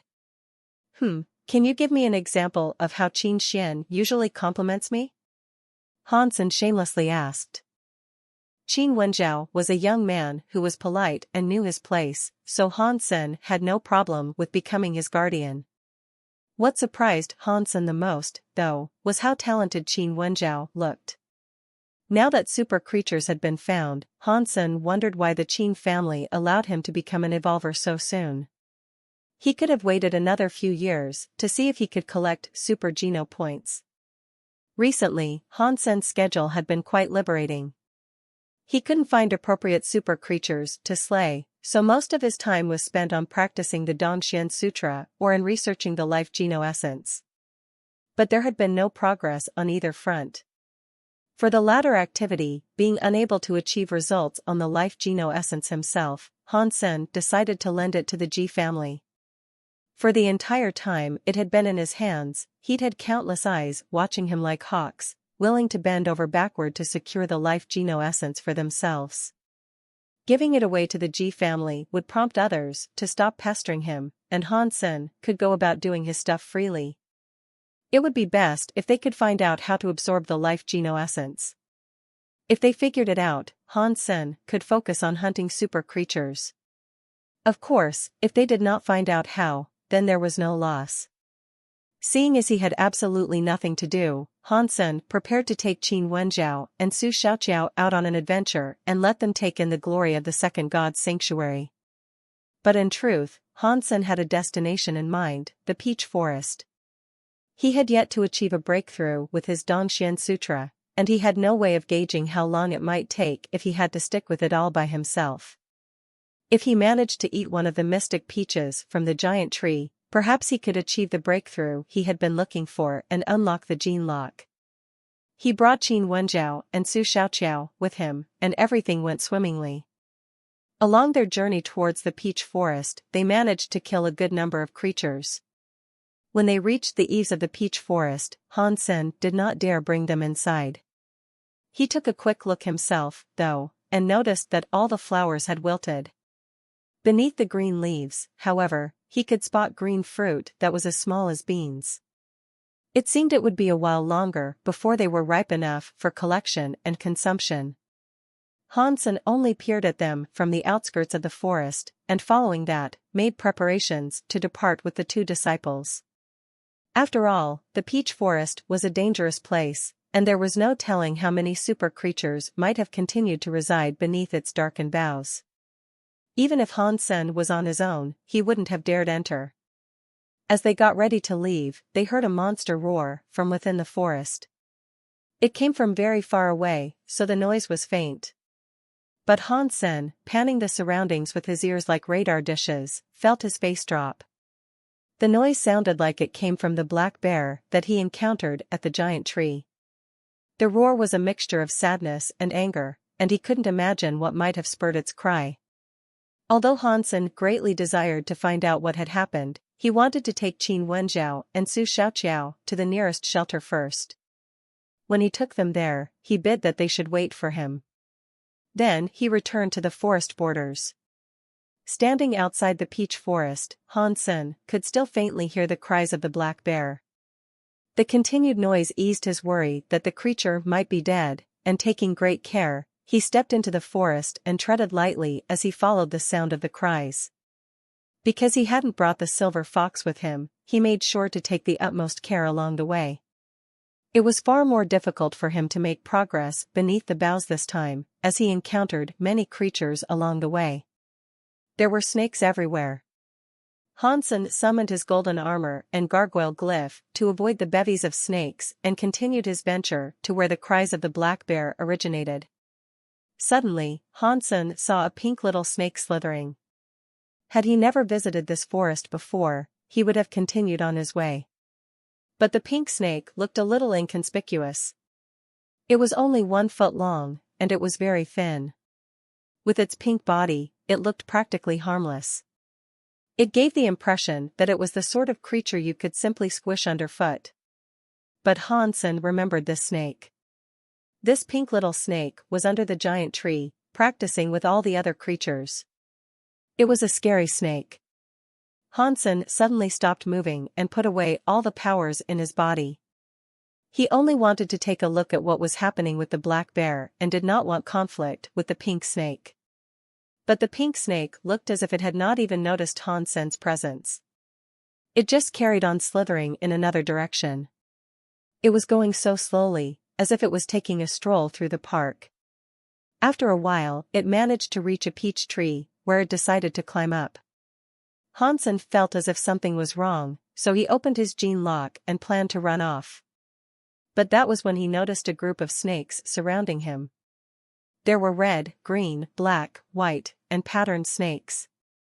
They were all around the ground and all along the trees like vines. He couldn't tell how many were there. The king of these creatures is so evil. Hansen was shocked at what had happened, so he summoned his wings and tried to fly away. But then he saw a snake with wings leap out of the trees. Even the pink little snake had transparent blood wings. It flew above Hansen and circled there, prohibiting any chance of an airborne escape. Hansen quickly summoned his flaming wreck spike, the 2-meter-long weapon. He threw it at a group of snakes, which instantly incinerated them into charcoal. The strike formed a gap in the ring of snakes around him, and he dashed through it. It didn't take Hansen long to realize that the pink snake was very similar to the Wolf King and Pegasi King. Its powers rested in the abundance of its subordinates and its ability to command them. The snakes established a formation, and although they had trouble in their attempts to harm Hansen, they forced Hansen to go deeper into the forest. What does this pink snake want? Hansen was shocked. But then he noticed that the pink snake might not want to kill him. It just continued to push him deeper and deeper into the peach forest. Who knew what it wanted, but that was what it did. It was almost obvious how much the pink snake wanted to drive him deeper. Hansen did not want to underestimate the intelligence of these creatures. He wanted to escape, but not a single window of opportunity had become available. The forest was full of snake-like creatures. Sometimes, they flew out from the crowns of peach trees like locusts, a plague everywhere. On and on, they banished Hansen into the deeper recesses of the peach forest. The snakes were chasing Hansen towards the black bear. Hansen had been pushed 100 miles, and the roars of the bear were clearer and more distinct. The cries were louder than he had imagined, and the bear was extremely angry now. Hansen gritted his teeth, thinking he might as well speed up and fly towards the bear. The crowd of snakes did not attack, but they picked up their pace to follow him. For some reason, they really wanted Hansen to go there. Perhaps it was because of the snake group, but Hansen did not see any other creatures. The peach forest seemed to be solely for the countless snakes. Inside the peach forest, Hansen had no idea how far he had now traveled. All that occupied his vision were snakes and trees. As he went, the roar of the bear came closer and closer. From afar, Hansen could see that a section of the peach forest was in chaos. Snapped trunks of trees were strewn about, branches littered the ground, and soil had been churned up in a mess. He ascended a hill, and he finally saw the black bear. It was guarding the entrance of a cave, its body stained in blood. It roared to the sky. In front of it was the bone elephant. The bone elephant's trunk and tusks kept bashing the bloodied bear, and it was clear that the bear stood no chance against the enraged elephant. It had many wounds on its body, and blood oozed from its mouth. Still, it continued to guard the cave entrance and keep the elephant from passing. Does a treasure reside within the cave? Are both super creatures fighting for treasure? Hansen changed his position to get a good look at what was inside the cave. What he saw inside was a smaller black bear, peeping its head out of the cave's entrance.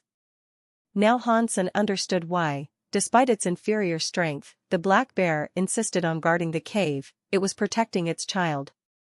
The bone elephant's body was turning red, while the black bear's body was turning pitch black. They were both strong when it came to vitality, and the scene of them battling, in view of the hill, was a shocking spectacle. Rocks had been broken, trees had been unearthed. Wood chips and leaves were mixed into the soil, and the ground trembled when the titans collided. The black bear was huge, and he thought it was scarier than the frosty bear. The frosty bear possessed ice powers, but the black bear had powerful vitality. Even though Hansen had his flaming Rex spike with him, he doubted it'd be able to penetrate the creature's hide. It was a shame that the bear had to confront a much more powerful enemy like the bone elephant. They were both magnificent super creatures, yet if one was weaker in one particular department, the weakness would be obvious for the other to see and exploit. The big black bear held back a tusk that was being driven towards it. The power was too much, though. The bear was pushed back against the cliffside by the bone elephant, the cliffside developing a crack under the force. The tusk penetrated through the bear's defense and skewered the bear. Blood coated the tusk that now pierced it. Pang! The black bear kicked the bone elephant's neck, which made it fall back a bit. But the bear's attack was, quite obviously, not very effective. The damage it dealt was negligible. The snake crowd had disappeared, obviously not wanting to get close to the battle. The pink snake had gone, too. Hansen had no idea why the pink snake had chased him here. It wouldn't just send me here so I could enjoy the show, would it? Hansen furrowed his brow as he contemplated the reason. But when he looked at the big black bear and the cub that was inside the cave, his eyes glittered. It was obvious that the black bear could not compete with the bone elephant. If it continued fighting like this, it would only be a matter of time before it died. What if this was a chance for another easy kill? If the black bear could produce babies, perhaps its life geno-essence was the same as the golden growlers. Maybe it could be absorbed by humans? Thinking about this, Hansen got excited. Maybe this was Lady Luck smiling on him, providing him the opportunity to be the one who cracked the secrets of the life geno-essence. Hansen then contemplated when might be the right time for him to strike. That was when he suddenly heard some noise come from behind. In fright, he turned around and saw the pink snake writhed around a branch near him. Repeatedly, it stuck its tongue out and hissed. Hansen froze in place. He had no idea when the snake had drawn so near. He hadn't sensed its approach at all. That should have been impossible against someone like Hansen, who had superb senses. The pink snake was 2 feet away from Hansen, and so he didn't dare to move. He was afraid that the pink snake would strike if he tried anything. The flaming Rex spike was too big for the snake, too. It was ideal for taking on big super creatures, but for something as small as the snake, Hansen would need precision.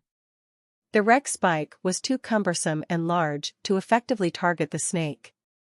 The pink snake, however, did not intend to attack Hansen. The snake watched Hansen, and then it squeezed its body and broke the branch it had slithered along. It then writhed itself around the broken branch and used it to write on the ground. Hansen watched the pink snake with surprise. He had no idea what it wanted, but its intelligence was astounding. Hansen watched the pink snake hold onto the branch and draw a few simple lines, which eventually formed the shape of an elephant. Hansen quickly realized it was referring to the bone elephant. But Hansen did not know why the snake was drawing. As he wondered why, he noticed the pink snake draw an X on top of the image. Seeing that the bone elephant's picture had been crossed, Hansen then understood that the pink snake wanted Hansen to kill it. Hansen was flabbergasted. He thought the pink snake might have wanted to get an easy kill along with him, by targeting the black bear. After all, the black bear had already been grievously injured and was severely weaker compared to the bone elephant. It would have been possible to wait until the bear was on the brink of death, before waltzing up and killing it in a single strike, even. But the little pink snake wanted to get rid of the bone elephant instead, and this surprised Hansen a great deal. Animals are animals. No matter how smart, they don't understand the concept of stakes. Hansen underestimated the pink snake. But the more Hansen thought about it, the less correct his initial assumption seemed. He'd seen the intelligence of the super creature, and it was the king of its kind. Perhaps it did understand the stakes. It must have had a reason to deal with the bone elephant, or maybe it just had a fleeting interest in the beast. Hansen remembered when he was under the giant peach tree, the pink snake and the black bear were the same. Inside them, there was no energy flowing. It was just a blur. But the bone elephant and the little black bear had a special energy flow inside them. Is there any connection between that and what's going on now? The more Hansen thought about things, the more shocked he became.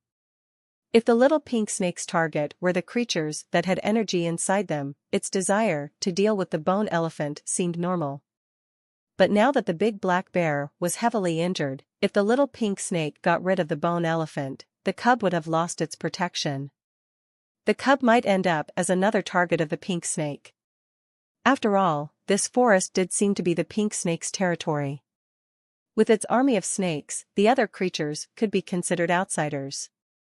They didn't have others to help them. These kings are always so menacing. Hansen shouted, in his heart. But hope still resided there. The pink snake forced Hansen to go near the bone elephant, as it planned for them both to tackle the monster together. The pink snake itself was afraid of the power that the bone elephant possessed, so it sought to use the human called Hansen for help. Hansen was interested in both the bone elephant and the cub inside the cave. The 3 life geno-essences he had collected so far were obtained from super creatures that did not leave bodies behind. Hansen guessed that might have been because they were first-generation super creatures. The bone elephant and the black bear were second-generation super creatures, and if they were anything like the golden growler, their bodies would not disintegrate when they were killed. Instead, they'd leave behind an edible life geno-essence. Angel's evolution was reaching a critical point. She did not want to eat sacred blood creatures anymore, but despite that, the evolution wasn't triggering. Perhaps the flesh of a super creature was exactly what she needed. Hansen, regardless of the snake's pushing, believed he should take out the bone elephant. Otherwise, if the big bear died, it'd be harder for Hansen to get the cub, as it would then be in the possession of the bone elephant. The pink snake watched Hansen still standing there. It opened its mouth and hissed, prompting him to go. Hansen groaned and then summoned his flaming Rex spike. After that, he approached the bone elephant. The pink snake saw Hansen rush forward, so it spread its blood wings and flew off like an arrow into the bone elephant's ear. Its aim was fairly clear, in that it wished to cause the elephant harm from inside its body. The bone elephant sensed the pink snake's sly attack, as it wriggled around in the elephant's ear. In response, it used its trunk to grab a hold of it and pull it out. The pink snake writhed and wriggled in the air, dodging the follow-up attack. Hansen's flaming Rex spike was driven down onto the elephant's body with a fair strike. A metal noise rung out after the hit, however, and only white marks scuffed the red bones.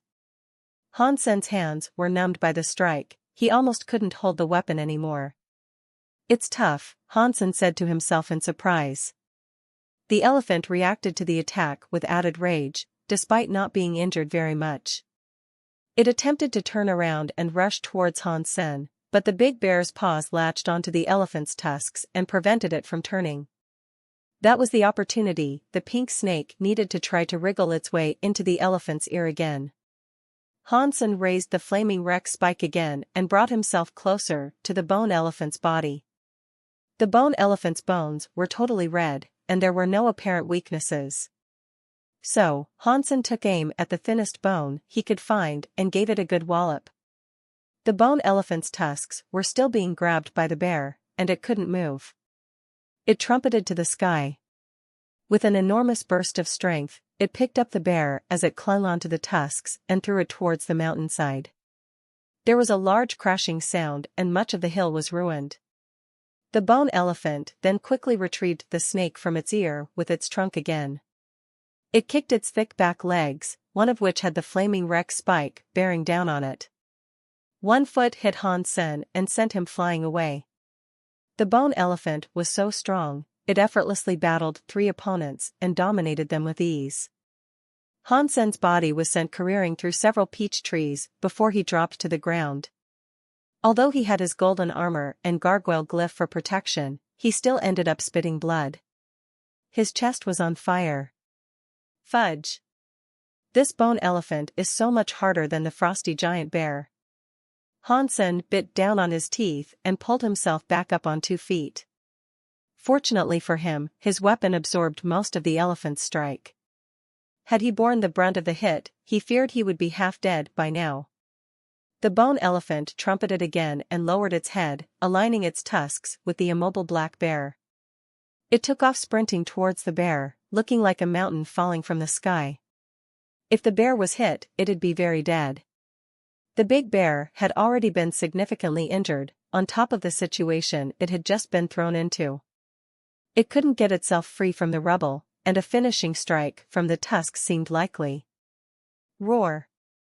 The cub that was hiding in the cave, seeing its mother about to be killed, let out a young scream. The fur on its body looked obsidian as it emerged from the shadow of the cave. It hopped onto the bone elephant and scratched a few deep marks into its bones. The bone elephant screamed in pain as it used its trunk to remove the cub that was on top of it. This bought the big bear enough time to climb out of the rubble. Seeing the bone elephant about to hit the cub, the big bear grabbed onto the elephant's trunk and fell down on its knees. It roared, pulling down on the trunk as best it could, not allowing the elephant to move it. The bone elephant kept moving its trunk, trying to get rid of the big bear that clung onto it so tightly. The powerful downward force of the bear had its feet digging into the earth, creating 2 large trenches as it pulled as hard as it could. The pink snake used this third opportunity to fire itself into the elephant's ear like a bolt of lightning. It caused pain to the elephant, which had it screaming to the skies.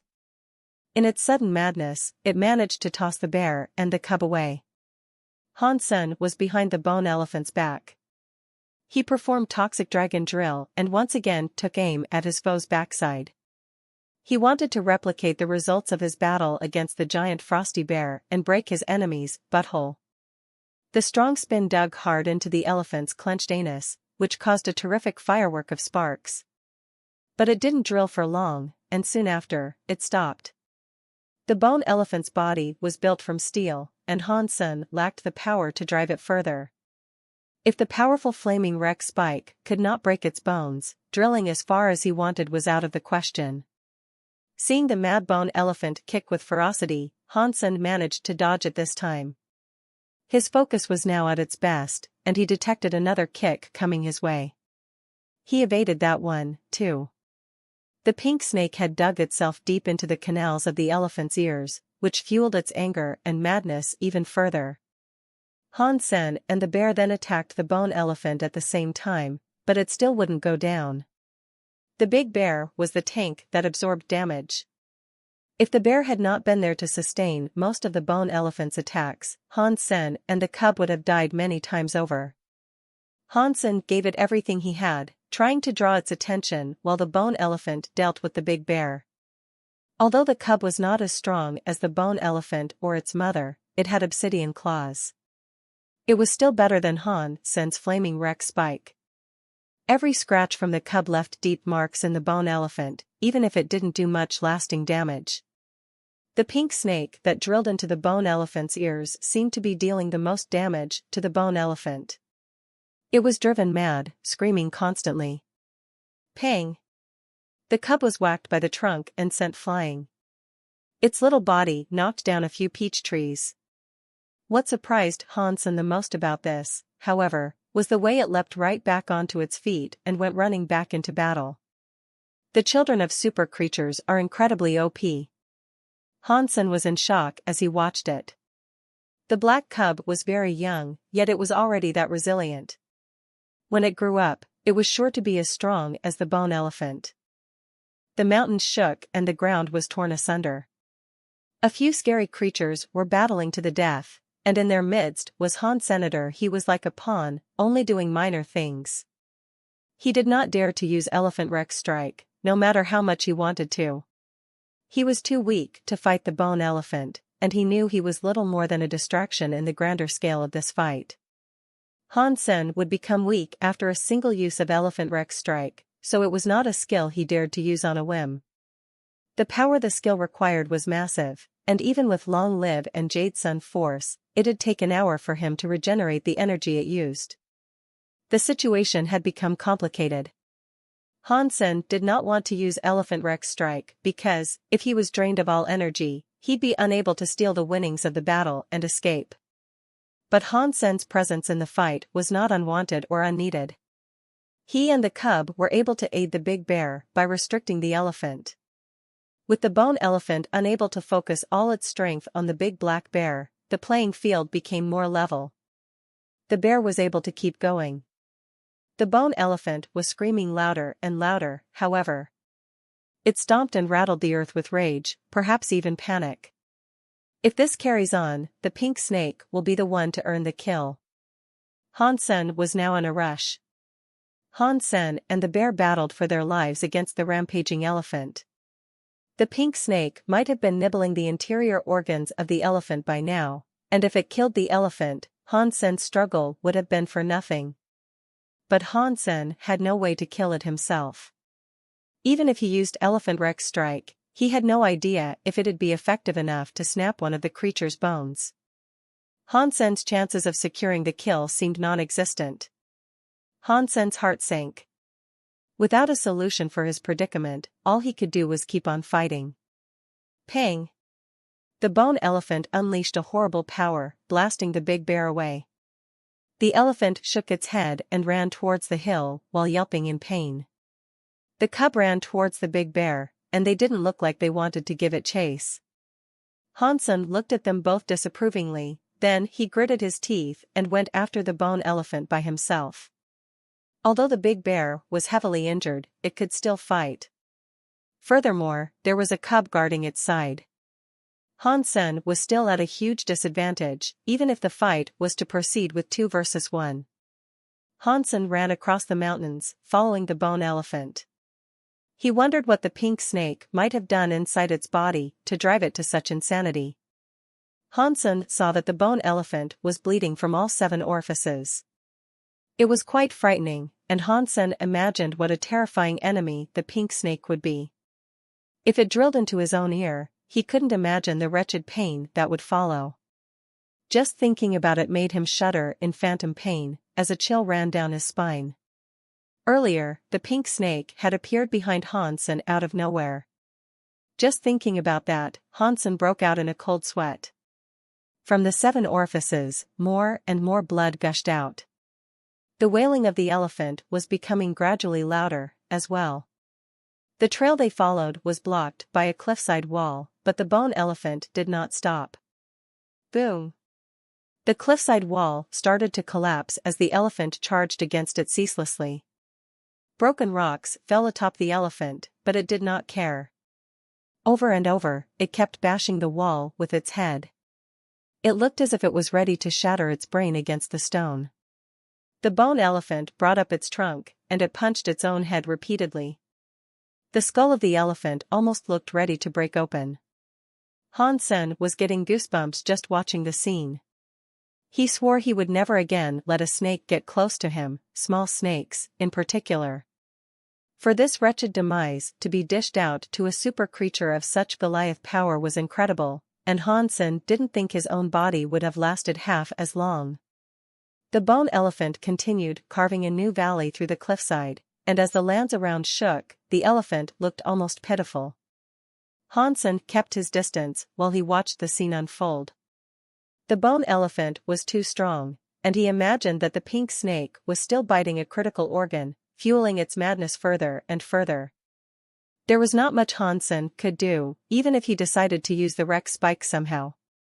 The pink snake had obviously gotten into its brain by now, and it was only a matter of time before the bone elephant succumbed to the grasp of death. A tough body was useless against a foe that had slithered its way inside.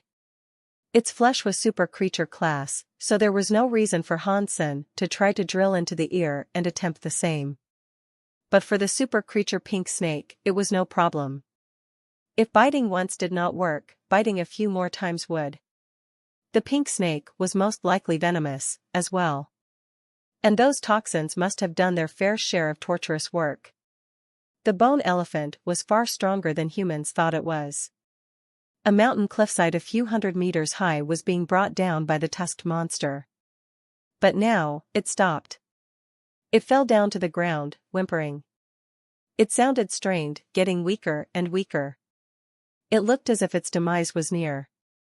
It wept bloody tears, as the light inside its eyes faded.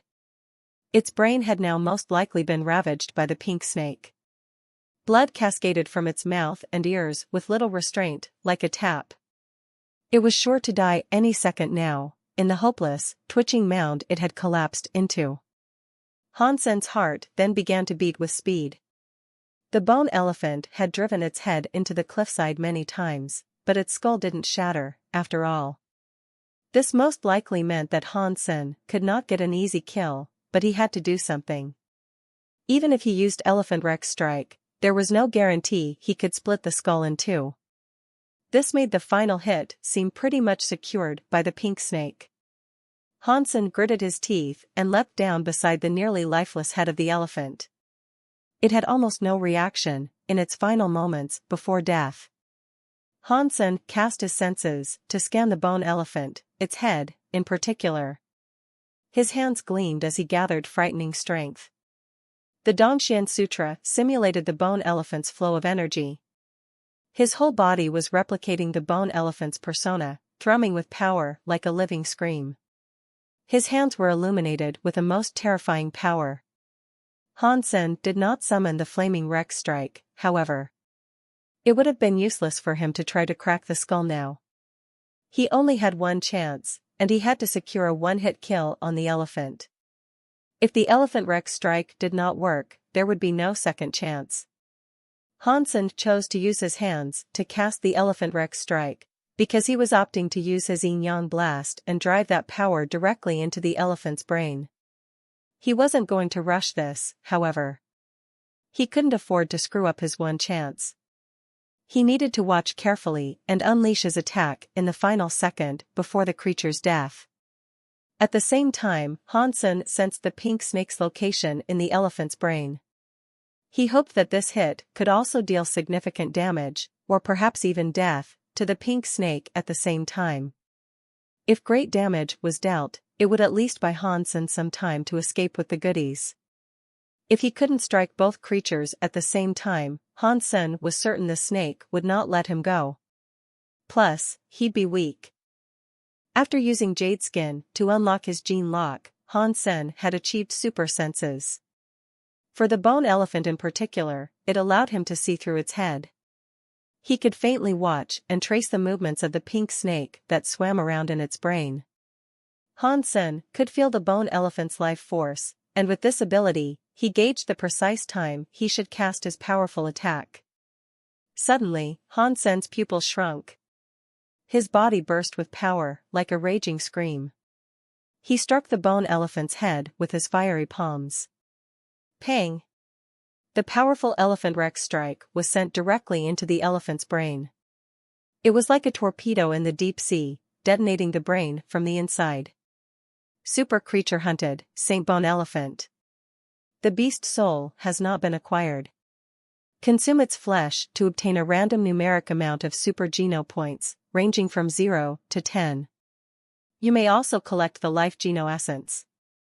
As the announcement played in Hansen's head, the pink snake launched out of the dead elephant's ear.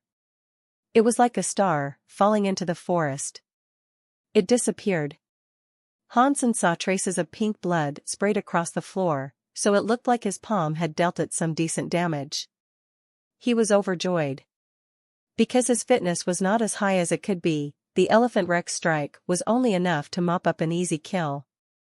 It wasn't strong enough to kill a super creature at full health. But Hansen had damaged the thin pink snake, which prompted it to fly away. It was fairly obvious that the snake was heavily damaged.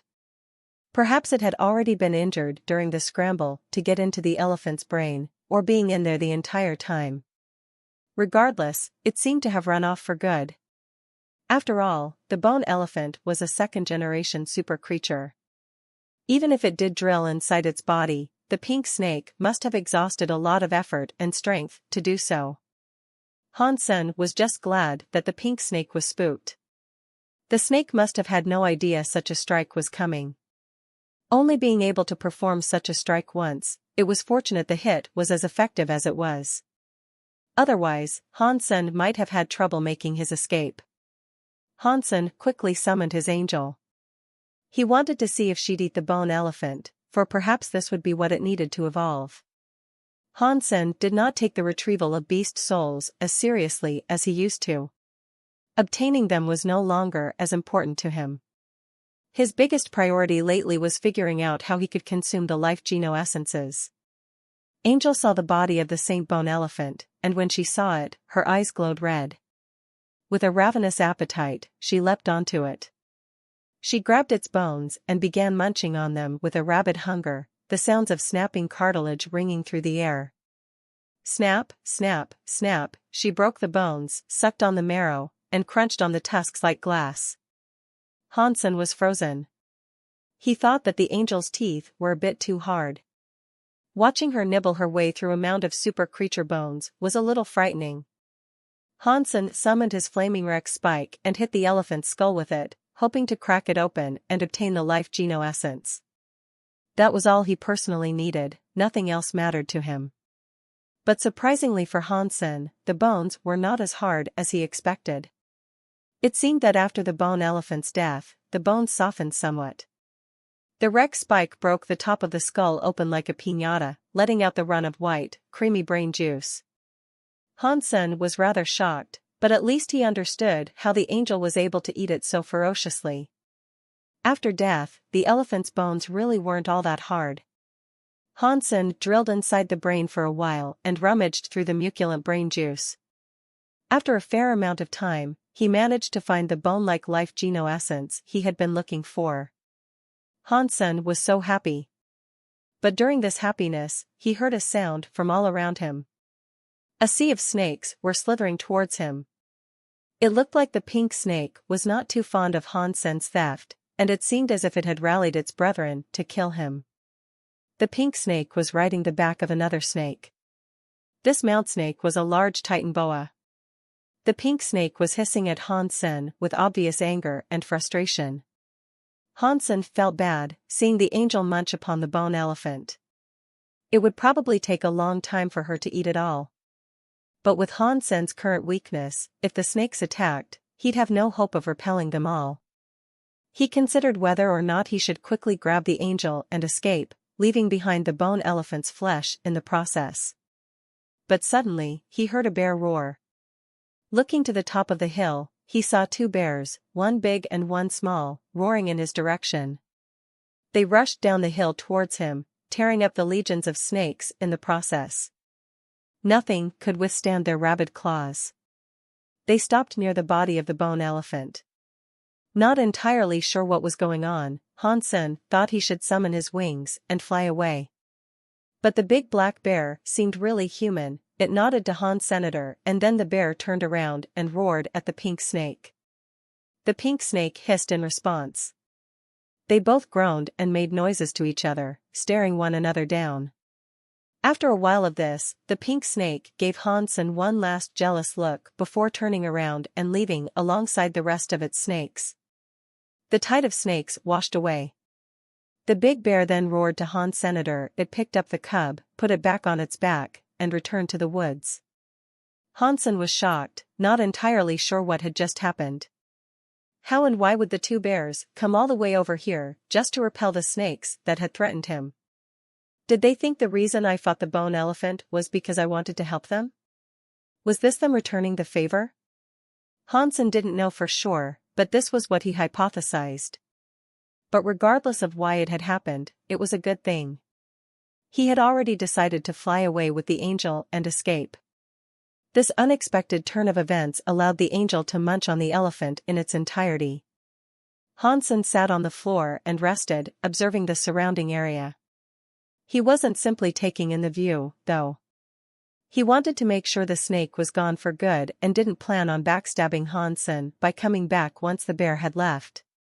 But Hansen was just being paranoid, and the pink snake made no plan to return. Hansen's energy was also nearing complete recovery, without the sight of a single other creature around. The angel was still eating the bone elephant, and by now, she was almost halfway through her meal. The super creatures of the second god's sanctuary are so human. The children especially so. They are appearing more and more intelligent every time I see them. What will things be like when I reach the third god's sanctuary? Hansen was in deep thought, as he tossed the bone elephant's essence in his hand. It was a curious thing, like a fusion of bone and jade. But it was slightly transparent, too. This life geno essence did not look violent and red, and it was a whole lot more like the peaceful bone elephant he had once witnessed sitting beneath a tree, meditating. It wasn't at all representative of the ordinary bone elephant he was used to seeing. I hope I can eat it this time. If I can't, I'm really out of solutions for how I might collect the super geno points I need. Hansen gave the life geno essence a good lick. The result was disappointing. The life geno essence did not change. It was still as solid as ever, it did not melt, and it continued to look like bone. Hansen didn't feel too disappointed. His heart had been preparing for this dreary result. After all, the golden roarer spat it out to him way back when, and this one had been dug out of the corpse of a dead super creature like all the rest. Hansen was not sure what generation the golden roarer belonged to, so there was still some uncertainty there. Hansen hadn't really expected licking it to work.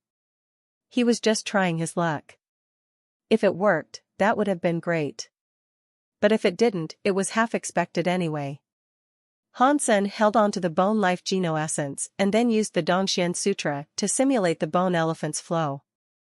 That thundering power rumbled across the insides of his body. Suddenly, he felt the life geno essence in his hands begin to follow the flow of the energy inside him. A rhythmic beat developed, and it followed every note and jump of the energy. This made Hansen very happy, and he knew he had stumbled onto the correct path. He sped up the elephant's flow of energy, which made the life geno essence shake even more. Hansen could feel the bone elephant's life geno essence provide him with a strange, foreign power. It seemed as if it was going to follow Hansen's own energy and burst out. Hansen simulated the bone elephant's energy flow again, but the energy inside the life geno essence did not burst out. He stuck his tongue out and licked the life geno essence again, but it did not melt. If I can activate the life geno essence, why can I not eat it? Hansen frowned. But Hansen knew he was on the right path, and progress was being made. Otherwise, why would it have become active the way it did? He simply could not observe it because his simulation of the elephant was not powerful enough. After all, his Dongxian Sutra had not yet broken the first tier. It could not simulate things 1:1, and there were a few minor differences from the original creature. It looks like I need to finish up my first tier of the Dongxian Sutra. If I unlock the gene lock, I should be able to simulate the bone elephant's energy flow perfectly. If I do that, I must be able to absorb the life geno essence. Hansen believed he had at long last cracked the puzzle. He had found the way to absorb a life geno essence. But for now, he still had to find a way to practice and finish up his Dongxian Sutra. He wanted to speed up his training of the Dongxian Sutra, and his best chance at doing that was with the peaches from the mystic peach tree. Perhaps in 2 months, the peaches would ripen. But the super creatures in the peach forest, like the pink snake, might prove an obstacle, and Hansen was unsure whether or not he could steal from them again. If this is the way it has to be, then that means I have to absorb the second or third generation life geno essences of super creatures. And before I kill them, I must have an understanding of their energy flow. If I don't get a grasp of that, there's no point in killing them. And to kill a first-generation creature? Well, that would be even more pointless. Hansen furrowed his brow. Although the first-generation life geno essences must possess another method of absorption, Hansen had already had one breakthrough for the day. For now, he would focus on what he had just figured out before working on the next conundrum. If Hansen wanted to look for a second-generation super creature to spit out a life geno essence for him, such luck wouldn't strike for another 1,000 years, most likely. As much as he would have liked it, Hansen did not expect this to happen again during his tenure in the Second God's Sanctuary. Therefore, Hansen thought to focus on hunting the second or third generations of super creature for now and earn the points he wanted. Should I kill the silver fox and eat his flesh? That guy is definitely a second-generation super creature. Hansen wore an evil smile. But it was just a thought, nothing more. There were many second-generation super creatures out there in the Second God's Sanctuary, just waiting to be found. It would not be necessary for him to kill the silver fox, and as the fox had been a diligent pet for so long, he'd feel terrible doing that. There was the little black cub, though. But if he wanted to go after that super creature, it'd be 2-on-1. That would be too much for him to handle. Red pony? Hansen thought back to the legion of Pegasi and the wolf pack that ate at each other, then quickly dropped that thought, as well. 8 small snow turtles? He didn't even need to think about that one. He would be better off taking a suicide pill than going up against a family of super creatures. Hansen felt chilled just thinking about the 9 super creatures there. It looks like I need to get out there and look for more solo second-generation super creatures, Hansen thought to himself, as he stroked his jaw. While Hansen was perusing the various chambers and hallways of his mind, the angel had finally finished her meal. She returned to the Sea of Soul, and that was when Hansen saw the angel shine with neon lights. She had evolved into her battle variant. She's evolving. My super battle pet is born, yay. Fighting super creatures should be much easier from this day onwards. Hansen was beaming with delight. He quickly left the peach forest, not wanting to stay there any longer than he had to. The next time he returned, he decided, would be when the peaches were ripe. Now that Hansen knew how to absorb life geno essences, and his angel was going to be born anew, it'd be easier for him to nab a peach from the giant, mystic peach tree. The angel would most likely finish her evolution before they were ripe, as well. With a super fighter like that at his side, Hansen was sure that he could grab at least one peach for himself. Back in the shelter, Hansen was no longer in a rush to return to the ice field. He brought Su Xiaoqiao and Qi Wenjiao out to kill some more creatures. He wanted to train and push their survival abilities here in the Second God's Sanctuary, allow the angel to finish her evolution, and wait for the peaches to ripen in the peach forest. Brother Long, we are ready. Should we head out now? In a royal shelter to the north, Qing Yulong excitedly reported to Huang Yunlong. Have your preparations been double-checked? Have you confirmed that the life geno essence is on Hansen's person? Huang Yunlong squinted, emitting a sinister, evil aura. Huang Yunlong had been a king of the north for 60 years. His wealth was practically unlimited, and his strength far exceeded the capabilities of Lu Hui, who had only become famous a few years before. He had many strong subordinates, as well. Out intel is not incorrect. It cannot be. Those we have planted in the goddess shelter have seen it, and they have seen Hansen carry it around with him. He has not absorbed it yet, Qing Yulong said. Good. Rally all our troops. I am going to relieve Hansen of the life geno essence. Huang Yunlong's eyes were full of cruelty. Do not worry, Brother Long. This time, we will all strike together. With a dozen elites who have unlocked their gene lock, and with your help, Hansen will be very, very dead. Qing Yulong gave many confident nods as he spoke. Remember, try to cover our tracks as best as you can. We cannot allow anyone to know we have vacated our northern premises for a time. We cannot afford to spook him, Huang Yunlong said, as he continued to squint. I have made arrangements, even Lu Hui won't expect us to be there. By the time he suspects something is afoot, we will already have killed Hansen and taken his life geno essence. Qing Yulong laughed. Let's head out. Huang Yunlong trusted Qing Yulong's abilities fully, for he had never disappointed him once across the years. A few days passed and the angel had already evolved. When it wasn't in battle mode, it didn't look different, it was still the black-haired Loli. But when her battle mode was engaged, she was totally different. She had blonde wavy hair, and she wore armor that looked like jade. Even her wings looked jade. The Adelaide looked really holy, and it was difficult to look her in the eye. The strange thing was that the Adelaide wielded a transparent greatsword. It was similar to the one that Hansen first saw her use when they met on the Mystery Island. The only difference was that this looked far stronger. A pet beast soul can end up looking like this? Hansen wondered, in awe. This was the first time he had ever seen something like this. Hansen soon realized, however, that the greatsword was not simple like a gear item. A piece of gear could not be put inside the Sea of Soul, and the greatsword disappeared when the Adelaide exited her battle mode. It was not some ordinary gear. Seeing the Adelaide in her battle mode, like some glorious Valkyrie, Hansen was ecstatic. The mere presence of the Adelaide was intimidating enough for others. Its strength could not be any less than a super creature's either, that was for sure. "You are finally here," Hansen said, with tears in his eyes. He wanted to kiss the Adelaide. With the Adelaide by his side, he no longer had to fear super creatures. He could enter battle with them, guns ablazing, without a care in the world. But now, Hansen's focus was not on killing super creatures. He wanted to quickly finish the first tier of the Dongxian Sutra and see if he could absorb the bone elephant's life geno essence.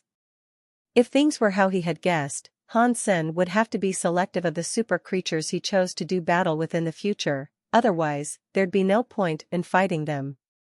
On the next red morning, Hansen was sitting on a hill while he practiced the Dongxian Sutra. He had practiced half a cycle when his eyebrows jumped up with the sudden sensation of approaching danger.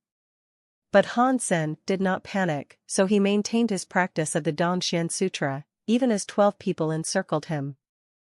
Huang Yunlong and Qing Yulong had exerted a lot of effort in the formulation and execution of their plan of assassination.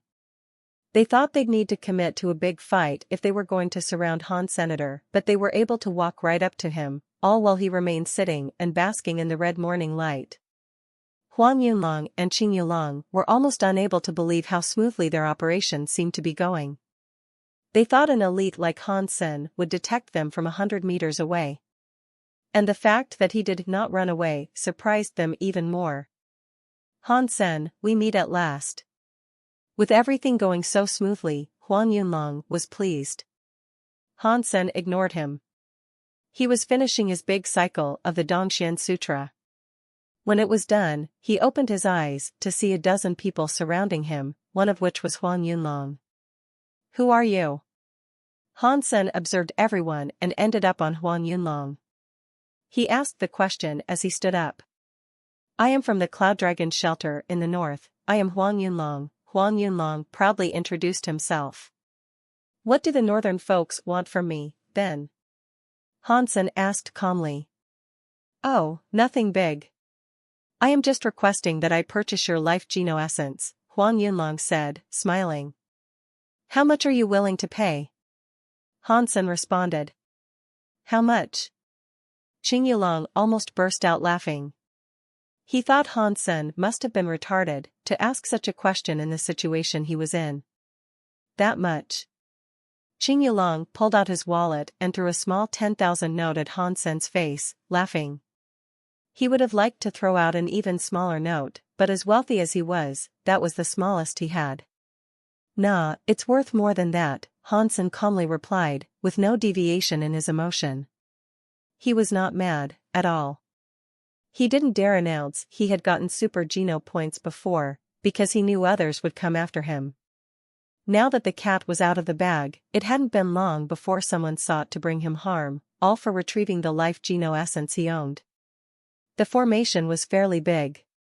There were a dozen people, each with an imposing, intimidating presence. They weren't ordinary evolvers. If he was able to bring that many strong fighters to battle Hansen, he had to be a man that possessed a lot of power. He also had to be a man that was cruel, the sort who struck with absolutes and assurances of death. The worth of the item is not up to you to decide. If I want to buy it off you, you will have to sell it, and accept the price that I propose. Huang Yunlong looked callous. He didn't say much else. He then simply gestured with his hand, signaling for a dozen fighters to unlock their gene locks and run towards Han Sen. Clearly, they wanted to kill Han Senator, and that was all they needed to do, if they desired to own the life geno essence. The life geno essence could not be placed in the Sea of Soul, and neither could Han Sen consume it. It was up for grabs. Although Han Sen knew they were strong, he hadn't expected they had all unlocked their gene locks. With power like this, the man was doing pretty well for himself in the second god sanctuary. Without aid from the big families and prominent alliance organizations, it was difficult to gather a dozen elites with unlocked gene locks. In the past, Han Sen would have believed it difficult to fight these assaulters. After all, he only had 2 fists. Being surrounded by a dozen elites with unlocked gene locks, getting out alive would be difficult. But now things were different. Now, he had his battle Adderade. Super pets had the potential to be as strong as super creatures. No matter how strong these elites were, if they could not kill a super creature, they could not kill an Adderade. Seeing that these cruel people wanted to murder him, Han Sen did not respond any further. All he did was summon his Adderade. The Adderade wielded a greatsword as she flapped her wings. It was like a holy goddess, appearing in front of Han Senator. She coldly looked at Huang Yunlong and his people. Huang Yunlong saw the Adderade and was shocked. They thought Han Sen was only summoning a spirit, as humanoid pets were very rare. They never expected this. But they did not understand why Han Sen was summoning a spirit. If it was a royal spirit, it was nothing to them. Even spirits could not fight that many talented fighters. It wouldn't last a second. If Han Sen was using a spirit to buy himself time to escape, he was too naive. Although Lu Hui was only leader of the Blue Blood Force's reserve team, it was still a lofty position, representative of his abilities. Huang Yunlong had done his best to hide his people's presence, but when they entered Lu Hui's territory, they did not go unnoticed. Lu Hui was intelligent enough to determine what they had come for. It had to be something as valuable as Han Sen's life geno essence, for Huang Yunlong to risk everything. Lu Hui knew Han Sen was currently in his territory, but he wasn't in a rush to meet and greet with him. He knew that for people like Han Sen, such gestures meant very little, actions spoke louder than words. But for the time Han Sen was there, Lu Hui was unable to find the opportunity to do something meaningful on his behalf. That was, until Huang Yunlong's arrival. Lu Hui enlisted a few of his top men and went near where Han Sen was spending the morning. He did not rush there to meet Han Sen or say anything, he just waited. People were at their most appreciative when they were desperate. Lu Hui planned to wait until Han Sen found himself surrounded by Huang Yunlong's, then spring an attack that would save his life. Such a bold action would be far more cherished and appreciated than if he were to simply tip Han Sen off to a coming assassination attempt. Lu Hui and his people lay in wait in a nearby forest. When he saw Huang Yunlong had brought a dozen evolvers with unlocked gene locks to murder Han Sen, he was shocked. He had brought a terrible power, and Lu Hui imagined that Huang Yunlong must have emptied the entire strength of his territory to fell Han Senator. He was so desperate, he was willing to risk everything to obtain the life geno essence. Lu Hui furrowed his brows and took a look around him, pondering whether or not he had brought enough people. Just as Lu Hui was planning to run to Han Sen's side and defend him, he saw he had summoned an Adderade. When Lei Hengwu laid his eyes upon it, he was taken aback. With much surprise, he said, "No way he will use that spirit to beat them, right?" The next second, the Adderade moved. As the dozen warriors sought to attack, the Adderade flapped her wings and took off into the air. She flew to the man who was nearest and attacked with her transparent greatsword. The man was wielding a great lance, and his body was heating up, emitting a white fog. He was an evolver who could control the element of heat. But the Adelaide was too fast and she frightened him. He held up his lance to block her attack. The Adelaide looked cold, like a goddess that was pure and free from even the smallest speck of dust. She brought down her fierce greatsword. Slash! The man and the lance were both cut in half by the ferocious greatsword. Blood and organs fell all about, but not a single droplet touched the Adelaide. Under the morning light, the Adelaide still looked the same. As evil as she appeared and acted, she seemed to be graced with a holy, angelic look, too. In that brief moment, every other evolver was suddenly petrified. Huang Yunlong, Qing Yulong, Lu Hui, and Lei Hengwu were frozen stiff. No one expected an elite, who had unlocked their gene lock, to be killed in such a grisly fashion. It happened so unexpectedly, it gave them all the heebie-jeebies. A second later, the Adelaide flapped her wings again. Her beautiful body soared through the air and teleported before another fighter. She weaved her greatsword up, effortlessly. The fighter was clad in heavy armor, and he bore a great shield. When he saw the Adelaide's sword coming for him, he yelled and raised his bulwark to deflect the attack. Slash! The thick great shield was hewn in half, and the gentle wind caressed the evolver's head on its ascent and subsequent descent, free from the shoulders it once belonged to. Impossible! Huang Yunlong's eyes opened wide. His face was distorted with horrific surprise, and fear crept into his heart to lay its first tangling, choking roots. The man who used the shield was called Dooku. He had a skill called Platinum Body. When he opened his gene lock, his body would harden like platinum. With sacred blood armor and shield, his defense was unmatched. He was one of the strongest amongst the evolvers, yet he had been beheaded in less than a moment's notice. Even his armor and shield had been reduced to splinters, much to the fright of everyone who witnessed it. Qing Yulong and the others all knew how powerful Dooku was. After seeing such a person be slain so easily, the fear that was beginning to grip the hearts of everyone accelerated. No one could believe Dooku had been killed in such a fashion, and even Lu Hui and Lei Hengwu were in as much shock and awe as those who now had to face the wrath of the Adelaide. The spirit's capabilities were far beyond what anyone had expected of it, and never before had they been so wrong. Oh my days! Is that truly just a spirit? Lei Hengwu blurted out with widened eyes. No could answer him. Powerful spirits did exist, but rarely did humans get the chance to see them. They had never seen spirits swear vows either. No one expected Han Sen to be in possession of a spirit as terrifying as that. Retreat! Retreat! Huang Yunlong did not wait any longer, as he turned around and sought to flee. The thing that looked like an angel was far stronger than he expected it to be. It was scarier than a super creature, and his chance of killing Han Sen had quickly dropped to 0. Before Huang Yunlong barked his order, however, everyone had already started running. They all wished that they could grow more legs, so they could skitter away with greater ease. They were lucky to be alive, facing such a fearsome creature. They were elites who had survived many battles and encounters of terrifying proportions over the years. A few of the evolvers had followed Huang Yunlong for many, many years, too. They once conducted operations that dealt with the hunting of super creatures. But the Adelaide was scarier than any creature they had faced before.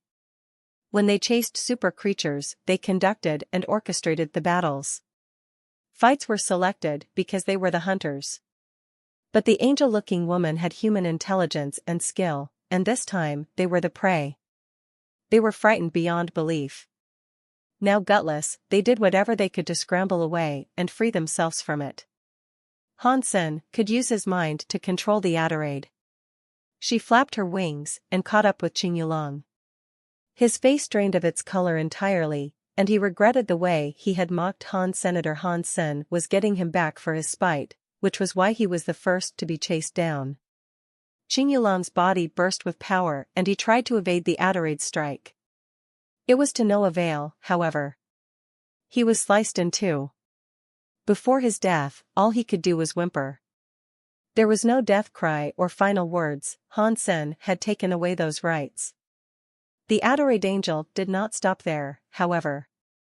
Under Han Sen's command, she went after Huang Yunlong. Han Sen did not care who he was. He did not care about his family or background. Han Sen wanted to send a message to everyone in the alliance. He wanted to tell them all that if they messed with him, they would end up dying gruesome deaths. Huang Yunlong was the North's champion and top human evolver. Not even Han Sen could beat him easily. But before the Adorade, his persona had shriveled to that of a fleeing scoundrel. The Adorade caught up with him easily. A few cuts and slices removed his armor. Then, his helmet was removed, which came terrifyingly close to taking his scalp off along with it. Han Sen. I have no grudge with you. If you let me go now, I'll appreciate it. If you don't let me go, my blood legion will most likely avenge me. Huang Yunlong, in between his evasions and pleas, screamed and yelped as he tried to escape. Han Sen frowned, as he had heard about the Blood Legion before. When humans first entered their interstellar era, they experienced many unique events and encountered a variety of different species. It provided a great expansion to humanity's understanding of life and their own existence. This also led to the forming of different religions and dogmas. The Blood Legion was one of those religious organizations. Han Sen had heard that the Blood Legion was responsible for one of the Alliance's greatest events. It took lethal force to suppress them, and they were branded a cult. They were supposedly wiped out, without a trace. But in the past 100 years, the Blood Legion's popularity had been on the rise once more. A lot of people had been contacted by missionaries of the supposed Blood Legion, in a recruitment spree. Their activities had been viewed negatively, and over the past few years of their resurgence, many people had died for their allegiance to the cult. Many others did not lose their lives, but instead, their possessions, wealth, and social standing. Everything that defined who they once were, was nullified after becoming a member. Han Sen did not expect Huang Yunlong to have ties with the Blood Legion, but that did not change anything. No matter who he was, Han Sen had to end him. If he didn't cut the head off the snake, people would assume Han Sen was soft, and others might try their hand at coming after him, as well. Han Sen decided to live like a man. Huang Yunlong was responsible for the events of the day. He wanted Huang Yunlong's death to warn others who might one day seek to do the same. Huang Yunlong shouted, but Han Sen did not care. He just coldly watched as the Adorade sliced him, cutting him down bit by bit. Huang Yunlong was quite the elite, and after 30 slashes, he had yet to fall. Even Han Sen was not much stronger than him. But facing the Adorade, Huang Yunlong had no chance. Death would be the only resolution to his encounter with it. His wounds slowed him down, and what happened next was inevitable. His head was lopped off. He didn't even have the time to close his eyes before he was beheaded. His open eyes spoke to the way he felt in the final moments before his death. He was angry, and he did not feel that what was happening to him was fair. Lu Hui and Lei Hengwu were frozen as they watched. The Northern Master, Huang Yunlong, who had reigned the North for 60 years, was cut down just like that. And a dozen evolvers who had opened their gene locks were fought off by an angel-looking creature under the command of Han Senator. Only 6 managed to escape her wrath.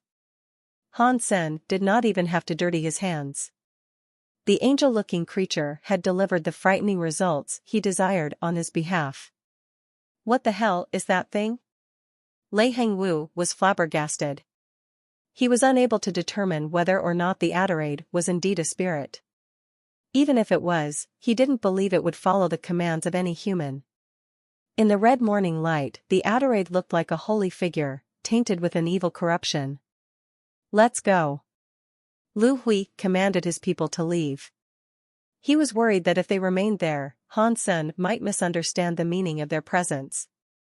If Han Sen believed they were with Huang Yunlong, they wouldn't end up any better. The angel-looking creature was far too scary. For the people that had run off a great distance, Han Sen did not command the Adelaide to follow. He then looked in Lu Hui's direction. After that, he went to scavenge and see what he might find on the ghastly remains of those who had been slain. Nothing. Most of them had a little coin pouch, with some money and their cards inside, but that was it. Han Sen had a look at Huang Yunlong and Qing Yulong's cards. In between them, he saw the symbol of the 9-life cat. Blood Legion, is there any connection between it and the 9-life cat? Han Sen's facial expression was complicated, unsure whether or not this was just a coincidence. But Han Sen had never heard of the Blood Legion making use of the 9-life cat as some form of symbol. He did remember that the Blood Legion believed in the blood god, however. It was a god that could control the blood power of creatures. Aside from Huang Yunlong and Qing Yulong, none of the others had the same card. Han Sen then set up a pyre. After burning all the corpses, he left. The battle in which Huang Yunlong had been killed in his attempt to assassinate Han Sen shocked the whole alliance. Because of the life Geno essence, many people had kept their eye on Han Senator. No one had expected Huang Yunlong would have been the first to try to take it. A lot of other factions felt relieved. Many had made plans to do the same as Huang Yunlong did, and they were glad that he had attempted such a thing first. If they went, they'd only have traded places and been the ones who were killed instead. The creature that looks like an angel, is that a spirit? If it was a spirit, then it'd be indestructible. It'd be 1,000 times harder than hunting down a super creature, for sure. How did Han Sen come to have something such as that in his possession? Many factions and organizations were shocked, and they fervently tried to guess what the angel might have been.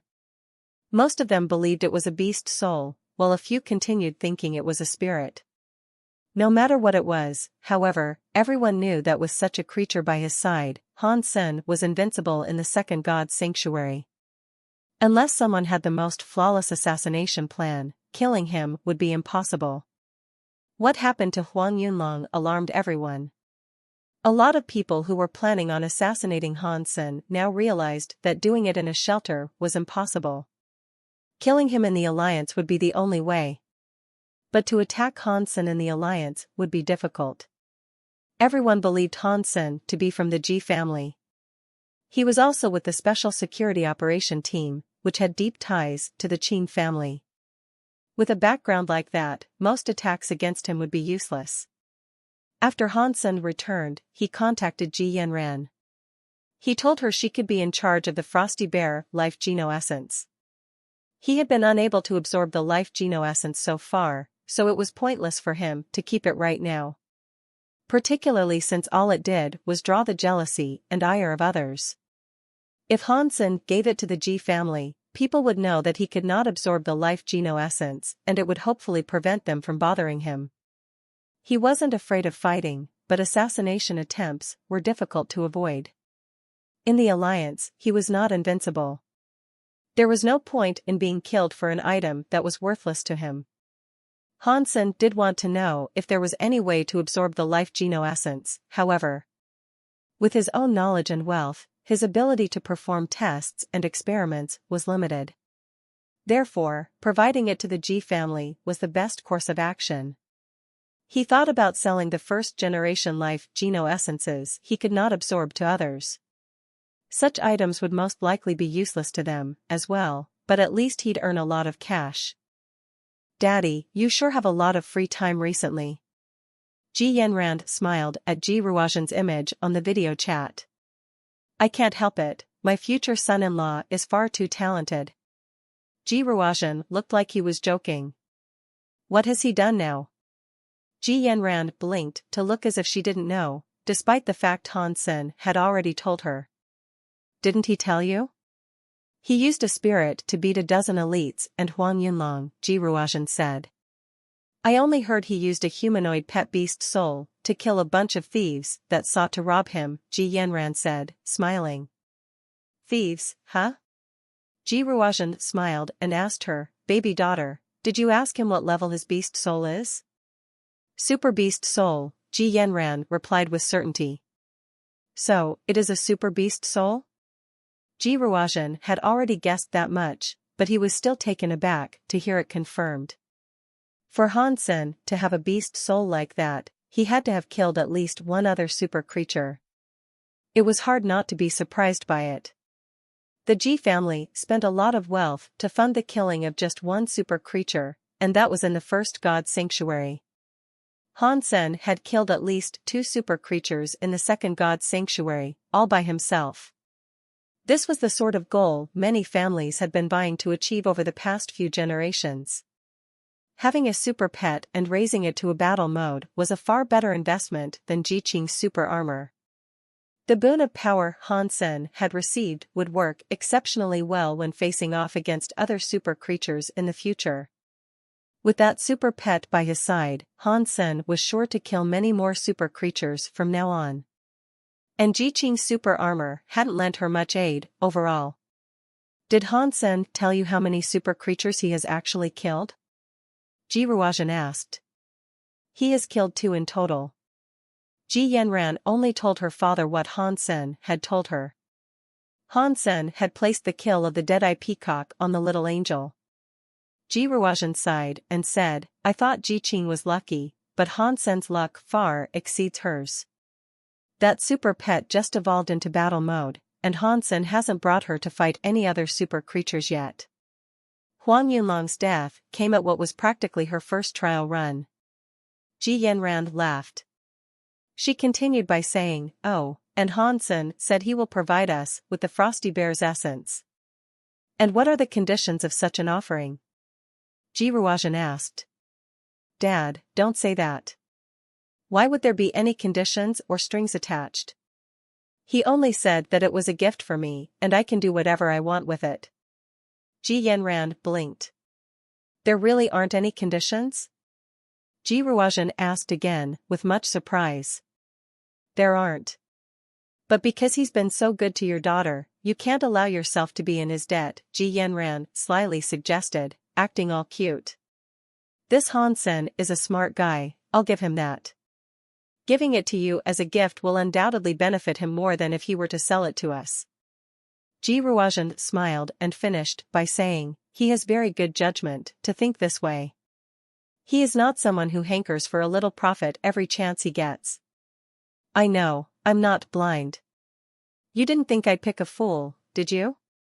Ji Yanran smiled and proceeded to say, Han Sen told me he'll be staying in the ice field, and that we can come pick up the life Geno essence whenever we want. Sure. You tell little Han that the Ji family does not accept charity, and things aren't accepted without something given in return. I'll go back and have a talk with your uncle. We'll give Han Sen a reasonable reward for this gift. Fret not. Ji Ruozhen then paused for a bit before asking, oh, and tell little Han that the Ji family is formally requesting the opportunity to cooperate and hunt a super creature together, in unison. If he is interested, I'm sure we'll have much to discuss. And in regards to that other life Geno essence. Han Sen agreed to sell it to the Qin family, Ji Yanran answered immediately. The Qin family? Ji Ruozhen lowered his head to think for a bit, and then continued by saying, not bad. He's got his head screwed on right. He sure knows what he's doing. Ji Yanran did not lie. Han Sen was indeed planning on selling it to the Qin family. After all, he could not absorb the life Geno essence of a first-generation super creature, and holding on to it would just make others jealous. He would also maximize the profit he could receive by selling it as early as possible. Han Sen was a part of the special security operation team, and it looked after his family. Considering his relationship with Qin Xian, he was almost obligated to sell it to the Qin family. The news of the sale of the 2 life Geno essences, and the fact he was in possession of a super pet, became well-known facts in the alliance. A lot of key officers and faction officials were rocked by the news. A lot of people who knew Han Sen in a closer capacity were asked about him. Did he have more life Geno essences? Would he be willing to cooperate, maybe even help hunt a super creature? Han Sen's answer, of course, was no. He rejected all requests and remained in the shelter, refusing to go anywhere. All he did was practice his Dongxian Sutra while waiting for the peaches to ripen. Even though he was in the goddess shelter, Han Sen still felt the itch of numerous eyes watching him wherever he went. He supposed that was the price of being famous. But overall, Han Sen cared little. A month later, the season for the peaches to ripen had fast approached.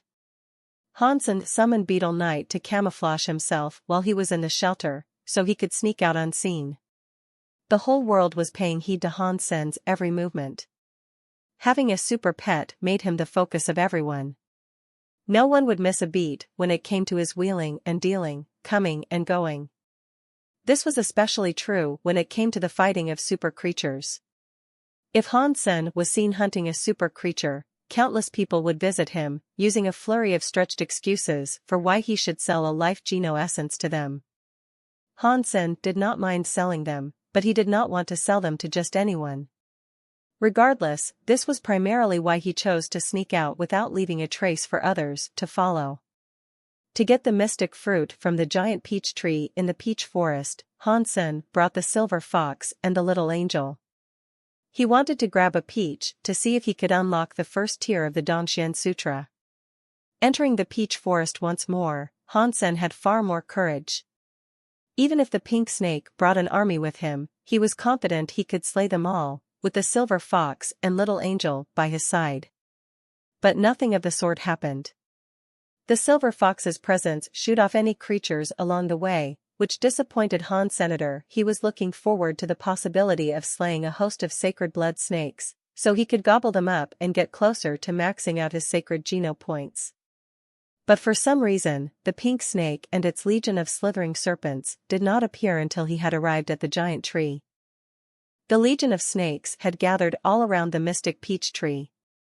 Han Sen also saw the black bear and its cub there. A blue beast and a crane of sorts were there, as well. Every creature he had encountered at the tree the last time, minus the bone elephant, were here at the tree once again. Han Sen's arrival was not without trouble, however. His coming led to unrest with the pink snake and its legion. And indeed, the legion of snakes did not disperse with the silver fox's coming. As Han Sen arrived, all of the snakes lifted their heads, as if to warn Han Sen not to tread any closer.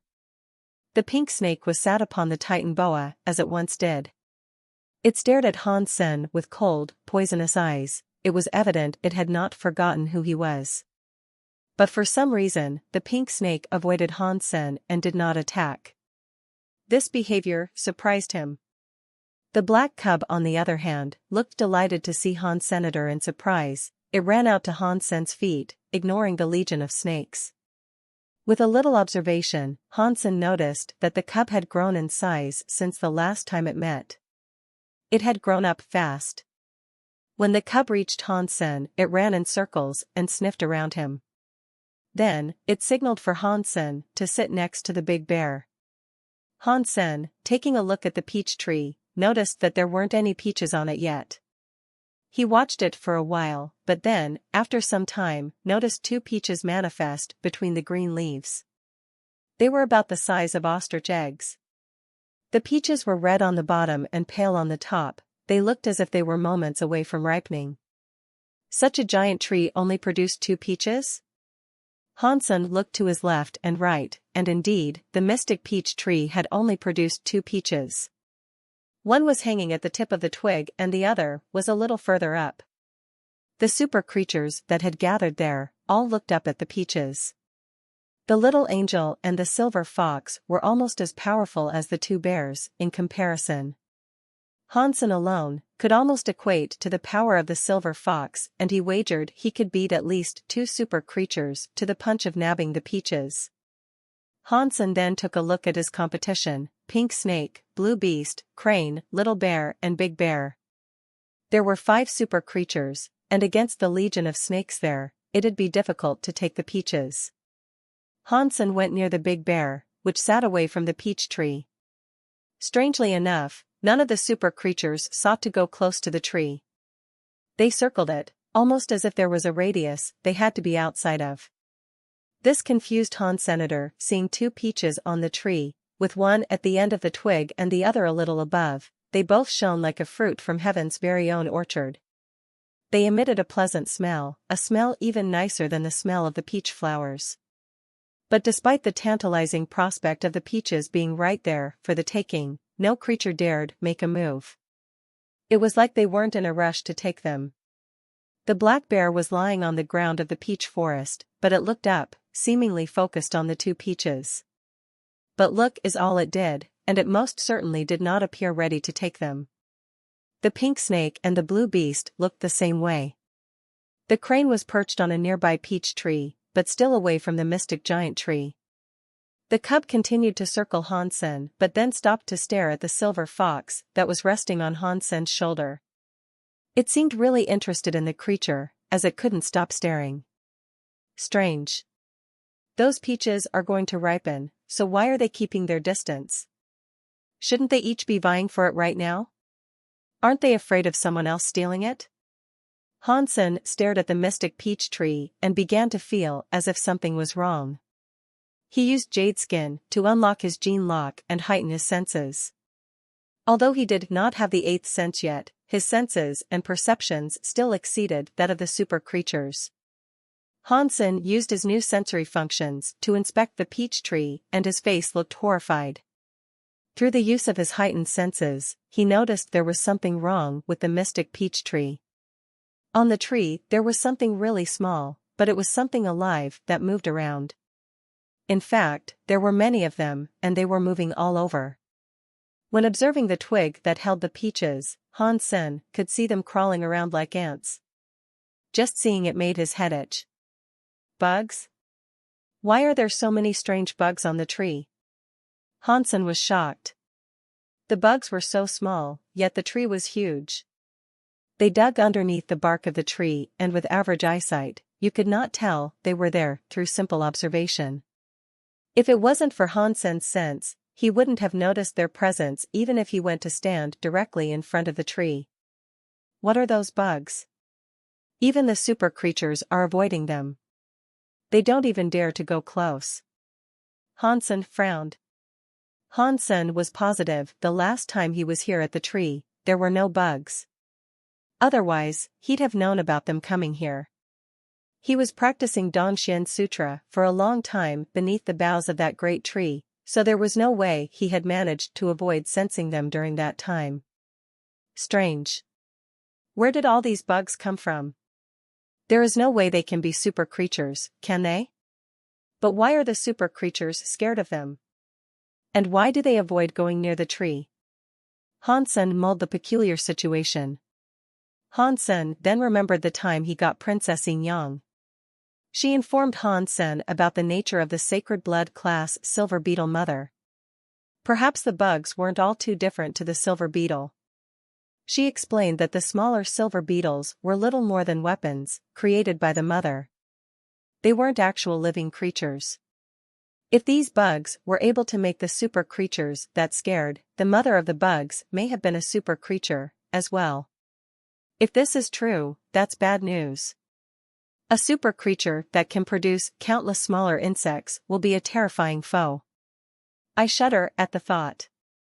Hansen then sensed the ground, but his abilities were still a little limited as he had yet to fully unlock the eighth sense. Therefore, he could not find out what was going on beneath the earth. Unable to ascertain where the mother might be, Hansen returned his gaze to the smaller bugs on the tree. They were inside the bark, eating it. Although they did not eat much, it was still a shocker to see. The mystic peach tree was something sacred. It was something that even the super creatures greatly admired. It was a surprise to see these bugs eat and desecrate it like so. Hansen, being unable to figure out what the bugs were, was just like the bears now. He remained motionless, staring at the tree, not daring to get close. They just waited until it was ripe. A few days later, the peach on the upper reaches of the twig had already turned jade. Strangely, it emitted a red mist. A holy presence emerged from the peach like jade, as well. The scent was carried by the wind, coating the next few hundred miles with its pleasing fragrance. The lower peach was different than the upper peach. The lower peach was mostly green and pale and only a little bit red. It looked like it would still take some time for it to mature. The legion of snakes was getting anxious and annoyed. In their impatience, they started to approach the peach tree, ever so slowly. The pink snake was riding the head of a Titan boa, which flew in circles of further impatience. It looked as if it wanted to launch itself onto the upper peach, which looked as if it was almost ripe. But it didn't yet, it showed restraint due on account of its fear. The blue beast, resting on the branch of a tree, jumped down. It walked forward and stared at the upper regions of the tree, where the peach hung. Its eyes shone a blue color, but again, even this creature did not dare to approach the tree fully. The crane flew up from the branch it was perched on and circled the skies above the tree. It didn't get too close to the peach, despite its obvious desire for it. The big black bear stood up on its hind legs, staring at the peach like all the rest. It did not venture a single step forward either. Hansen watched how all the creatures grew more and more impatient. They greatly desired the peach, but they were conflicted with a fear that prohibited them from going forward. Hansen was surprised by the scene, and it made him even more puzzled over the nature of the bugs. Where did they come from, to possess such power that they frightened the super creatures? After a while, the wonder of the fruit's delightful scent reached its zenith, and the red mist that the peach emitted cloaked the entire fruit and began to resemble a holy light. The peach had become transparent, and Hansen could see how juicy it was on the inside. The temptation to sink his teeth into it, regardless of the prospect of subsequent death, was real. That afternoon, the peach began to shine. A symbol, composed of light, appeared on its skin. At that moment, the bugs went crazy and washed up the tree like the tide of the sea. Like a shadow, they ascended all the way to the peach. They were like a murky liquid cloud. If he looked closer, he could see the vast swarms of bugs that pushed and squeezed together in a bustle to reach the peach. Despite watching the peach fall into the hands of the bugs, the super creatures still hesitated. Hansen gritted his teeth, summoned his wings and Rex Spike, and took off towards the peach. Hansen's movement was like the tipping of the first domino. The pink snake screamed and leapt towards the peach, alongside its legion of other snakes. The blue beast roared, moved its four limbs, and raced up towards the peach. The crane was like an arrow, descending from the sky, aimed at the peach. The black bear and its cub roared to the sky and jumped towards the tree. Their fear of the bugs was still apparent, but they weren't willing to let the peach go that easily. The bugs were aware of Hansen and the super creatures coming towards them, so they rustled their little wings and took off like black smoke. They came out of the bark like a murky cloud, ready for a dogfight with the creatures. Hansen swung his flaming Rex Spike, and fire incinerated swarms of the wretched bugs, which rained down to the ground like a hail of fire. They weren't killed, but they could no longer fly. There were far more bugs beyond the ones that were hit, however, and many more weaved their way around Hansen's Rex Spike. The bugs were too small, and a weapon like the Rex Spike could not easily block them. Suddenly, the silver fox screeched as it lay on Hansen's shoulder. A bolt of silver lightning incinerated the bugs that were coming for its master. Hansen was thankful for the silver fox. Again, he swung his Rex Spike to break the mist of bugs and went forward to grab the peach. Other creatures did the same. Although the number of bugs was incomprehensible, none had managed to damage any of the super creatures. But even though Hansen was the one who went first, the crane was still faster. The crane had managed to fly directly in front of the peach, and it used its beak to try to peck it from the twig it clung to. Pang! The black bugs gathered up together like a big black hand and slapped the intruding crane, which knocked it away a dozen meters. It took a moment to regather its composure and balance in the air. The bugs in front of Hansen were like that, as well. They swarmed together to resemble a black beast and attempted to strike him. Hansen and the silver fox then cooperated to take down the black beast, brought to life through the unison of black bugs. Hansen sliced through their formation, which forced the bugs to split. But they formed back together a second later, resuming their beast-like shape, intent on murdering Han Sen. The same thing was occurring with the black bears, too. Their ascent was hindered by the black bugs, and they found themselves unable to reach the peach because of them. The black bugs gathered together to become a flying animal or beast that could soar the skies. And their numbers grew and grew, buzzing everywhere, attacking every creature pining for the peach. The black bugs formed a big hand next, which gripped the tree. It clawed its way up, heading towards the peaches. The crane wasn't very happy after it got slapped. It cawed with rage and flapped its wings frantically to birth a frightening tornado. The creepy shapes of animals formed by the bugs, and the black hand that sought to steal the peaches, were sucked into it. The black bugs were flushed into the tornado and carried far away. The tornado was discolored, and it looked black. The number of bugs present in there was sickening to imagine. The crane then saw its opportunity to grab the peach, so it picked up speed and flew back. But before the crane could peck the peach free for itself, the sound of shattering wood rang out. A black hole formed in the side of the tree, and a fist-sized black bug exited from within. It looked like a 7-spotted ladybug, but its head was far bigger, and it was entirely black. Its wings glittered translucent gold. The bug came out from the hole and flapped its golden wings, generating a bright light. Then it buzzed directly in front of the crane, striking one of its wings. Catcha! The super creature's tough hide and feathers were torn into by the ravenous bug. The bug latched onto the crane's wing and it drove its teeth deep into the wing with a wide-open mouth.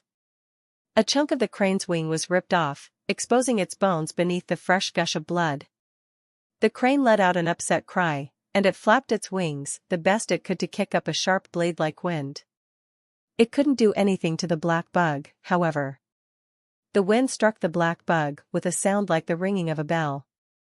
Unfazed by the attack, the bug dug back into the crane's wings, hungrily munching on its flesh. The crane cried with sadness again. It flapped its wings to fly higher, but its ascent was slow because of the one ravaged wing. Try as it might, it could not escape the gold-winged bug's attack. Han Sen's head felt numb watching this. But he knew it was the chance he needed to grab the holy peach, and that was where he went. The gold-winged bug had been drawn to the sky by the crane, and this was Han Sen's best chance to grab the peach. But something was faster than Han Senator. The pink snake was using its legion of snakes for cover, and he didn't know when it had managed to get so close.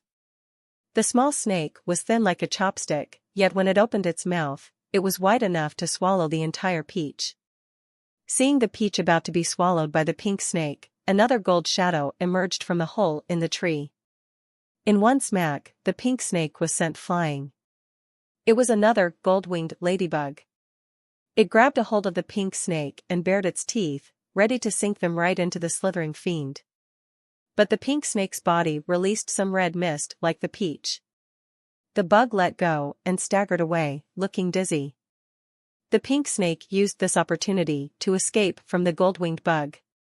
But when the bug snapped out of its daze, it went right back after the snake. At that moment, Han Sen noticed another 2 gold-winged ladybugs emerge from the hole inside the tree.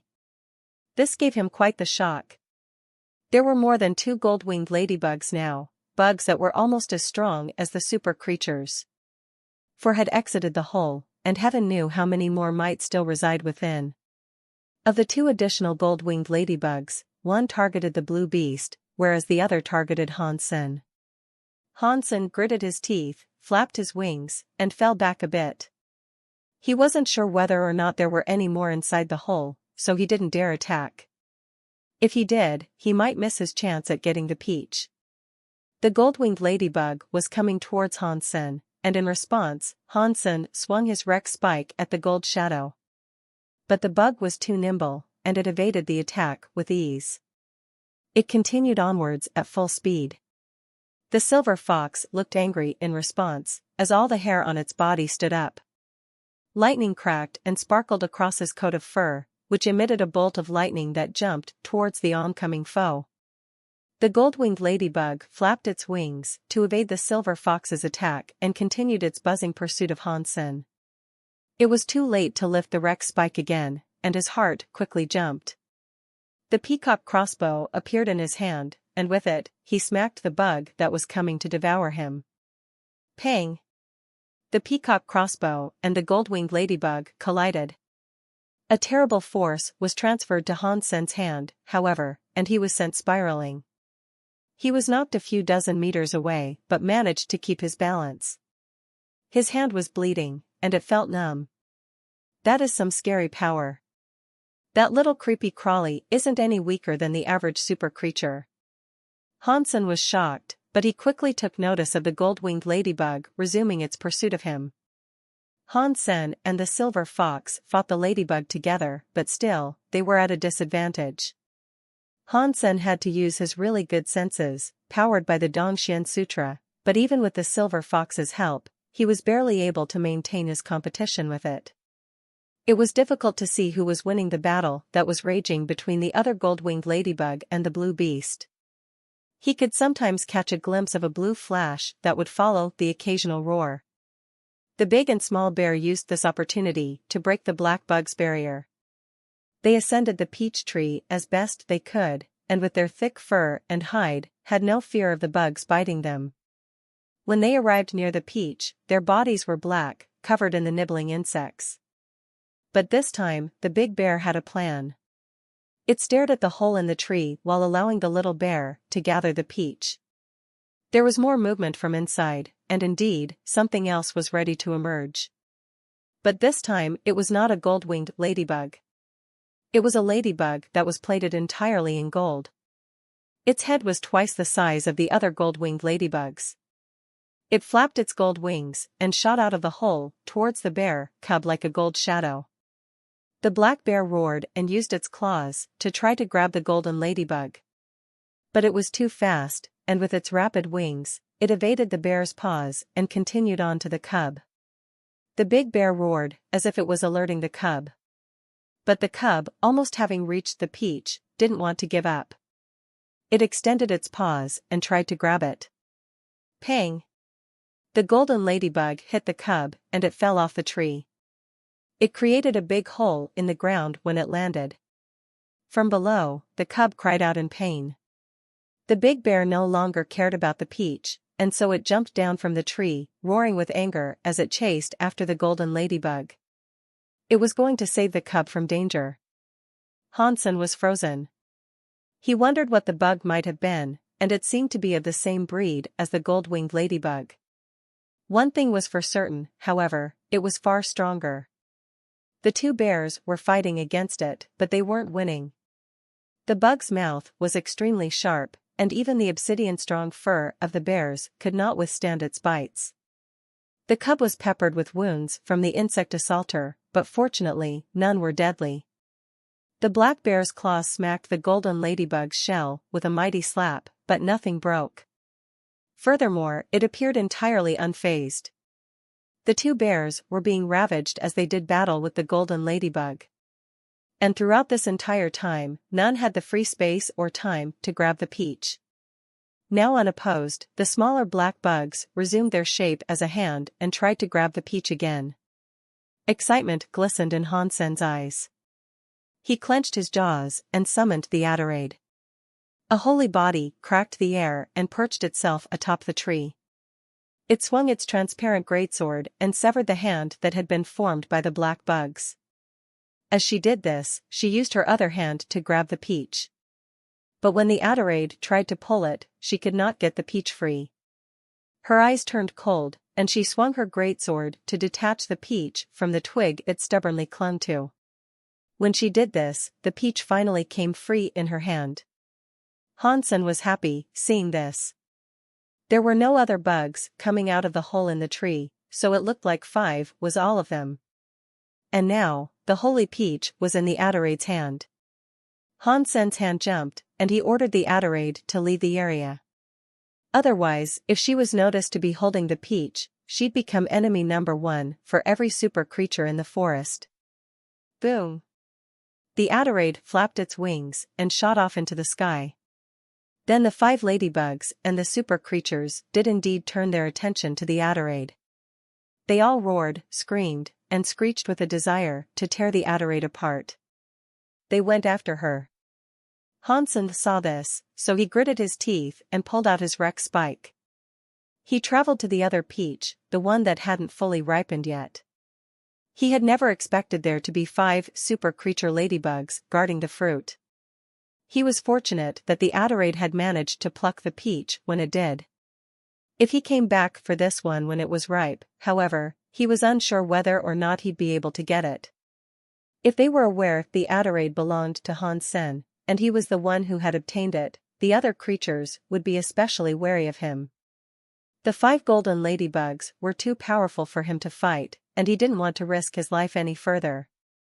If he wasn't going to risk his life again, he thought he might as well grab the other peach while he was there.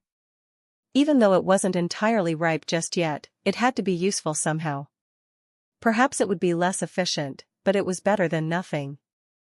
Hansen rushed to the top of the tree, raised his Rex spike, and tried to cut down the lower holy peach that had not yet fully ripened. But suddenly, he was alerted by something, and a cold chill ran down his spine. Hansen pulled back quickly and saw a red flash pass by his head. It was the pink snake, back for vengeance. Hansen's body was drenched in a sudden cold sweat. The pink snake did not chase after the Adderade and had instead stayed behind to get Hansen. Fortunately, he had a strong sense, strong enough to dodge the sudden sneak attack. If he hadn't evaded it, the pink snake would undoubtedly be squirming its way inside his ear by now. Thinking about what happened to the bone elephant, Hansen couldn't help but feel his head itch. The pink snake missed its attack and rebounded off a tree branch, leaping towards Hansen once more. Hansen and the silver fox now dealt with the pink snake together, but it robbed them of the opportunity to grab the holy peach. The silver fox was too young. If it had grown up a little more, it might have been able to deal with the pink snake by itself. Hansen would have been able to grab the peach while the snake was kept busy. Right now, they both were struggling to keep up with the pink snake. The heavy weapon, the Rex spike, was too slow against it and was ineffective to wield. Hansen wanted to summon the Adderade back, but she was holding the peach. If she was resummoned back through the Sea of Soul, the peach could not come with her. The legion of snakes now attacked from all directions, and with the black bugs in tow, the place was in chaos. Hansen tried to shake off the pink snake a few times, but couldn't. In fact, he almost inhaled the red mist that the snake emitted. Not long after, he heard the buzzing of flying insects arrive. The few ladybugs that went after the Adderade were now returning, having given up their pursuit. The blue beast and the 2 bears also returned. Aside from the crane, they had all come back. Hansen, acknowledging how frantic the situation had become, could only retreat. The 5 ladybugs hadn't just come back to the area, however, they had come back to go after Hansen alone. Without thinking, Hansen chose to run. If he couldn't deal with one, there was no chance he could take on 5. The 5 ladybugs came towards him, clearly aware that Hansen was the Adderade's master. To get the peach, they now thought it best to slay the master who was in control of it. Hansen wished he could grow more legs. He ran as fast as he could, but the ladybugs behind him were flying faster. They were quickly gaining on him. The silver fox squealed, and it brewed a charge of silver lightning. The lightning looked like a spider web as it fired towards the 5 ladybugs. The 4 gold-winged ladybugs came into contact with the electric net. They convulsed and became numb with the charge, which caused their pursuit to slow down. But the big golden ladybug was not affected by the discharge, and it flew just as fast as ever. Hansen's heart almost leapt out of his chest. He knew the strength of the golden ladybug after watching the 2 bears' inability to deal with it, and their subsequent multitude of wounds. There was no way Hansen and the silver fox could ever dream of repelling it. Seeing the golden ladybug giving close pursuit, Hansen cast a skill that would enable him to dodge it. He hoped that the movement would sustain his life a little bit longer. The golden ladybug was too fast, however, and the gold shadow flashed to tear Han Sen's shoulder open with a deep cut. It was so deep that the shoulder bone was exposed, and it was bleeding badly. Han Sen was still conflicted on whether or not he should summon the Adelaide back. If he didn't, he wondered if it was only a matter of time before he and the silver fox were killed. But suddenly, the golden ladybug turned its attention away from them and flew away. Han Sen was surprised, but he understood why it had left them be. He looked back towards the mystic tree and saw the pink snake open its maw wide, preparing to bite the not yet ripe peach. Observing the carnage, and the return of the golden ladybug to the tree, the two bears ran away in fear. Seeing the two bears bail, Han Sen understood there was no hope in remaining. He turned around and headed in the direction the Adelaide had gone. Without the two bears there, only the pink snake and blue beast remained. Even with Han Sen and the silver fox, there was no way they could fight off the 5 ladybugs. With the hate and contempt they harbored for Han Sen in particular, he was aware that any return to the area would quickly result in death. It would be suicide. He wanted to quickly retrieve the peach from the Adelaide. With only the crane chasing her, he was sure he'd be able to get the peach from her. As expected, before Han Sen reached the Adelaide, it could see the crane in hot pursuit. It screeched, gliding on the air, summoning strong winds. Then, it went up above the clouds. It left little blood droplets, suggesting it had been injured. Han Sen saw the shadow of the Adelaide in the distance, which now turned towards Han Senator. It looked as if she was chasing the injured crane. But the crane was one with the wind, and now, it was long gone. Even the Adelaide could not catch up with it. Han Sen took the juicy peach from the Adelaide's hand and was filled with sublime happiness. He carefully placed it in a bag he had prepared for it and quickly left the forest. With the 5 ladybugs guarding the peaches, Han Sen was lucky to get one. He knew this, and he knew it was best for him not to return and risk the greed of trying to nab the second. Han Sen thought the lower peach was guaranteed to be secured by the 5 ladybugs. He did not think that the pink snake and the blue beast stood a chance against them. One thing Han Sen did not understand, however, was the relationship between the golden ladybug and the smaller, gold-winged ladybugs. They were actual super creatures, not some black bugs that had been created as a form of weapon. If the golden ladybug gave birth to the 4 gold-winged ladybugs, then the second generation would be stronger than the mother. But this was not so, because the golden ladybug was evidently stronger than the other 4. But no matter what their relationship was, or what it suggested, Han Sen couldn't care less right now. All he wanted to do was return to the Crystal Palace where it was safe. There, he could safely dine on the Holy Peach and practice his Dongxian Sutra. Perhaps he could finish his first tier now, which was his ultimate goal. Fortunately, his return trip was uneventful, and he reached the Crystal Palace safe and sound. He pulled out the peach from his pockets, and the whole Crystal Palace suddenly smelled of a wonderful, fruity scent. A holy light caressed the peach, and its transparent skin was a thin membrane separating the outside world and the divine carnival of juices within. The pleasant scent could not be held back by the skin. The silver fox opened its jaw and leapt to the peach, attempting to swallow it whole. But Han Sen was well prepared for this, and so he commanded the Adelaide to hold on to the silver fox. No matter how much it struggled, and struggle it did, it would not be getting a lick of this peach. Haha. I'm sorry, silver fox. But this peach is mine, why don't you go eat some candy or something? Han Sen brought out a geno creation pill to feed the silver fox. The silver fox loved eating a geno creation pill each and every day, but now, it did not even look at it. All the silver fox wanted was that glorious peach. Han Sen carried the peach to a private room inside the Crystal Palace, to avoid any disturbances that might arise during his practice. Although he felt sorry for denying the silver fox the peach, he only had one of them. He had no choice but to keep it for himself. If he did still have some peach left after his breakthrough, however, he'd give the leftovers to the silver fox. Looking at the peach in his hand, Han Sen brought out a medical syringe. He planned to extract some of the juice to try it out first. Although merely smelling the peach flowers had aided him in the improvement of the Dongxian Sutra, flowers were flowers and fruit was fruit. They were different. Just because the flowers were good for him, it didn't mean the fruit would be good for him, too. What was important, though, was to take good things in moderation. If it was good for him, he didn't want to squander it all at once. Not wanting to send this peach off for research either, he chose to test it on himself. But when Hansen pressed the needle against the peach, there was resistance.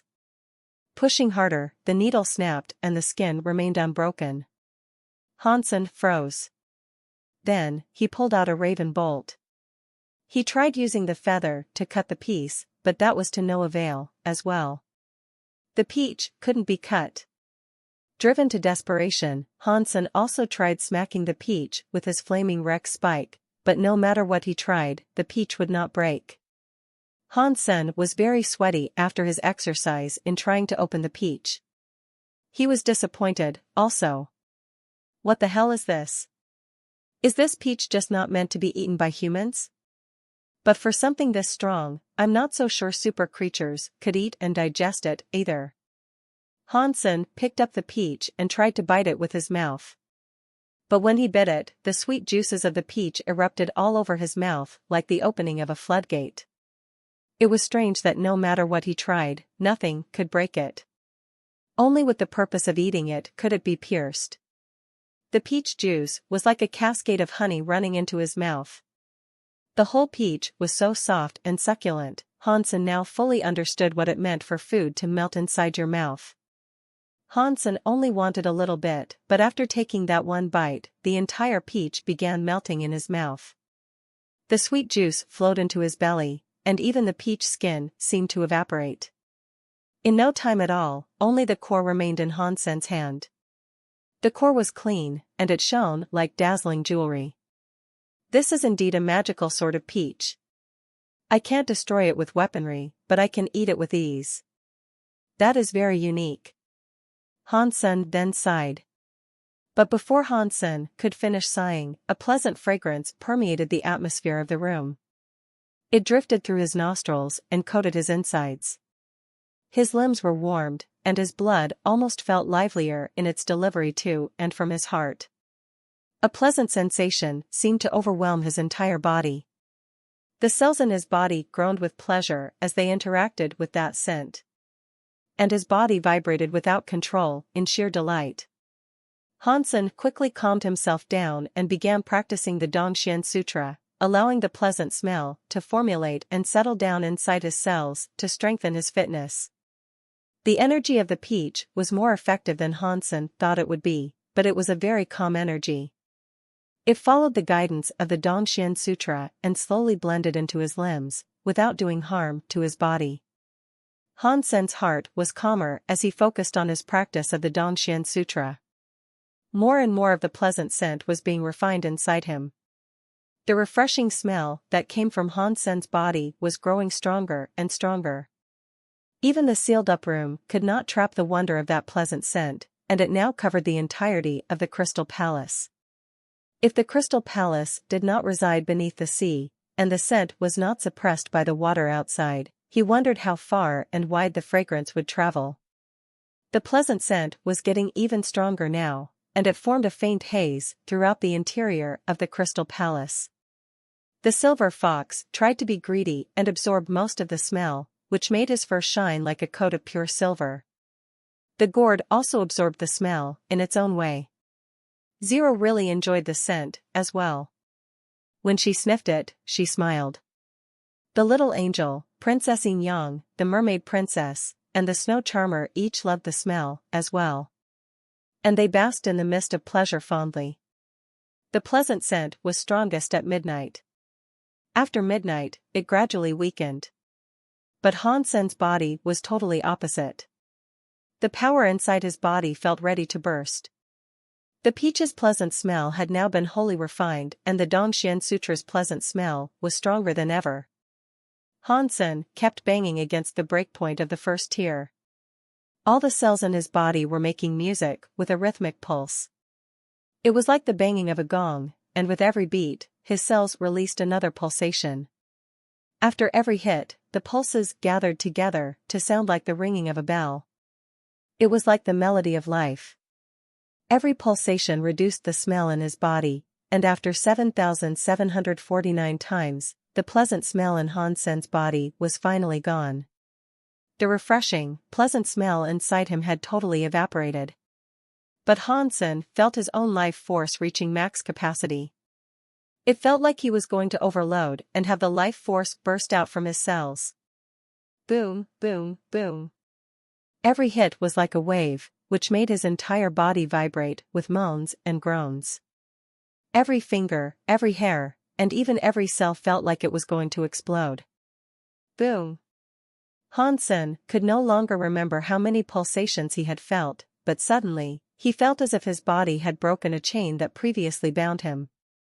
His entire body felt light and liberated, like a feather with the freedom and comfort to dance its way across the world. It was difficult to describe. He was like a fairy that had just been created, and his entire body had undergone a metamorphosis.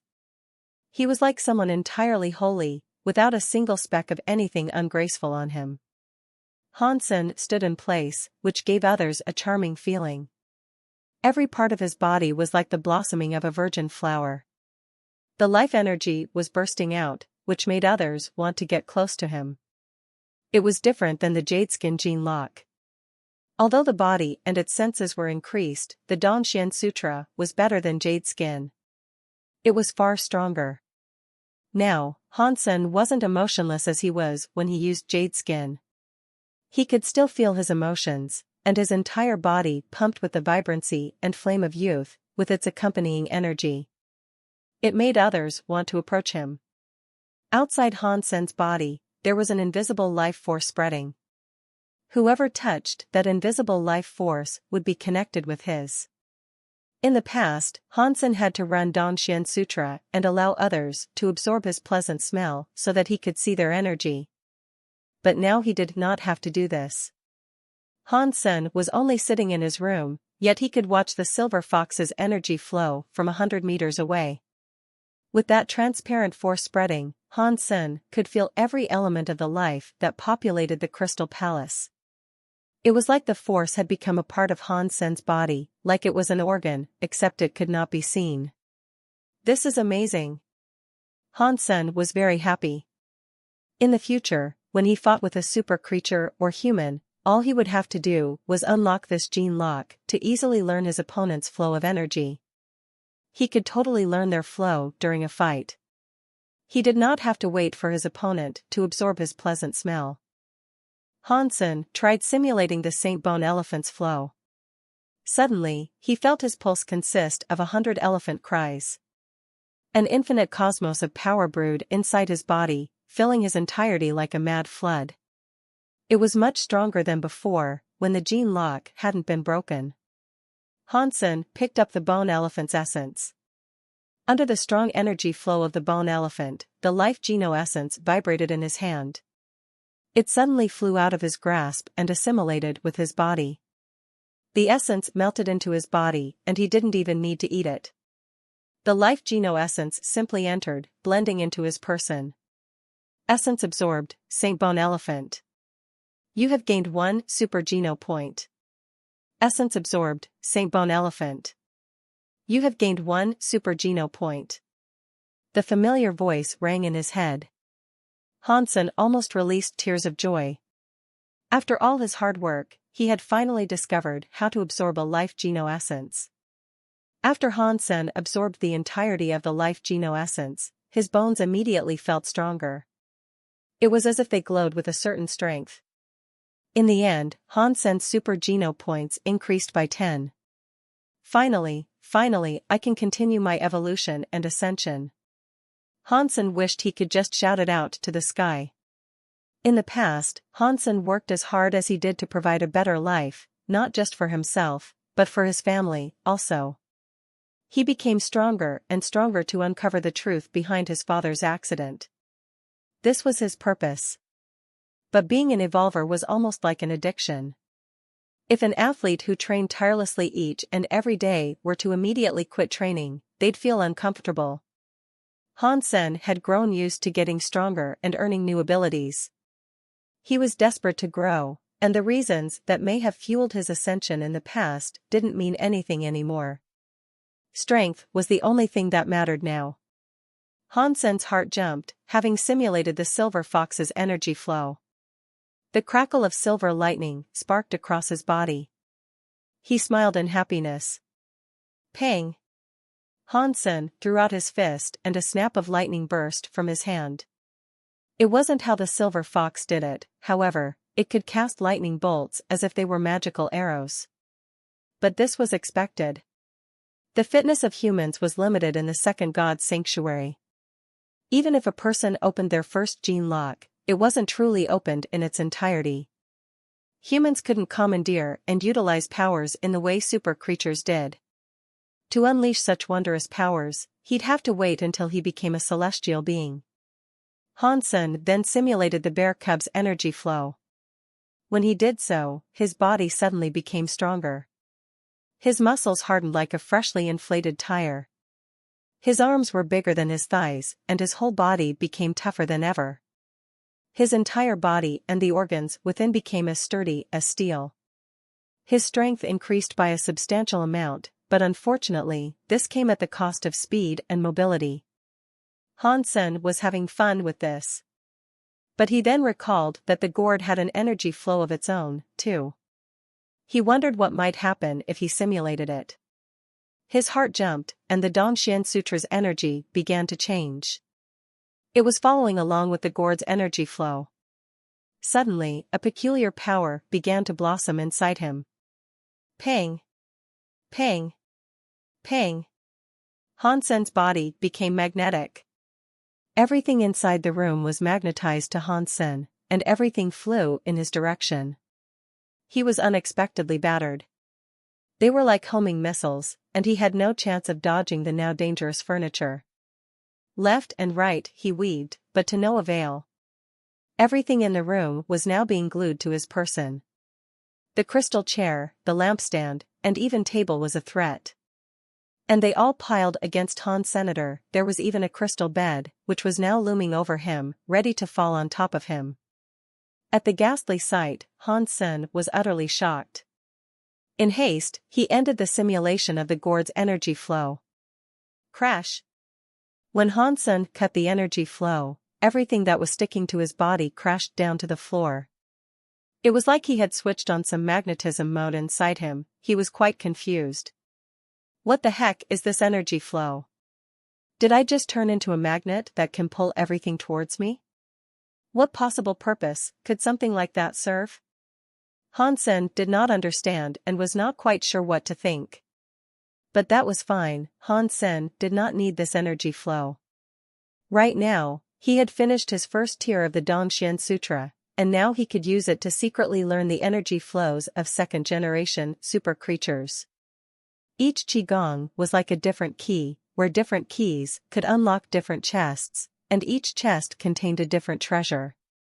The powers he had obtained from opening the first gene lock of Jade Skin were vastly different than the powers he had obtained by opening the first gene lock of the Dongxian Sutra. Abilities always had their pros and cons, very much like the differences between fire and water. They weren't stronger or weaker than one another, they were just different. But when Han Sen unlocked the Dongxian Sutra's gene lock, it felt stronger than Jade Skin. His actual body felt stronger, at least. The Dongxian Sutra's Dongxian Aura and the Jade Skin's Seventh Sense were different abilities, but they were kind of similar at the same time.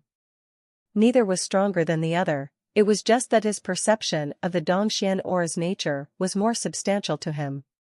It was not stronger than the Seventh Sense, it was just different.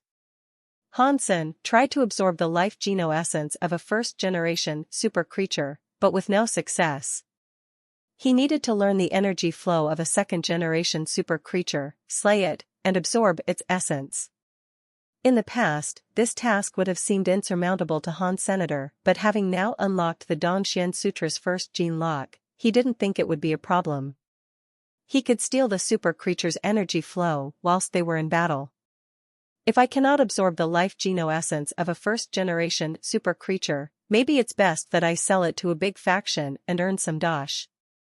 Han Sen then took to wondering how and where he might sell them for the most money. But he then suddenly heard a voice coming from someplace within the Crystal Palace. Announcement: the second God Sanctuary's battle arena has opened. Join the battlegrounds, for the holy battles begin in 33 days. The voice of a cold woman echoed throughout the Crystal Palace, which spooked Han Senator. Hearing what she had to say, however, put a strange look on his face. The holy battles in the second God Sanctuary were different than the holy battles in the first God Sanctuary because, aside from humans, spirits could also take part in the combat. It wasn't purely human versus human. But what was more, this wasn't an annual event like it was in the first God Sanctuary. The holy battles only took place every 10 years in the second God Sanctuary. In the past, no human had been able to win and achieve the title, Son of God. The previous 9 Son of God titles were all won by spirits. They never failed once. No human knew what the reward for being the 10th Son of God was. The periods of time between the second God Sanctuary's holy battles were long. Humans were rarely excited for the event, primarily due to the power of the spirits that participated. Having an unlocked gene lock was in no way an assurance of having what it took to compete. If combatants fought in a human versus human fight, unless they met someone particularly cruel and heartless, there was at least the chance of surviving. But going up against spirits was different. Spirits gave whatever they could and fought as ruthlessly as they might. There was no benefit to killing a spirit either, as they could always respawn at their spirit stones. So, even though many humans signed up to participate in the holy battles, they'd immediately withdraw and forfeit when put against a powerful spirit. Although humans made up the majority of the population in the second God Sanctuary, no human had won the tournament and earned the title Son of God. With such a long losing streak, the general enthusiasm for the holy battles was pretty low. To sign up for the holy battles, only royal-class shelters could host an arena. The Crystal Palace, while relatively small, was a royal-class shelter. It had a small battle arena, but it was no larger than an average room.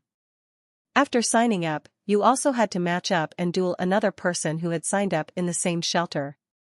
Whichever combatant emerged victorious at a shelter, beating the rest, would then go against winners of other shelters. Only Han Sen resided at the Crystal Palace, so by default, he was the winner. As such, he did not have to battle with any others to qualify. He merely had to wait for the real, juicy Son of God battles to begin. I wonder what rewards I would get if I was to win my final fight, the Divinities bout. Not even the most elite evolvers, who had unlocked their gene locks, could even dream of earning their place amongst the 10 prior Son of Gods. The spirits that compete there must be on the same level as super creatures, for sure. The rewards for being victorious in the Divinities bout and reaching the top 10 should be very good. Might it be a random super beast soul? Or perhaps even a spirit that is above the royal class?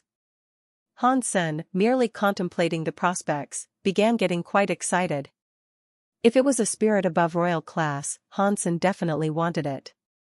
Even Han Sen, who owned the little angel, had not yet obtained a spirit above royal class that obeyed him. If spirits like that did exist, there wouldn't be just 1 or 2 super creatures in their shelter. Taking down such a shelter would prove impossible for humans in their current state. Han Sen then needed to think about what his identity should be when taking part in Divinity's bout. If Han Sen used his own identity to join, he could use his little angel to fight alongside him. That would increase his odds of joining the ranks of the top 10 for sure. But right now, his popularity had never been so grand. There were eyes upon him, from the Alliance, tracing his every move. If he displayed a power that was above what could be achieved from sacred Geno points, then it would become known that he had managed to absorb super Geno points. The entire Alliance would undoubtedly pester him for the method of doing so, and certain official organizations might even curtail his freedom until he disclosed the information. It was a matter that concerned the entire human race, so spearheading this development would put him in an awkward position. It wasn't that Han Sen would mind aiding the development of the human race, it was just that he had only learned how to absorb life geno-essences through the Danxian Sutra. He couldn't teach everyone how to learn the Danxian Sutra. Han Sen had the opportunity not to put any effort into the fight and let his little angel do all the work, but that would be useless too, if they were pitted against a super creature class spirit that targeted him. There was no guarantee the angel could save him if that were to happen. After all, the little angel was an offensive pet, she was not trained in the arts of defense. She was a fighter, not a protector. Han Sen, without being able to use his powers, would become an obvious weakness in their partnership. He would most certainly not enter the top 10 and become a son of God. But if Han Sen did not act at all, what was the point in participating in Divinity's bout? He wanted to use this opportunity to see if he could simulate the energy flow of his opponents there and learn. After much consideration, Han Sen decided to adopt his old persona $, for Divinity's bout.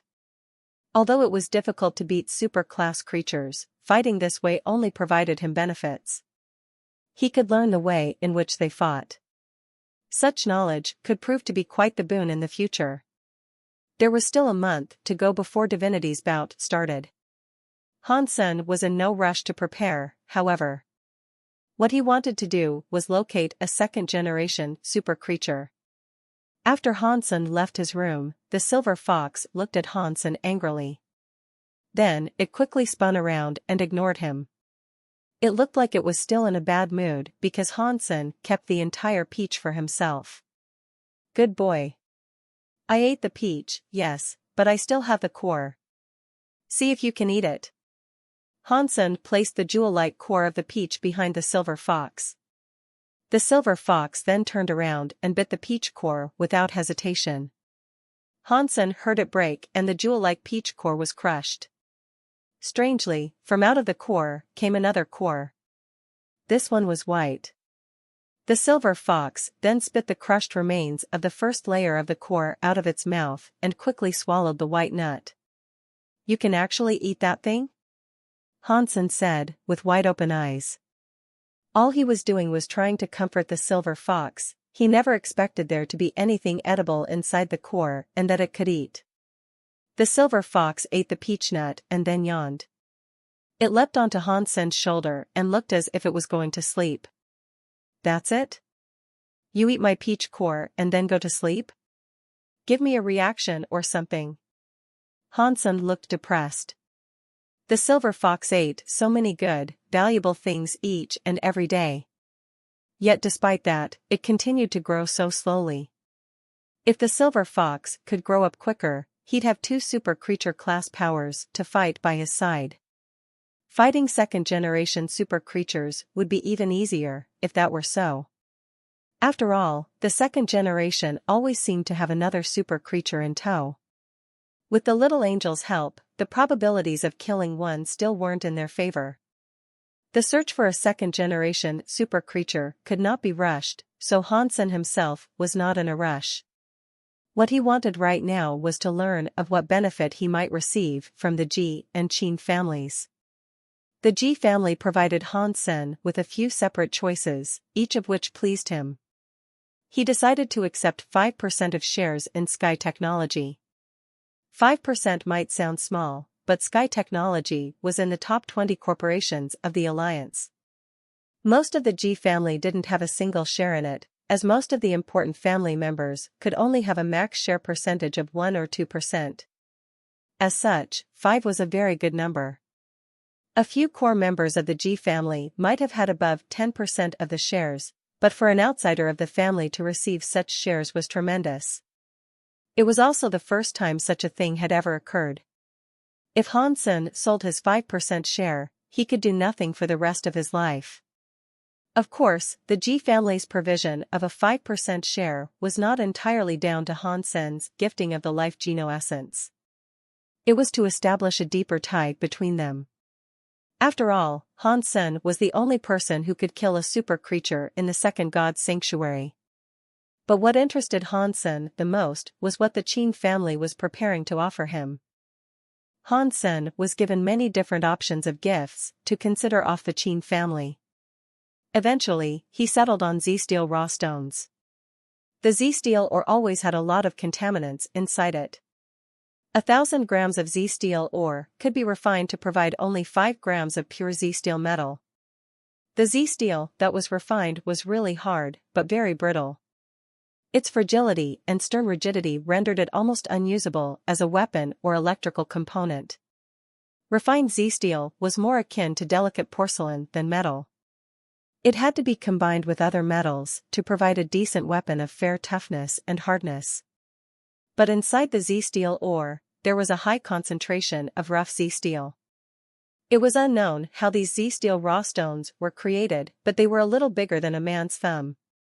Inside them was 50% Z-steel. Some were even higher, though, and could reach 90%. The Z-steel raw stones were not only really hard but also really flexible. They were suitable for weaponry that way. When the raw stones were refined, however, they would end up very brittle. Thus, they could only be ground, they couldn't be melted down and forged into a weapon. These raw stones were often made into bullets, but guns could not be used in a shelter, so the Z-steel raw stones had no use there. But the Qin family owned many Z-steel mines. They had a lot of Z-steel raw stones, large ones in particular. The best batch of raw stones provided a concentration of 90% Z-steel.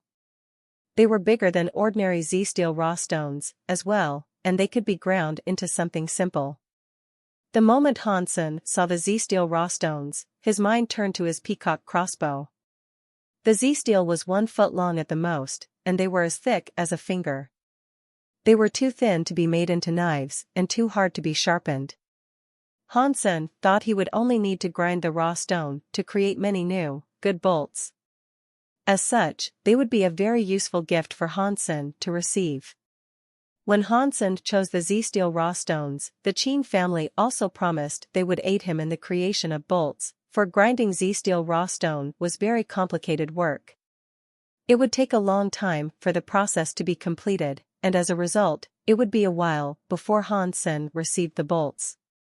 The Qin family estimated in about half a month, they would have finished work on 2 bolts.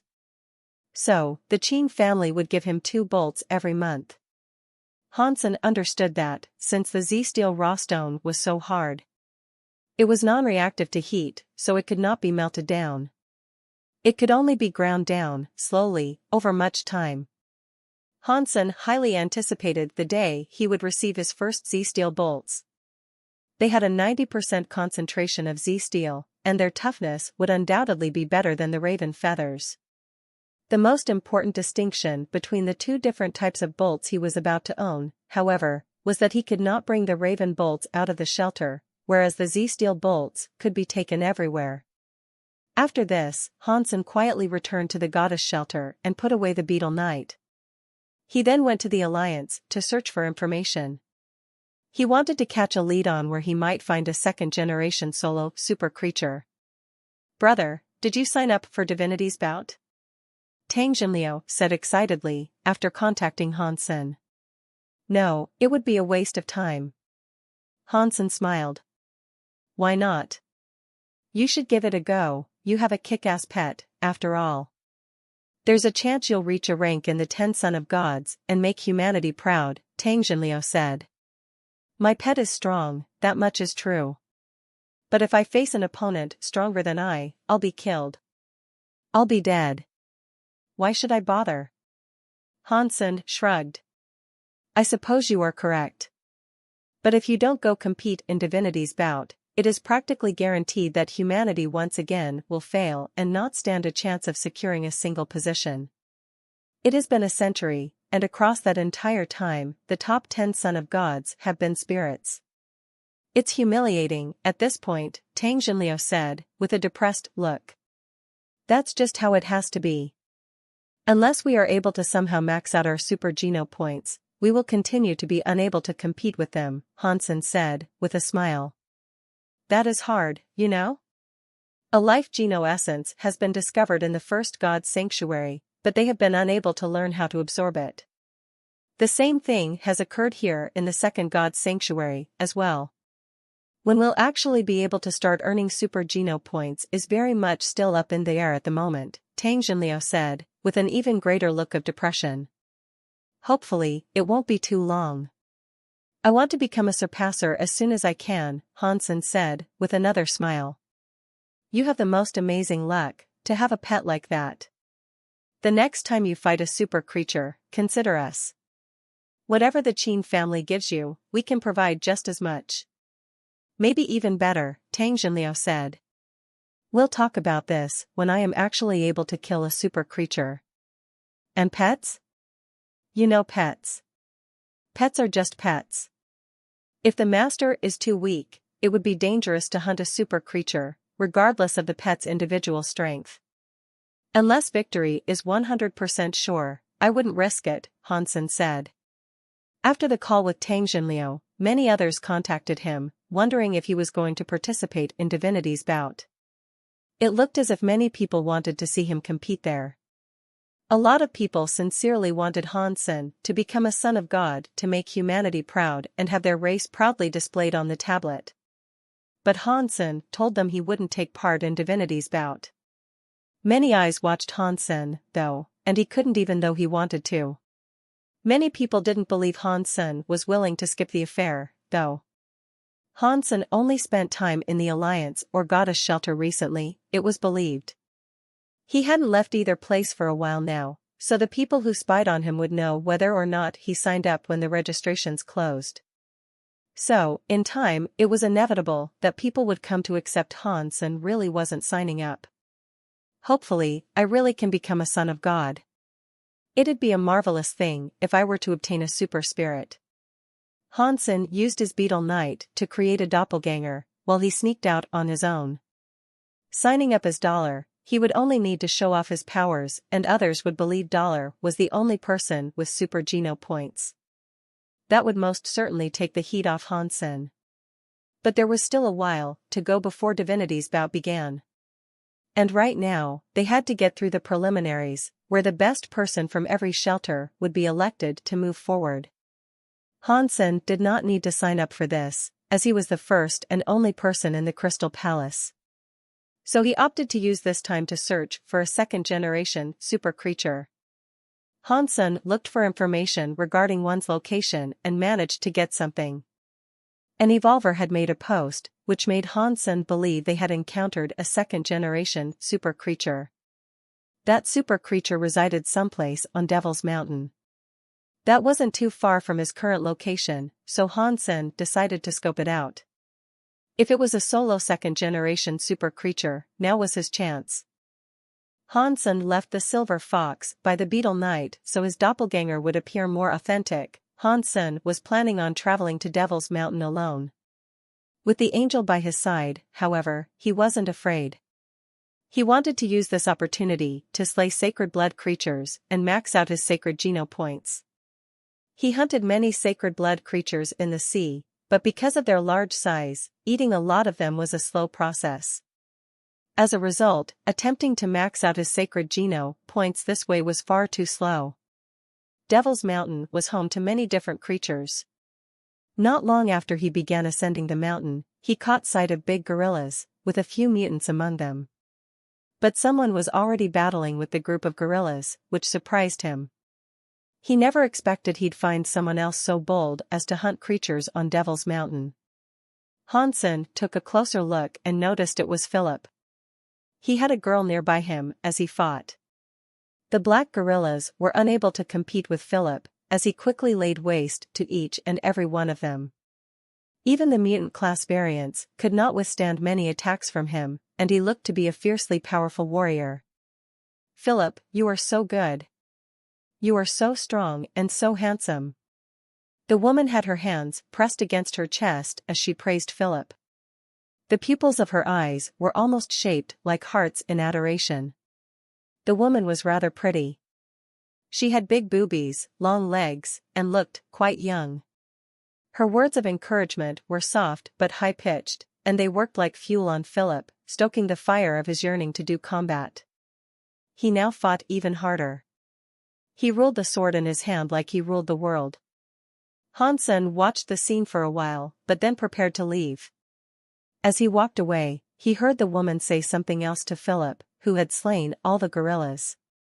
"Philip, you are so good. But these creatures are not your level, let's find some sacred blood creatures for you to go against." When Hansen heard this, it made him happy. Philip was going to make a blunder and waltz into danger, unknowingly. They were at the edge of Devil's Mountain, and there were no dangerous monsters where they currently were. If Philip really did naively venture deeper with the young lady, finding a creature wouldn't be the issue. Re-emerging from that horrific place, alive with all limbs still attached, would be the problem. But this had nothing to do with Hansen, so he kept on walking. After ascending the current ridge he was scaling, there was a canyon before him. It was host to many shrubs and thickets of vetiver-like plants, each crowned with a number of pink flowers. Butterflies danced softly around them, painting it as a quaint and idyllic place. What Hansen saw, however, was a dangerous zone. Although the butterflies looked beautiful, they were secretly aggressive creatures. Looks could traditionally be deceiving, and so it was, as Hansen could observe the powerful life forces within them. They were no ordinary creatures, and they had to be at least mutant class. Hansen watched the butterflies from afar. The canyon was sprawling, painted in patches of vetiver. The butterflies were there in a high number, all about, like flickering flames above the ground. They were larger than average butterflies, but they still looked weak and easily squishable. "Philip, look. Someone is there." Hansen was still observing the view of the canyon before him when he heard the familiar voice ring out. Hansen turned around and saw Philip and his big-boobed lady friend approaching. He promptly frowned. Philip was one of the leaders of the ice fields, in charge of the Philip shelter. He wasn't a dumb, foolhardy man, and Hansen was surprised at his willingness to bring a lady up Devil's Mountain. Philip did not see him as Hansen, due to Hansen being clad in golden armor. "What is your name, my friend?" Philip asked, while looking him over. The golden armor was not exclusive to Dollar, as many people possessed it in the second god's sanctuary. It was because of this that Philip wasn't quick to assume Hansen was anyone particularly special, least of all Dollar. "What is it?" Hansen did not answer Philip's question, he merely replied with another. "If you want to traverse this perilous mountain, perhaps we should team up? We can watch each other's backs," Philip said. "Sorry, but I prefer traveling alone," Hansen coldly responded. When the lady heard him say this, she didn't look as happy as she once did. She blurted out, "You are so ungrateful. Philip is a cornerstone of the Union here, he is owner of one of the goddess shelter's armies." "He is Philip, as in the Philip army?" "He wanted to help you." "Thank you, but no thank you. I have a personal obligation to fulfill, perhaps our paths will cross again soon." Hansen wasn't interested in accompanying Philip, in the presence of his girl. "This man does not know his place, ignore him. Let's go." The woman, who was clutching Philip's arm, tugged strongly. Then they both departed for the valley. Philip felt tremendously awkward, but with a righteous face he said to the lady, "Xiao Yuan, Devil's Mountain is far too dangerous. If we venture there alone, I can only fear a wretched happening might befall us. Give me a second and I'll see if I can convince him." Philip pulled away from her as he pleaded his plight. He snuck near Hansen and whispered, "Friend, our encounter here is fate. Why can we not go together?" After that, Philip lowered his voice even further, to a point where even Hansen almost had trouble hearing, and said, "Friend, do me a favor here. I'll give you 2 mutant beast souls." "What favor?" Hansen inquired. "Pretend you and I argue, then we feign a fight. Throw the fight and then pretend to be terrified, running away as I chase you from behind. That's all you need to do. 1 mutant beast soul now, and another you can come claim at the Philip shelter. You must have heard of the name Philip before, yes? Then you know a man of such reputation would not fail to fulfill their debt." Philip was again speaking in a quiet voice. Give me 2 sacred blood beast souls and I'll think about it. Hansen understood what Philip truly wanted. As much as he would have liked to impress his girl, he couldn't avoid venturing any further into Devil's Mountain without offending her. Friend, that is daylight robbery. I only asked you to put on a show. 2 mutant beast souls is a generous offer for such a deed, Philip said, with a furrowed brow. Ordinarily, yes, it isn't too bad an offer. But I have something quite important to do today. Time is precious for me right now, so the price is 2 sacred blood beast souls, Hansen responded. Brother, 2 sacred blood beast souls is too much. Philip continued to frown. That's okay, I have an alternate way for you to get what you need, a method that requires no effort on your behalf. Hansen smiled. What method would that be? Philip gave Hansen a confused look. It's simple. When Hansen spoke, he moved. A gold shadow flashed in front of the lady.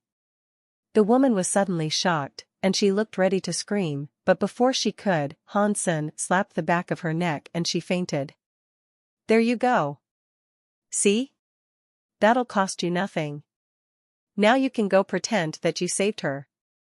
Hansen handed Philip the unconscious woman and then left him, venturing on to the canyon. Friend, you can't leave. You are in trouble. When Philip picked up the unconscious woman, his face changed. Friend, I was trying to help you. Hansen smiled at Philip. But Philip looked troubled and said, I wanted to take her away from Devil's Mountain. I wasn't interested in this woman at all, but after what you have done, if you do not stay, I will be in trouble when she wakes up. You want to hand me over to her? Hansen looked at Philip. Of course not, you were just helping me, after all. Philip ground his teeth and continued to say, you should just go. Don't mention our encounter to anyone else and do your best to stay out of this woman's sight in the future. Hansen shrugged his shoulders and resumed his journey towards the canyon. Hansen helped Philip, due to him being a partner of the goddess shelter. He never expected this to happen. He was trying to do good, despite the negative result. Philip held the woman in his arms and walked away with the intent of leaving the mountain, but after a few steps, he stopped. He turned to look at Hansen, who was on his way into the canyon, and suddenly became very curious. Anyone who was willing to enter this place alone had to be quite powerful, and this intrigue led him to want to know exactly how powerful this person he met was. When Hansen entered the canyon, numerous butterflies madly fluttered their way towards him from every direction. Philip knew these butterflies and knew that some of them were mutant class. The man in golden armor did not hesitate, however. He continued walking, paying no heed to the butterflies that now clung to his body. Strangely, he just allowed them to be on him. It was like the butterflies were playing around him, and it made for quite a lovely picture. Philip was shocked at what he was seeing, and his jaw dropped. It remained open for quite some time. The butterflies were poisonous, besides the fact that they were mutant class. If you were bitten by them or dusted with the poisonous powder the wings carried, you'd fall incredibly ill. Even Philip would not dare venture into the canyon with those butterflies about. But there the man went, not caring about the toxic butterflies all around him. He allowed them to hang on him or fly around. But the butterflies didn't bite through his armor, nor did they poison him. It was shocking. Suddenly, from out of a light that encompassed a particular bush, a white butterfly appeared. It approached the gold shadow, which shocked Philip and caused him to say aloud, "Careful, my friend. That is a sacred blood class ghost butterfly. If you get poisoned, your body will rot until there is nothing left but fizzled bones." The man seemed to hear what he said, as he turned around and nodded back in Philip's direction. The sacred blood ghost butterfly was already floating around Hansen, however. It was indeed like a ghost. The white ghost butterfly's body was strange, and it was how it received its namesake. Even elites who could attack with blistering speed had trouble striking this white ghost. The white ghost was going to land on the golden man, but he then quickly raised his right hand and trapped the white ghost butterfly between his fingers. The butterfly fluttered its wings repeatedly, attempting to escape his fingers. The fingers were like prison bars, and despite its desperate struggle for escape, it could not free itself. Pang! The man clenched his hand into a fist and the scary white butterfly was crushed inside, its blood seeping from his palm. A scary white ghost butterfly was crushed in an instant and he was not poisoned, at all. With no delay, he continued his descent through the canyon. His body was still a post for numerous butterflies, however, and he continued to allow them to just land on him. Beneath the morning light, between the vetiver, the butterflies trailed the gold shadow on its travel. Philip was frozen whilst watching all this. This man cannot be Dollar, can he? The gold shadow disappeared out of sight, which prompted Philip to snap out of his daze and react. When this thought entered his head, he couldn't help but speak it out. But the man was already long gone, and it was too late for Philip to ask. He spoke to himself again, saying, "Drat. I should have asked him his name again, perhaps he really is Dollar." The reason Philip did not ask for his name again was to protect the man.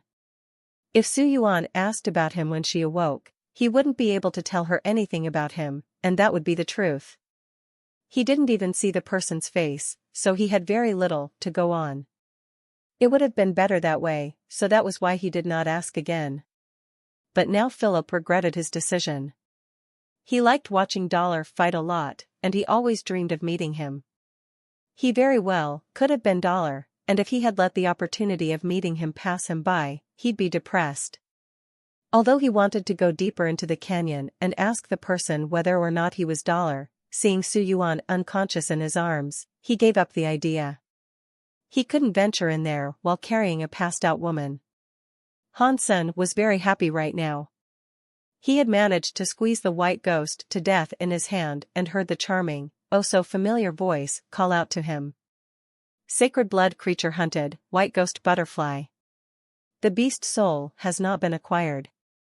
Consume its flesh to obtain a random numeric amount of mutant geno points, ranging from 0 to 10. Although he did not receive its beast soul, Han Sen was still quite happy. The butterfly was so small, he could gobble it down in 1 or 2 bites. He had the chance of increasing his sacred geno points a lot with these things, as the massive monsters he generally tended to go for could often take a whole month to eat. But Han Sen was not worried about the poison that coated the white ghost butterfly's body. A poison like that could not harm his body, which possessed jade skin and the Dongxian Sutra. Eating a raw butterfly like this, however, would not have sat well in his tummy. So, he found a nice little alcove in the canyon to rest in. He started a fire and began cooking the butterfly with oil. He added some spices, and the end result smelled pretty good. It was like a dish from another planet, which he called fried silkworm. This is very nutritious. Han Sen had lived here for a very long time and no longer felt disgusted eating such things. He munched on the white butterfly with glee. It tasted pretty good, particularly after the voice that told him of his increase in sacred geno points. The gross feeling of dining on a bug quickly evaporated. After eating the butterfly, his sacred geno points number raised by 6. This meant his total of sacred geno points had reached 72, and it wasn't far from maxing out. If I could find small sacred blood creatures like this more often, I'd have already maxed out my number. Han Sen felt pretty bad right now, as he used to spend at least half a month dining on the massive sacred blood creatures he killed, in the absence of smaller ones. It was often all for one single sacred geno point, as well. But right now, Han Sen was mostly glad he could just absorb life geno essences from super creatures. Otherwise, due to their enormous size, they would have taken forever to eat. He pondered whether or not he could eat an entire one in half a year. Han Sen packed his stuff and continued to travel. Then, he suddenly heard a strange noise coming from beyond a canyon wall. It sounded as if something was digging through the rock. Han Sen was alerted by the sound of digging and quickly looked at the canyon wall. The wall was dark green and looked to be really hard. But in the corner of the wall, something had opened a crack. Inside the crack, Hansen could see the shuffling of a white claw, and the crack began to grow in size. Hansen did not know what was behind it, especially here in Devil's Mountain. He did not dare perform reckless deeds in this treacherous place, so he quickly retreated behind a rock to watch it from a safe distance. The crack had grown into a tunnel by the time the white claw and a dark green scaled creature emerged. It looked exactly like the wall did. Is that a pangolin? Hansen watched the dark green creature from behind the rock and thought it looked like a pangolin. But if it was able to dig the dark green cliffside, it was far stronger than the average pangolin. When the dark green pangolin exited the tunnel it had dug, it ran off.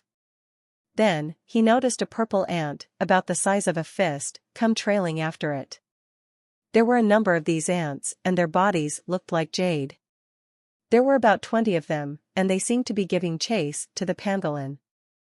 No way. If I recall, pangolins are practically anteaters. Why in the world is this thing getting chased by ants? Hansen was puzzled by the scene.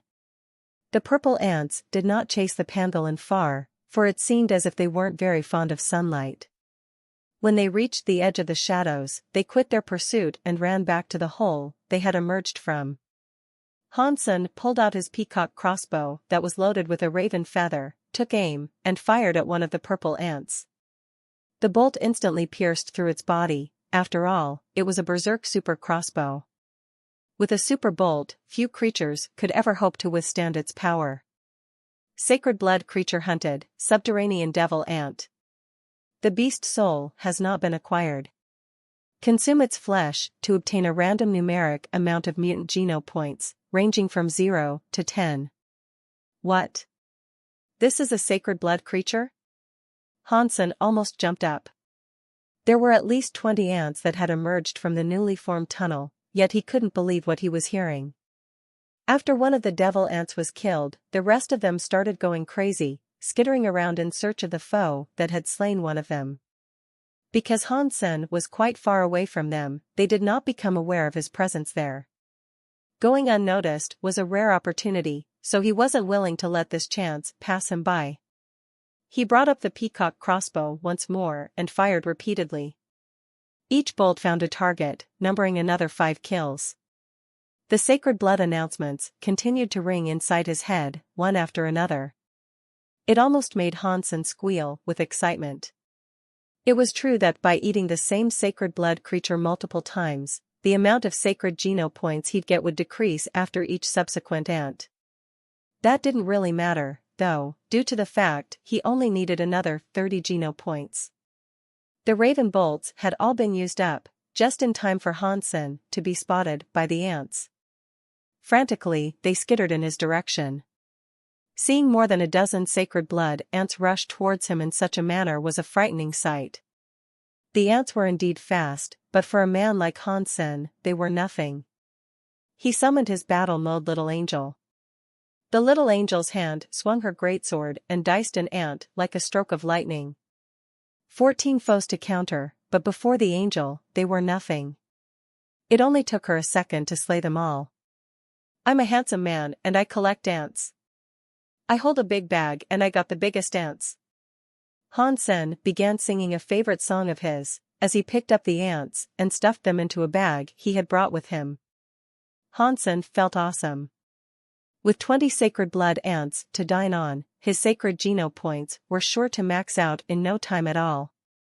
But during his glee, he suddenly heard a rocky explosion interrupt his tune. The canyon wall near the small tunnel erupted into a thick, dusty plume that spat out a number of rocks, like meteors. A dog-sized, dark purple ant emerged, screaming with a shrill voice at Hansen. Then, like a shadow, it sprinted towards Hansen at a blisteringly fast pace. Hansen was shocked. He brought out his flaming Rex spike to block the incoming attack, but the little angel dashed in front of him to clash with the giant purple ant on his behalf, greatsword raised. Dong! The transparent greatsword struck the dark purple ant's head. The shell did not crack, but the blow let out an amazingly strong force. The little angel's body was knocked backwards into Hansen and they were both sent flying 8 meters backwards into the cliffside wall behind them. Hansen spit some blood out. Although the hit was not life-threatening, it made his chest burn, something frightful. The little angel moved, preparing to strike the dark purple ant again. But this time, the little angel did not strike from the front. She whizzed by the ant from a multitude of directions.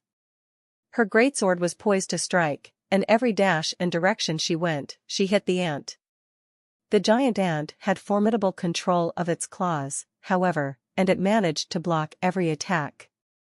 Each guard would knock the angel backwards. Its strange strength was quite weird. This devil ant king is too powerful. It's far stronger than the little angel. Even her greatsword can't pierce its shell. It cannot be a berserk super creature. Could it? Hansen was shocked, seeing what he was. But then again, ants were strange creatures. It was normal for them to lift things that were 100 times heavier than they themselves were. Ordinary humans could never do something like that. For such a big ant, even if it was a normal animal in the Alliance, it would be powerful. While the little angel fought with the devil ant king, Hansen quickly unlocked his Dongxian Sutra's gene lock. The life aura was activated, and through it, Hansen was able to observe the energy flow of the devil ant king. This guy is a second-generation super creature. This brought a modicum of joy to Hansen, as he tried to learn its energy flow. Although his purpose coming here was not to kill the subterranean devil ant king, that was fine. He wouldn't pass by an opportunity such as this. The subterranean devil ant king's life energy flow was complicated. Hansen could not remember it so soon, so all he could do for the time being was observe for some time and watch the fight unfold. The little angel was using her flying abilities, and although she seemed capable of keeping up with it, killing the beast outright was a different matter altogether. Her angel greatsword could not sever its limbs or crack its shell, and without being able to do that, killing it would prove to be of great difficulty. After Hansen remembered its energy flow, he summoned his flaming Rex spike and mustered the energy of the elephant Rex strike. He waited for the right moment to deliver the ant king one massive hit. Even if the strike didn't kill it, it might provide an opening for the little angel to finish it off. Fortunately, the ant king was not particularly fast when compared to other super creatures. If the ant king had a speed akin to the raven Hansen once encountered, he feared the little angel would have been unable to defeat it. Hansen watched for a while, and when the chance arose, the trumpeting of elephants fueled a power inside his body. The power surged into the flaming Rex spike, which swung down onto the ant king. The devil ant king knew Hansen was attacking, but it was unable to dodge.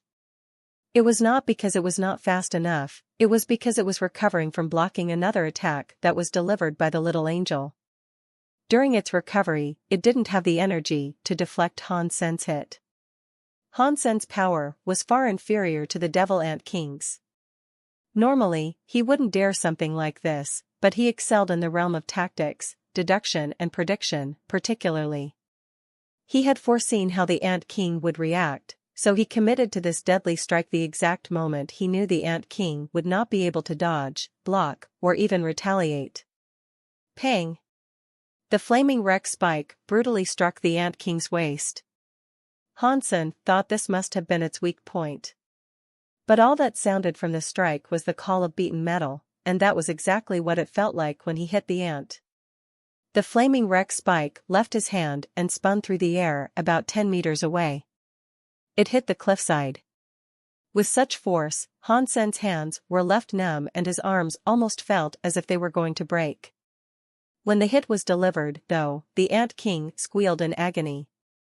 There was only a shallow indent made in its shell, despite the pain it seemed to feel. But Hansen knew he'd have to crack the shell somehow. The little angel, however, used this opportunity to make a move of her own. She used her greatsword, battering the point Hansen had dented. On the fourth slash, the shell cracked a few inches, enough to expose the ant's white flesh. The ant king panicked and quickly returned to the tunnel it had emerged from, suffering brutally. Hansen was very weak right now, though. He felt as if he could barely stand, let alone chase after it. After he unlocked his gene lock with the Danshin Sutra and resimulated the bone elephant's energy, the elephant Rex strike had become even more powerful than it was before.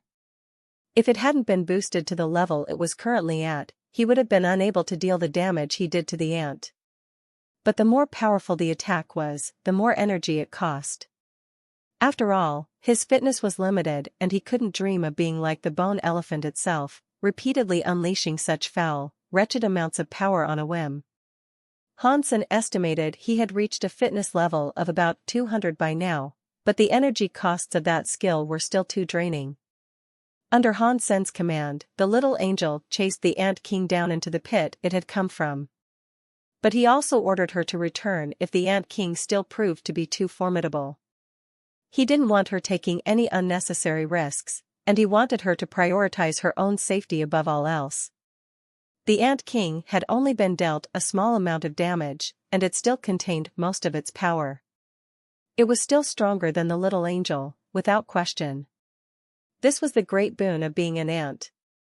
Few could fight one, even if they were on par with it. The little angel was not a pet that was based on strength. It was not unusual for her to be weaker than the ant, and since she was down in its lair, she'd be at a disadvantage without being outside. In the tiny cave she chased it down, she would have limited room to dodge. If it came down to a fight of strength versus strength, odds were far in favor of the ant winning. The little angel was a balanced pet. Although she had no special elements, her strength, speed, vitality, and attack were all above average. Plus, she had the ability to fly. She was a pet that covered almost everything. Although she wasn't too special, she had no weakness either. A super creature like that was the scariest for a human. With every ability being able to crush a human, humans would not have a chance of fighting back. Hansen summoned Princess Ine and Princess Yang. He brought them out so they could collect the devil ants' corpses, while he dragged his own tired body down after the Ant King. He still did not feel safe, and he worried that the little angel would fight the Ant King until she died. It did not matter if she could kill the Ant King or not, her loss would be a grievous one for him. Hansen couldn't fathom losing her. He descended a long way into the mountain from the tunnel's entrance. By the time he got where he needed to be, he had descended 400 meters. From that point, the tunnel widened up into a giant cavern. It seemed like a nexus or hub of some sort, for there were many other tunnels and passages leading off from this central cavern. As for the little angel, she was inside hovering about. Although the Ant King was wounded, it was still incredibly powerful. It guarded the cavern well, in battle with the little angel, and there was no sign of it losing. Hansen, while he was down there, was busy inspecting this cavern he had discovered, deep beneath the earth. With great observation, he surmised that the entirety of the mountain above had been hollowed out by the ants. It was like a massive subterranean kingdom for the ants. But what Hansen did not understand was that, inside this ant nest, aside from this king and the 20 sacred blood ants he had laid waste to earlier, there weren't any other ants. That was strange. For a nest this big, there should have been many more ants in there. The fact that there was only one ant king was strange, as well. Did that pangolin eat all the other ants? Hansen suddenly recalled the sight of that pangolin, which escaped the pursuit of the sacred blood ants. Perhaps the reason why the devil ants had chased it with as much fervor as they did, was because it had killed the rest of the kingdom's ants. If this was true, that suggested it was really powerful. It might have been a super creature, even. But Hansen wasn't too sure of that. Other people could not sense it, but after learning the first tier of the Danshin Sutra, he was extra sensitive to the life forces of creatures he came across. The pangolin's life force was a little bit stronger than a sacred blood creature, but not as strong as a super creature. The little angel was still battling the Ant King, but the Ant King had retreated into a little cave. Its shell was hard enough as it was, and with its power, it made it incredibly hard for the little angel to deal it damage. But now, the wound around its waist had already healed. It looked like new, as if it hadn't been dealt a single hit. This Ant King is sick. I'm not even sure if I'll be able to kill it. Han-sen was getting a little depressed, but just as he thought of giving up, something else lurked in the dark. The pangolin had returned, and it peeped at the battlers from a tunnel, like a little thief. The pangolin watched how the little angel and ant king fought as it shimmied along the walls of the cavern. Its scales were colored exactly like the rock, in a dark green color. Unless he paid close attention, he'd have had a difficult time spotting it, creeping its way up. Quickly, the pangolin entered a cave near the ant king and then drilled out another cave beside it. After that, it disappeared. Han-sen watched what it was doing with curiosity, and then decided to follow it into the tunnel it had just created. The cave was rather small, and Han-sen could only crawl. He held back his energy and crawled for 100 meters before reaching the end. This was as far as the pangolin had dug, and the creature was still busy. What is this guy doing? Han-sen watched it for a while, observing how quickly the pangolin worked. It seemed as if it was digging a route into the back of the cave where the ant king was protecting the primary entrance. It seemed like the ant king was guarding that little cave for a reason. There has to be some reason for it doing so. I wonder what it could be. Whatever it is, it's attractive enough for the pangolin to come all this way. Han-sen watched the pangolin from a good distance. Not very much later, however, he heard something collapse. It was the tumbling of rocks as the pangolin breached through the last bit of wall into another cavern. The pangolin quickly entered. Han-sen summoned his peacock crossbow and loaded it with his raven bolts. He crawled along the tunnel and scrambled over the dusty rocks without hesitation. When Han-sen saw what was inside the cave, his jaw dropped and his face froze. The giant cave was like a warehouse, stocked with white eggs that looked like ping-pong balls. Quite clearly, the eggs belonged to the devil ant. The pangolin-like creature looked joyful as it began munching on the eggs.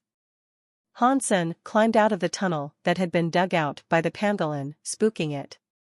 It turned around to look at Han-sen with alarm, but it did not attack.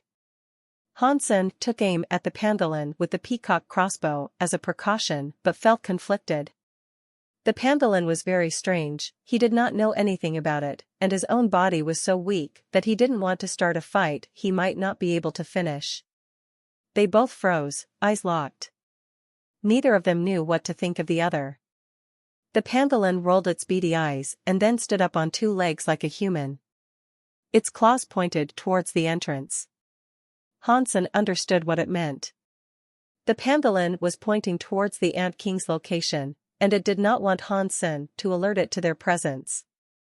This guy's intelligence is no less than the fox king I encountered in the first shelter. Han-sen gave the pangolin a puzzled look.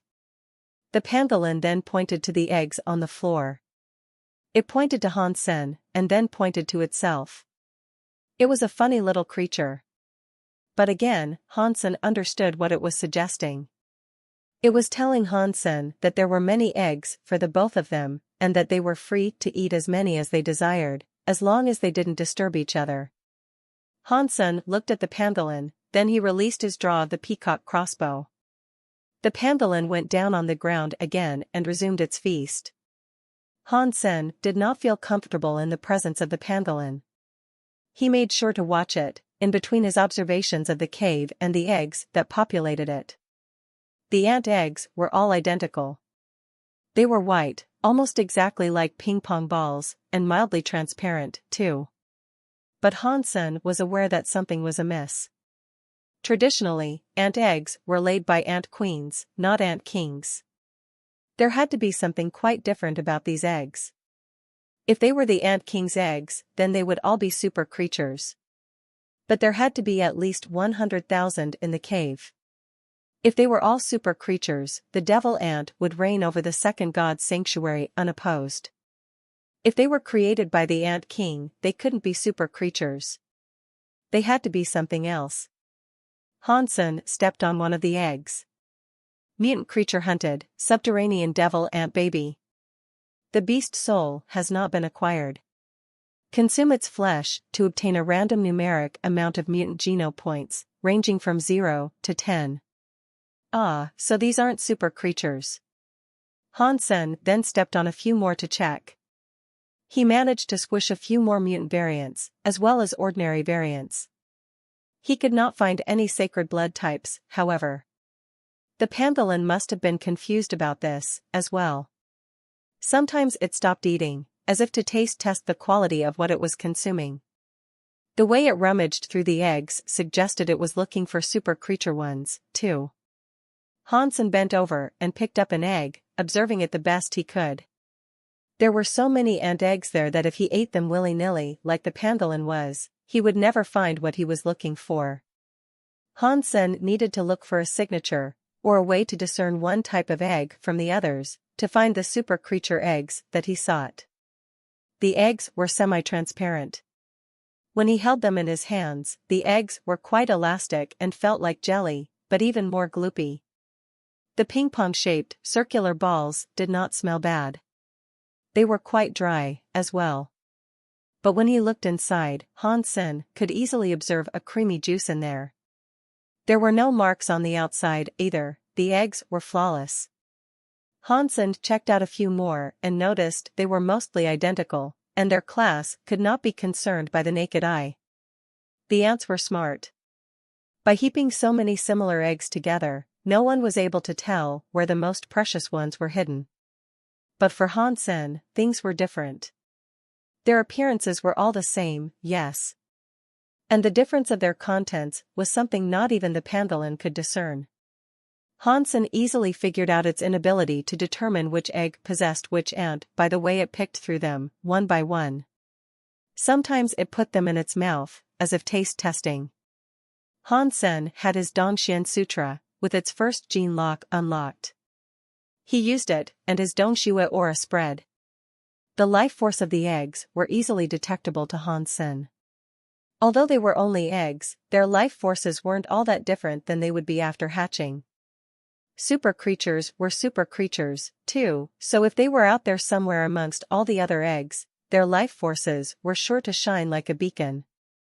Han Sen scanned all the ant eggs and soon found an egg with a life force that was stronger than the others. Han Sen went there and crushed the egg, which instantly played a notification he was eager to hear.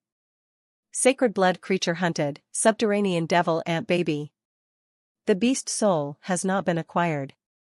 Consume its flesh to obtain a random numeric amount of sacred geno points, ranging from 0 to 10. As expected, this is a sacred blood class egg. Han Sen put the crushed egg in his mouth and it tasted very fresh, like shrimp. It had the bonus of not stinking like seafood, too. Han Sen kept using his ability to sense the life forces of the eggs and continued prowling around the cave in search of more. It wasn't long before he found 3 more sacred blood eggs. Suddenly, a particular life force stood out to him. It was one that looked like a brazier, a light in the dark. The life force was far stronger than that of any sacred blood egg. I have found it. With exuberant joy, Han Sen immediately went to pick it up. Han Sen picked it up and started playing with it. When he looked at it from the outside, he noticed no difference. It looked as plain as all the other eggs, lacking any indication that it was special. He squeezed it with his hand, but it was like a solid ball of rubber. With its elasticity, it resumed its initial shape after being pushed or squashed. Han Sen could not break it. This really is something special. Han Sen was delighted, so he quickly pocketed the egg and returned to searching the cave with his aura. By the time he was done, Han Sen managed to find 6 more sacred blood class eggs and only that one super egg. He was satisfied with this result. Han Sen took another look at the pangolin, which was still eating, and gave up on the idea of killing it. The pangolin was a strange creature, and Han Sen didn't think he could one-hit kill it, anyway. And if there was a struggle, the Ant King was sure to become aware of their presence and pay them a visit. With Han Sen still weak and drained of energy, he figured he wouldn't be able to escape. Han Sen summoned Snow Charmer. They each held a sack, and they filled them up with as many eggs as they could. Once they were done, they exited the area via the tunnel the pangolin had dug. After exiting the tunnel, Hansen saw that the little angel was still locked in combat with the Ant King. Fortunately, his and the pangolins' presence behind it had not been noticed. Hansen returned the way he came, but took notice of the little angel's situation. She and the Ant King were locked in a stalemate, where one could not hurt the other despite how much they tried. It didn't seem likely either would win anytime soon, so Hansen eventually called on her to return and give up on fighting it.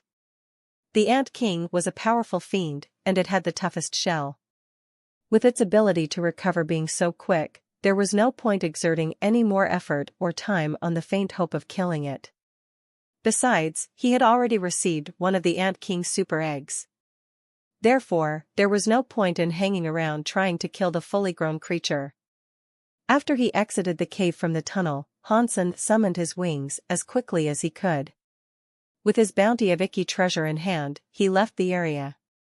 If the Ant King found out about its missing eggs, heaven knew what it would do. It might even turn into a berserk super creature, and that would be horrid. Pissed. Hansen had already flown a few miles when he heard a few high-pitched, sonic screams. His eardrums felt as if they had been jabbed by needles. It seems as if the Ant King has discovered its egg is missing. Hansen did not linger or cruise the skies, so he flew even faster to get away from the mountain. Hansen had been well rewarded. In the event accidents were to occur, he wanted to return home immediately. He wasn't in a rush to find a super creature right now, either. He had managed to collect 23 devil ants and 7 sacred blood devil ants. He had thought he might be able to collect more, but perhaps the pangolin was lucky enough to swallow a few. He had 2 bags that were a mixed assortment of ordinary eggs and mutant eggs. There was a total of 900 spread across both those sacks. Back in the Crystal Palace, Hansen quickly placed the Ant King's egg on the crystal table. He summoned his flaming Rex spike and cast Toxic Dragon Drill directly upon it. The Ant King's egg was tough, but it was still just an egg. It wasn't half as strong as the Ant King's shell, so the egg was quickly splattered by the whirling drill of the Rex spike. Super creature hunted, subterranean devil Ant King baby. The beast soul has been acquired. Consume its flesh to obtain a random numeric amount of super geno points, ranging from 0 to 10. Hansen was very surprised, hearing no mention of the life geno essence. The egg was very small, though, and he supposed it was quite fair to that there was no room for a life geno essence to have grown inside it yet. It looks like eggs aren't able to produce life geno essences. Does that mean I can eat its flesh? Hansen picked up the shattered eggshell and scooped up the battered remains of what was once an ant. He sunk his teeth into the sticky, gloopy contents and was surprised to find it softer than he expected. The meat was rather tender, and he wondered if this was similar to what had happened with the bone elephant's body. After it died, it wasn't as tough as it was when it was alive. Hansen was overjoyed, and he didn't bother cooking it. He just put it in his mouth and ate it straight. Subterranean devil Ant King baby, consumed. You have received 1 super geno point. A strange energy seemed to whirl inside his belly. His body felt numb as it started to vibrate, and his cells felt alive with a unique thrust of energy. He felt refreshed. Hansen ate the eggshell and received an additional 7 super geno points. His skin became extraordinarily smooth, like he had smeared heaps of collagen onto his face. He looked younger, his face rejuvenated.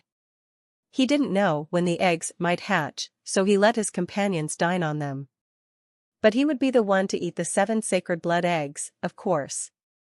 The rest were reserved for a barbecue. Hansen brought Zero, the little angel, Snow Charmer, Princess Yang, and the silver fox around for barbecue fiesta. Hansen skewered a number of eggs on a prong and placed them above an open fire. There were 6 sacred blood class eggs on the skewer. Oil sizzled on the fire, and a pleasant fragrance wafted from the eggs.